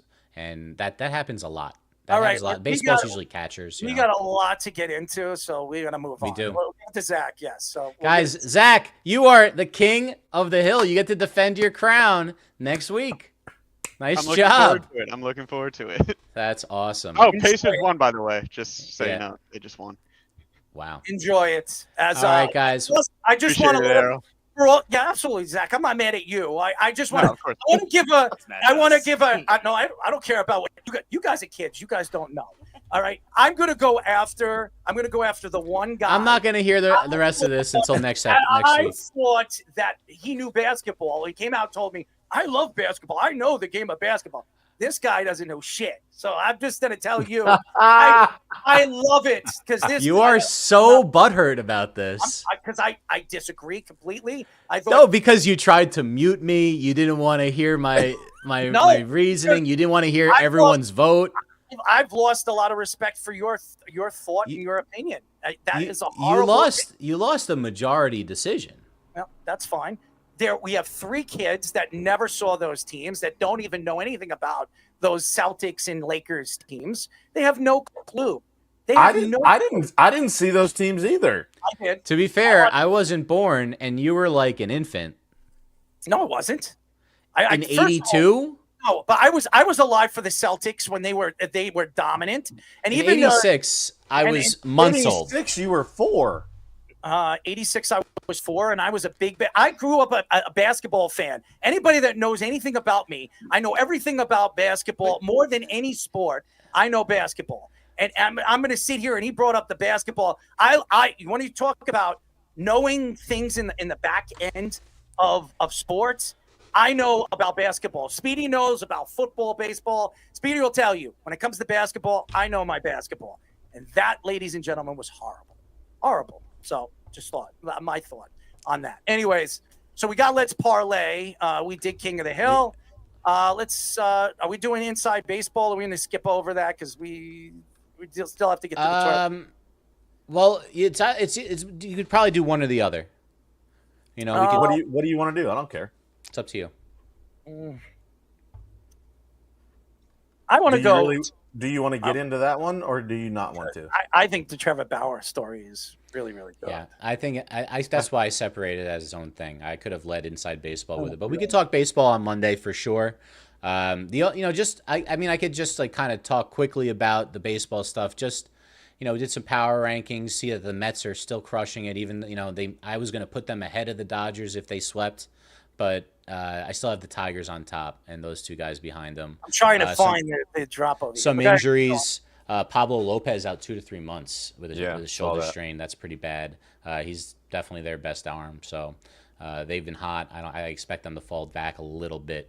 What else do we have in the? In fact, I could probably bring it up right now. I honestly, it'll be interesting to see if the Central stays as strong as it has.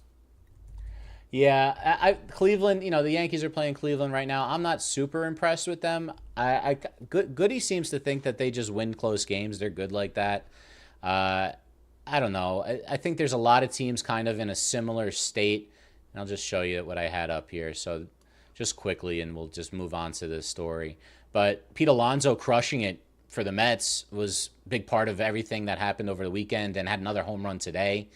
The McCullers story, outdueling Skeens, but then we found out that harassment, remember we covered this a couple of weeks ago, was traced to some Canadian crap overseas Canadian thing. The Rockies swept the Marlins, which is crazy, and it's their first series win in 22 straight series as a streak. Spencer Strider's getting murdered. TJ Friedel, and let's end with this. I got a highlight to show you. TJ Friedel won a game with robbing a home run. I don't know if anyone saw it. It was an incredible play. Who's their closer, Speedy? Pagan over there? Emilio Pagan, yes. Emilio Pagan, yeah. Yep. So here it is. Almost Pagan, Met. Former Met. He likes to serve up some almost dingers. Almost Met. Serve us some dingers. Here we go. And that's with 2 outs in the 9th. That would have tied the game. What a play. They run it back one last time. Just Did you everyone get seeing the Kirby Yates one? the Yates one? No, I didn't have that. What do you got on that, Joba? I've been scared a lot of times in my life. Oh, and not Kirby Yates, George Kirby. George Kirby, yes. Yes, that I did. I didn't Yeah. have that. I didn't want to even look at that one. 102.7 miles per That hour. was come back that was rough. Like right off the face. As a pitcher, that's it. It's one of those things that I've been hit every place but my face, and I've seen it happen to dude I went to high or college with. I've seen it teammates, and I was fortunate enough that it never happened to me. But man, when you get one back at your dome like that, it's all reaction in the first place anyways, just because it's coming so fast. But yeah, it's just I see those guys, and I can't say I know how it feels because I don't. But it's scary as shit because you don't know, like, is my face broke? Is my eye broke? Is whatever it is. And Because you're like in shock. You have to be because like yeah, right when it happens. I've seen my son hit in the forehead. He didn't get hit in the face, but I saw my son get hit in the forehead, and it was the scariest thing of my life. Yeah. And I'm like, and then you see it, and you're just like, you watch these games, and as baseball players, like, it's obviously not the most entertaining sport most of the time. But like when you see things like this, when guys get hurt, it's just you feel for them. And being in the position that I've been in, and a lot of guys that have played baseball, whether it's been little league, whether it's been whatever, it's you have that experience, and let alone from one of the best people in the world to play the game and then get one off your coconut. It's not fun. Yeah. So we'll cover more baseball, especially when Goody comes back. We'll talk a little bit more next week, and that's going to be our little truncated version of Inside Baseball. But we've got a big baseball story left to go, Errol. The Los Angeles Times reports that Trevor Bauer has won his lawsuit against Lindsey Hill, one of the women accusing him of sexual assault in 2021. The judge said that Hill has to pay Bauer over $300,000 for the violation terms of the settlement agreement. Bauer and Hill struck a deal 2 years ago to end their lawsuit against each other and allowed Bauer to be eligible for in baseball again after his suspension for almost 200 games was over. Bauer filed a new lawsuit against Hill in October, claiming that Hill had multiple social media posts claiming that Bauer gave her financial compensation from her when that wasn't supposed to be public. Because Hill didn't respond to the lawsuit, the judge ruled in Bauer's favor, and she has to pay anywhere between $10,000 and $300,000 for any other lawsuit she had involved in.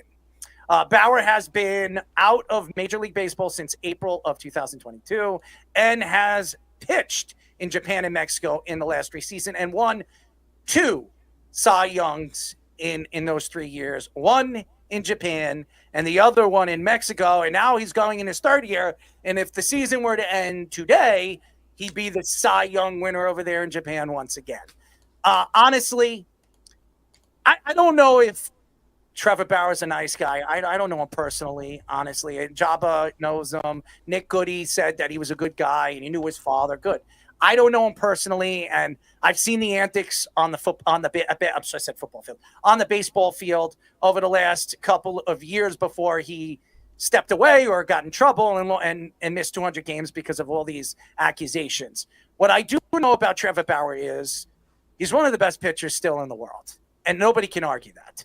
And when you look at these professional baseball teams, and Shohei Ohtani's still playing, he bet on baseball. I know it's not with women or anything like that, but there are guys over the last couple of years in professional sports that have done things on and off the field and gotten away with it. Greg Hardy, look what he did. and he got another contract from the Cowboys, played another 4 or 5 years in the NFL. There are a ton of players that have had extra chances. You think Justin Tucker was going to those massage parlors. You don't think he's going to get another chance to play in the NFL? He's one of the best kickers of all time. He absolutely will. Deshaun Watson got a $240 million contract after all the stupid stuff that he was doing on and off the field. Even in his own quarters, in the facilities, he was doing these things. But he got away with it. So we got Trevor Bauer, who's done interesting things, not very nice things of what we've heard. And I'm not saying they were false or they weren't true accusations. All I'm saying is that he's done some things and he has never been proven to be guilty in law, in front of a jury, in front of a judge. So knowing that, why are professional baseball teams that are looking to bring in pitching or looking for help in pitching in certain aspects of the season, why don't they go after a guy like Trevor Bauer, who can absolutely fill in as their third or fourth guy in their rotation, maybe even their second guy or first guy, depending on the team. Kansas City right now could definitely use a Trevor Bauer. So I just think that obviously baseball has been scrutinized over the last couple of years on what they've done to many different people going to the Hall of Fame. Bud Selig, he's in the Hall of Fame, and he was the one that allowed steroids to happen and go on in baseball. But he's in the Hall of Fame because of Rob Manfred, or whatever you want to call him, Ferd or Furball, Ass, whatever you want to call him. He's the one who allowed Bud Selig, his mentor, to go to the Hall of Fame. But George Steinbrenner, that saved baseball.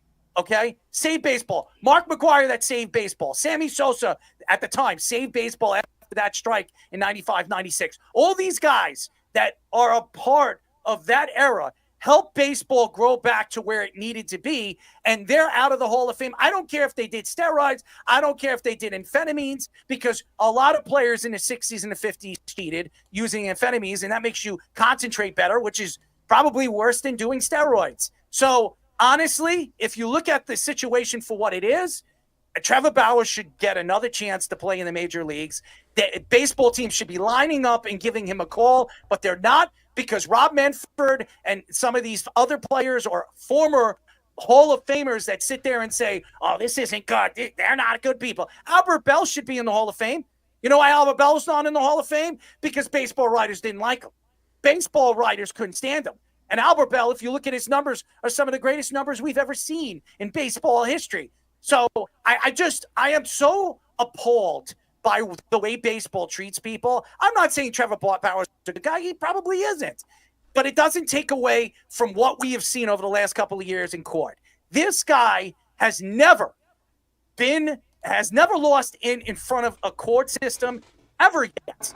And the fact that that is true, this guy should absolutely get another chance to play in the major leagues. Will he? No, he won't. Because baseball is going to keep him away.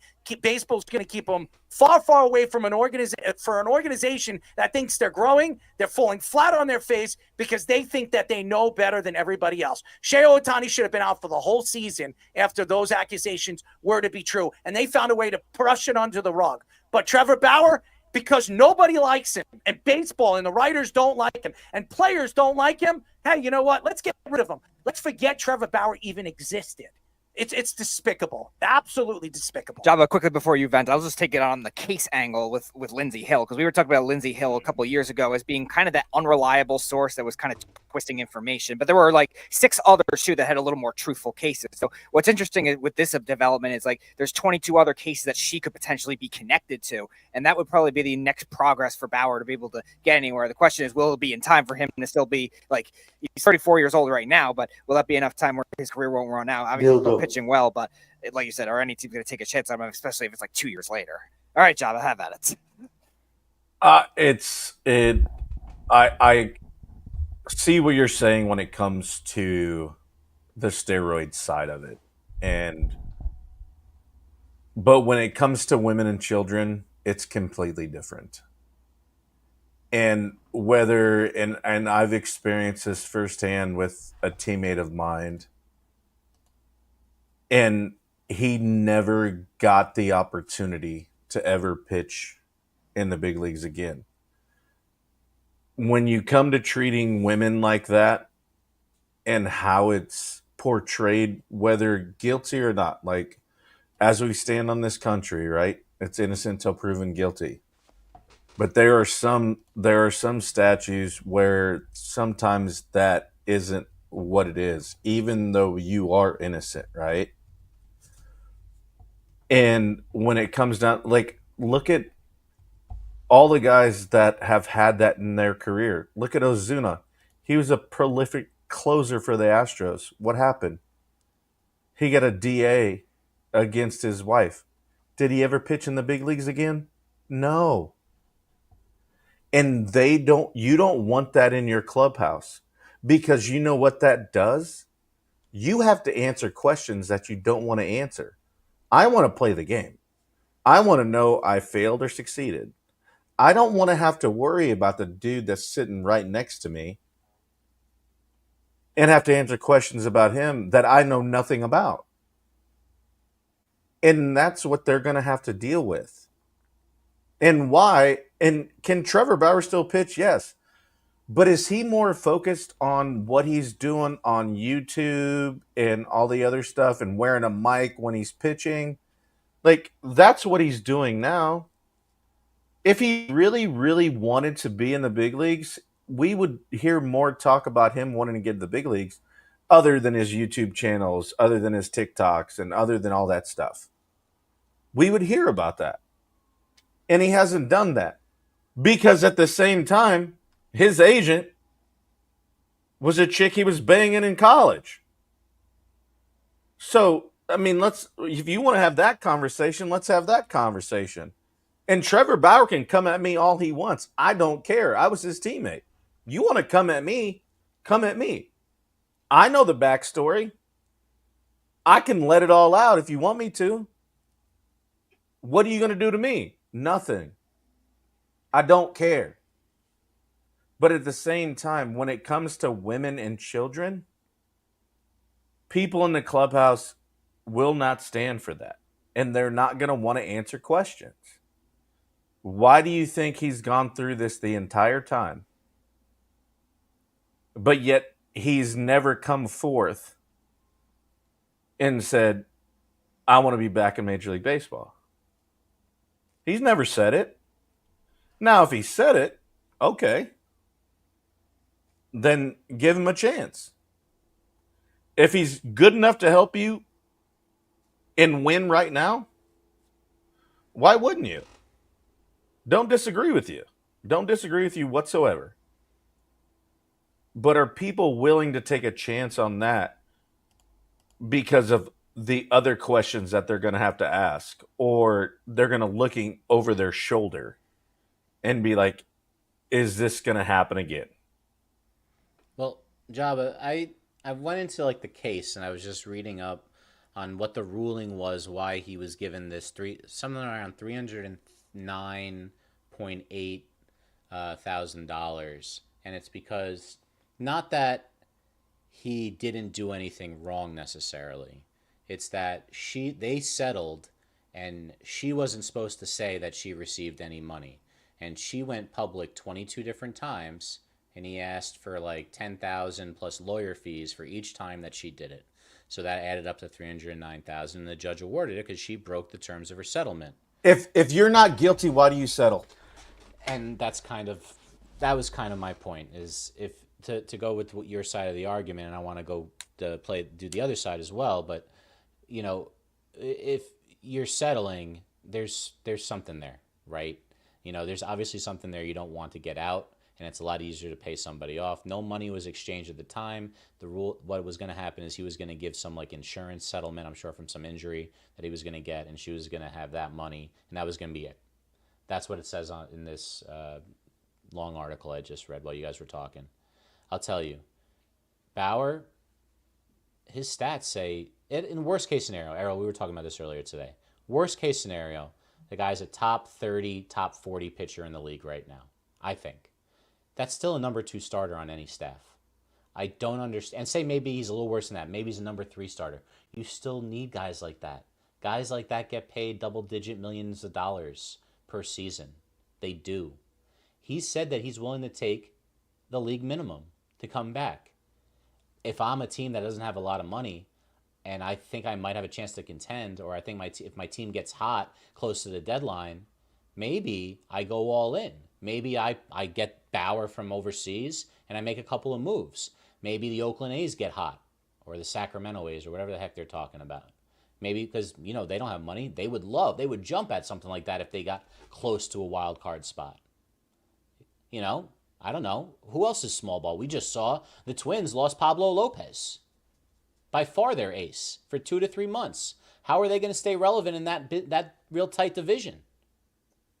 I would give him a shot. He's older. People learn. Maybe he hasn't. But he hasn't been arrested. He hasn't been charged with a crime. It's a free country, and the guy, there's no doubt that he can pitch. There's no doubt in that. But what I think happens, and I've seen it happen, when it comes to a clubhouse and how that team works, if you want them to be great, yeah, we've all played with assholes. We've all done it. We've coached them. We've seen them. We've done all that. But when I have to deal with other stuff and surrounding me with questions, because they're going to be questions, be like, how do you feel about him being on your team? What do you feel about this? Even though he is innocent, you're still gonna have to deal with it. And if I'm sitting in my locker minding my own business, doing nothing, and they're like, hey, you just signed Trevor Bauer, what do you think about that? And it's you take your own stand on something, and that creates animosity. Because whether right or wrong, convicted or not, we heard about it. And so we have an opinion. We're human beings. And so I don't think any team takes a chance because of the mere fact of kind of how he's put himself out there. Do I deny his ability to throw a baseball and to get outs? No, I do not. But getting outs is one thing, but dealing with all the other stuff is another thing. And I think that's where that comes into play. Do I think deservingly well enough 60 feet 6 inches? Does he deserve a chance? Heck yeah. Heck yeah. But are they willing to deal with the other stuff that comes with it? I got to say one more thing before we go on to analytics. I'm going to say one thing. Aroldis Chapman is still in baseball, okay? This guy shot at his wife, okay? So I don't want to hear – there are other guys that we have seen that played for the Yankees, pitchers that have been a part of the Yankees organization, numerous amount of pitchers that we've heard. David Wells used to go on the mound and get drunk and go out on the mound. And yeah, he pitched well, but he was doing things that, you don't do as a professional athlete. So – But that's not women or children. Aroldis Chapman did, but he's in baseball. We could go on and on and on. I think he shot like his basement wall while his wife was next door with her friends. He was or something beating like up that. his wife. He was beating up his wife. There was a lot of these guys. Domingo Germán. There are bunches. Rodriguez beat up his father-in-law right in the bullpen. Speedy, what was the kicker's name on the Giants? Josh Brown. Josh Brown. Yeah, I know. Listen, Greg Hardy played. Guess where he went to college? Yeah, Nebraska. I wouldn't take pride in that job. What I'm saying he's a great dude, by the way. But what I'm trying to say here is if all these guys get a chance to play because the league and the writers don't like Trevor Bauer, we're just going to completely erase him. Just like they did to shoeless Joe Jackson, just like they did to Pete Rose. They completely tossed them away. For all the great things that they did, they threw them away because they didn't like them. And I'm tired of it. I'm tired of looking at baseball. But that's part of it, Errol. You got to understand, like, That's part of the Do game. you know why baseball has lost a lot of their accolades? Remember, baseball was the most popular sport in the 80s. It wasn't basketball, it wasn't football, it was baseball. Why did they lose the accolades? Because of, remember... Did you not see their viewership that was up almost 70% last year? By the way? Listen, Like that's from fine. the 1920s to the, I would say 1920s till the Early strike, 90s. Early till like 90s. the early 90s, till Jordan really, I would say, took over a little bit. It was baseball dominated this country. I mean, I always think about that Field of Dreams line with James Earl what Jones in transition- 1988. What transition football was the Cowboys? I know everybody doesn't want to understand that, and they hate the Cowboys, and that's fine. When the Cowboys dominated in the 90s the way they did, that was what transitioned football into the new era in the early 2000s and when football took over. It was the Cowboys. You don't want to hear it? That's fine. You hate the Cowboys, good. Giant fans, Eagle fans, whoever fans, Commander fans, you all hate it. You don't want to hear it. That's fine. Those Cowboy teams changed football and made football and took football to that next level. And the same thing goes to basketball. It was Michael Jordan. Think whatever you want. And then I'd like to throw some love to some other guys related to that, like Marv Albert with basketball, like John Madden and Pat Summerall with football. Mike Breen with basketball, a couple, some years, like a generation later, almost. John Madden. Yeah, right? So those are the guys, for me, I think really helped put it over the top. And baseball's always been more regional. You don't really have those national announcers like that for baseball. And I think that hurt baseball. I think just the way you're able to film football and the pace of it in basketball and being live. Basketball wasn't live until the mid-8.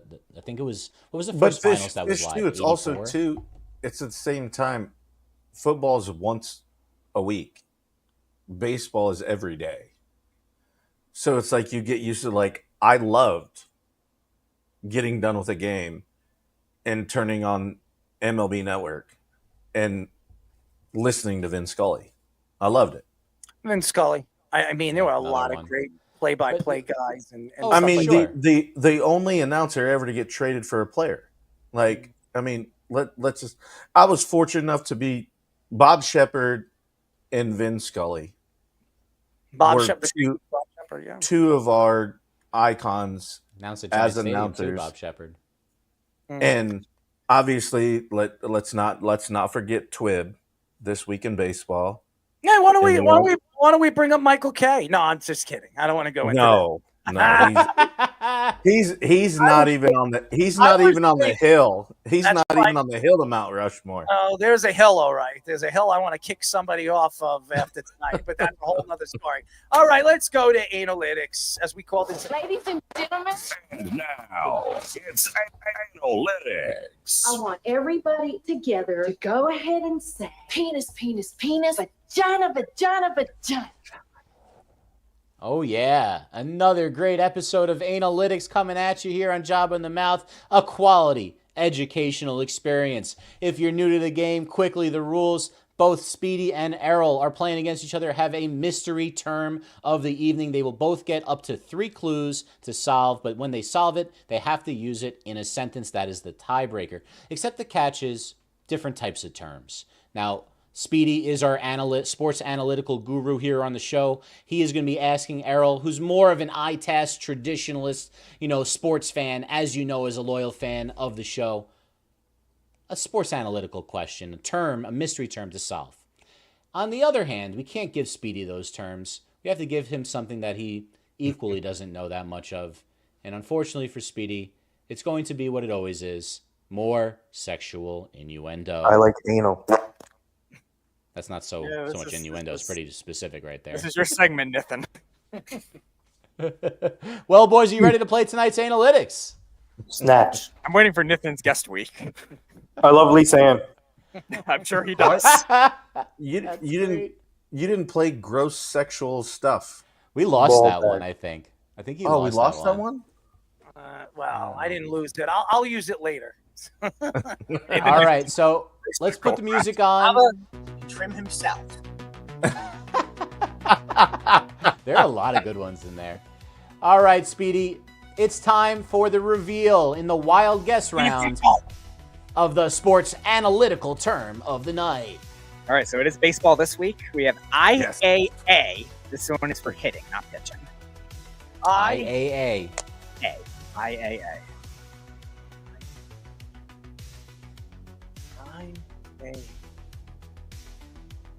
Oh man.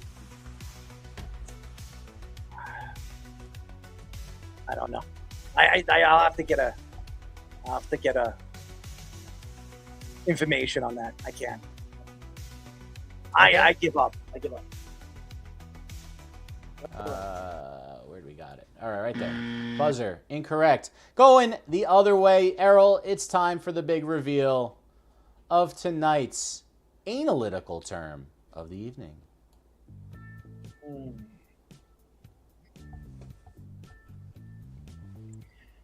The Houdini. Oh boy. Great one. Solid. I think he was All Jewish. right. A guy putting a rabbit inside of a woman's ass and pulling it out. A rabbit? I don't know. It sounds like some like island culture thing. Island culture? They smuggle some rabbits on the island and they do some weird things. Oh my goodness. No, that's not correct. Absolutely Speedy. not. Wow. Way off, by the way, Speedy. Just a bit outside. Tried the corner and missed. Ball 4. All right, back the other way. It's time to give him a clue on IAA. All right, last one is a mathematical term. There's right, there's acute, and it just different directions it goes in. That's the last word. And then the middle A is the opposite of defend. Okay, that was a lot of stuff. That's pretty right good, there. yeah. Say it again, Speedy. So the middle A is a general term, the opposite of defend. And then the last A is a mathematical term. You hear right blank geometry. That's actually a really good clue. I have no clue. No clue. Well, he's gave you right blank and geometry. Right angle? Yes. Yeah, there you go. That's correct. All right, so does he have the I already or no? Just the A? I didn't give the I yet. I was giving him the two Oh, A's. you're saving So up the I. I was going to for start next there. round. Gotcha. Makes sense. The I's a little tougher. Angle. I don't know. You want to try the other Well, A? angle's the last A. Now A, the other term was A, the opposite of defend. Oh, that's easy. Then offense? A. I don't know. Offense is O. That's an O, by the way, Errol. The opposite of defend is offense. So I don't know. That's the opposite. Or with an A, if you're fighting, you're either defending or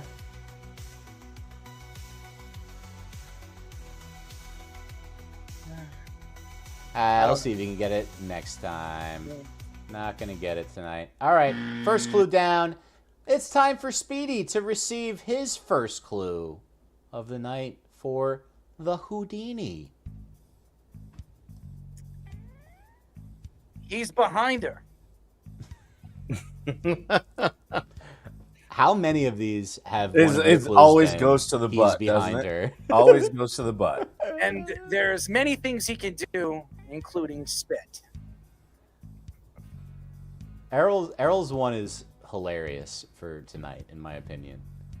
And Speedy, I'm not gonna lie, I can't find yours anywhere on the internet, but I'm pretty sure I know what it is. I can do anything from behind, including spit. All right, so clearly it's mouth into butt. Some way. Clearly. So let's say, what does that have to do with yeah, I'll get off of that. All right, let's say it is the sucking No, not sucking. Tongue action. We'll go with after spitting in the butthole. Speedy. No. It's a great effort, but once again, Horrible. it's incorrect. I don't really know how him saying the entire clue was he's behind her that you got to that, but you do have a vivid imagination, and that is why we love you. Let's go back the other way for the second clue for IAA. So something that is your original invention, let's say. You can consider it's a great blank. That's the I. Something you come up with is your own. And then the A is, so yeah, like Fish was saying. Well, hold on one second. Say that again. So something you come up with, I have a great, and it's your own original thought, is the I. Imagination? No, it's a real thing. So if you, like, with your clothing line, like, you had a great blank to invent this. It was your original. Oh, idea. I know exactly what it is. Speedy, that's not the word. Idea? Yeah, it's ideal, but I'll give it to you. Like, I don't really know how to come up with a I was about to say you almost gave him the word. Ideal Yeah, well- would be like a belief. Yeah, but it wasn't a really great way to do it. And then, like Fish is saying, a war type term, you A, something with a sword or a gun. You could bludgeon somebody. That's a Advance? nope. All right. We got to give you the wrong answer, Buzzer. But you're very close, Errol. You've got 2 of the letters done, and I think you're almost there on the third one. Speedy, you're going to have to play a little catch-up once again. Let's see if we can't turn the tables for clue number 2 for the Houdini. What we got, Errol? He's behind her. As You already he said is- that. As he's insurging, he moves away so she can turn around. Okay. And splash. So let's say That helps. from That helps. behind, he drives And in then- his And then... jumps backwards. She turns around and he spits at her. What? Speedy, that's wrong, but... and it's out of order a little bit. Spit at her? But if you read the definition, that action is involved in this, but that's not exactly what Houdini was famous for. Let's give him a wrong answer, Buzzer. We're getting closer. This is really going to come down to the last round tonight, guys. Last clue for IAA. Yeah, so the term, you were just talking about it with Trevor Bauer or anyone that was involved in any domestic cases. They do this punching, kicking, any form of that is a form of A, or in combat sports, you do this. Again, it's an act of violence. Just a general term for an act of violence, or the opposite of defend in war. You are... I'm so cool. Ideal blank. Ideal blank? What? No, he was filling in the rest of the term. It's a very basic word. I know, but I'm a little tired and I'm dealing with my tonsillitis, so I'm trying to think and trying to get through this. Is it a soccer position? Do they call them that? in Yeah, soccer? yes. So another term for the primary scorer in soccer too. Yes. I don't know. In Avengers Endgame, Thanos and his army led a blank against the Avengers, who rallied back and defended themselves from the... Oh, I got it. Army. Oh. All right, Speedy, give it to him. You got it wrong. Attack. Attack. Offense, attack. Same thing. Very close. So we didn't get it. but got really close. So, Speedy, that means you have to just solve for tonight. Let's give Errol the buzzer. And now move back for the last clue for Houdini. I can't wait for this. I'm sure. Why don't you guess next week? You versus Nathan. So, okay, so you know that he's behind her. You know, he moves away. She turns around, and he unleashes. What was Houdini good at? He unleashes her with a nice splash somewhere on her body. Spit wasn't terrible. It is a bodily fluid. And she was amazed by it. She's amazed by a bodily fluid. Yikes. That's concerning. You said spit, which wasn't too far off. You've got a clip that's concerning. Tommy, 418. That's concerning. All right, let's say, I don't know, urinating be too obvious. I wasn't pulling anything. I feel like that would be too obvious, but I don't know what else it would be unless you. Because the word jizz is really blood on him or pukes on her, so that doesn't make sense. I'll have to go with I'll have to go with urinate. I don't know what else to think. What else comes out? You had a lot of it last time. You just need to expound. Think about it. I'm trying to figure out the liquid. Like the liquid. Okay, so don't think about urine. What's the other thing that comes out? Blood. I hope not. I hope not. Or barf. Or your puke. Barf out of your wiener? Does your wiener barf, Speedy? I didn't say my wiener. I'm lost. He lost. This is horrible. I mean, blood out of his wiener. This is. I didn't say my wiener.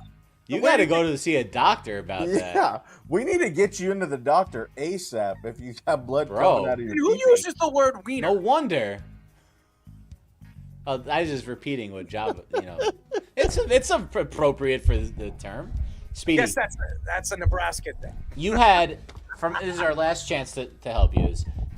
Last time you had a lot of it. You had he's behind you. There was insertion, and then you stepped back, and then you kind of went off the rails at that point. Why don't you just try to finish from there? And it's not spit. It's not. Yeah, so it's not spit. And it's not blood or It's not anything else I said. And it's no wiener barf either. Yeah. So you is it diarrhea or something? Like what else would come out? Oh my God, Scoops, can you We need to get him back to 6th grade health class, bro. Can you get that at 420 and have that cut on wiener barfing, please? 99% of the world would too. Speedy, you know what we're gonna have to do is we're gonna have to call a health expert. Wiener barf. And have them take an anatomy class, like little class. Technically, that's kind of right. By the way, I mean, all right. I think we're done helping. Speedy, absolute last chance. I don't know. Vaginal pus. I don't know. Oh my! I don't know what else. Vaginal pus. Whatever. You went from 0 to vaginal pus. I don't know. By the way, I have no idea. Oh God. No, Speedy, that is incorrect. Vaginal pus. How many drops did we just get in the last 3 minutes? This is more by default, but Errol Marks, you are tonight's winner of Analytics. Speedy, you know what's crazy? Tell him about what it is. You know what it's about? Before I tell him what it is and I reveal it to him, this is something that I want you to win. Okay, this is something that I don't want to win. I want Nathan to win. I don't think Nathan would even understand it either. I think Nathan would sit there and just say, "All of the ladies." Nathan and Speedy just doing back and forth terms would make my IQ drop 20 points. Next week, I want Nathan and Speedy to team up against me. Tag team. Yes, I think that would be fun. That would be hilarious. Yes, I think but Speedy doesn't do any of that tag team crap. That's right. He doesn't like the tag team option. Speedy, you don't like it, right? First of all, we had vaginal pus, wiener barf, concerning, and literally within 3 minutes of each other. Pretty strong. And that's been tonight's Analytics, a quality educational experience. Oh, wait, we didn't get the reveal. So, I mean, what's Houdini? All right, Speedy, you ready for this? You ready for this wonderful thing? All right. You're going at it doggy style. That means the guy, all right? You are just about to let it go, jizz. Let's come, Speedy. You then pull out and spit on her back so she thinks that you have, okay? Are you getting this? No. Okay. When she turns around, a blast is unleashed into her face. That means jizz, Speedy. That comes AKA Wiener Barf. Wiener Barf. She is left shocked and amazed, wondering how she can manage it. You got it, Speedy? No. That would be a good T-shirt, Jabba. Wiener Barf. Well, Wiener Barf. I like that one, too. That's a good one. Be Wiener a good Barf. T-shirt. That is a good one. I mean, here, look, Speedy. Screaming involving people's faces. There it is. That was literally what it was. That's what it is. Yeah. All right. So Speedy. since he's a magician, he fakes her out, and then it's a surprise. That's why it's called Houdini. It's all about the Huskers, Speedy. What do you think? That's the Husker. There it is. Anyways, thank you to all the fans. Thank you to Leroy Butler, by the way. He was fantastic. Yeah. Thank you for joining us. Hall of Famer, one of the greatest safeties to ever play the game. Great personality. And as he came out and said that Reggie White is the greatest player, greatest defensive player to ever play the game, I would agree with him. So congratulations to an unbelievable career and being inducted to one of the greatest Hall of Fames you can be inducted to, and that's the NFL Hall of Fame. So thank you, Leroy. Thank you to the fans. Thank you to the guys, our interns, for joining us. Zach, congratulations. Jake, Alex. I'm sorry, I'm so bad with names, and today I've just been Aaron. I said Alex Aaron. You know what it is Alex keeps calling me. Give a shout out to Alex, my friend over there in Florida. He's been calling me, and he's doing some hopefully good things. So thank you to Aaron.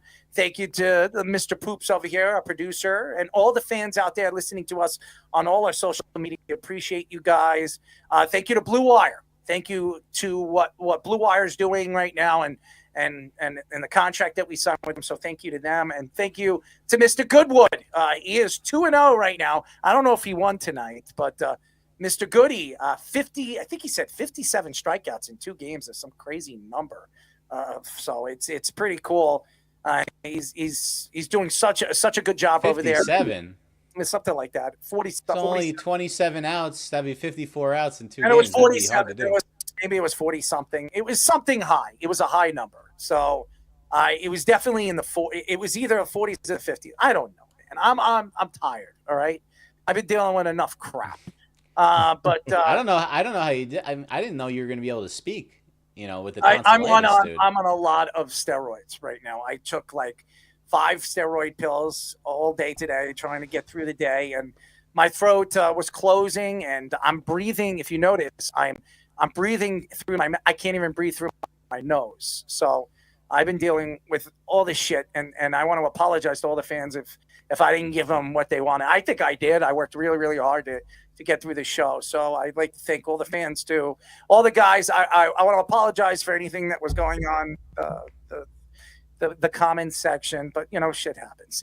I said shit more than I should do tonight, but that shows you how lost I am with just a crazy night. Again, Speedy, who do we have on Monday and Thursday? Nothing yet at the moment. All right, so next week I will be here. The week after I will not. I will be on vacation, but after that there won't be any more vacations for me. I'll be here for the rest of the year. So I'm going to try to enjoy it as much as I possibly can. Speedy, you want to come? You want to come with me? I'll hide you in my bag or something. You could come hang out, I'll hook you up with some ladies. No. Well, we'll teach. You teach them the Houdini. Maybe they don't know what Houdini is. Why don't you go hire a magician? How about the bareback? You want to show them the bareback? Absolutely not.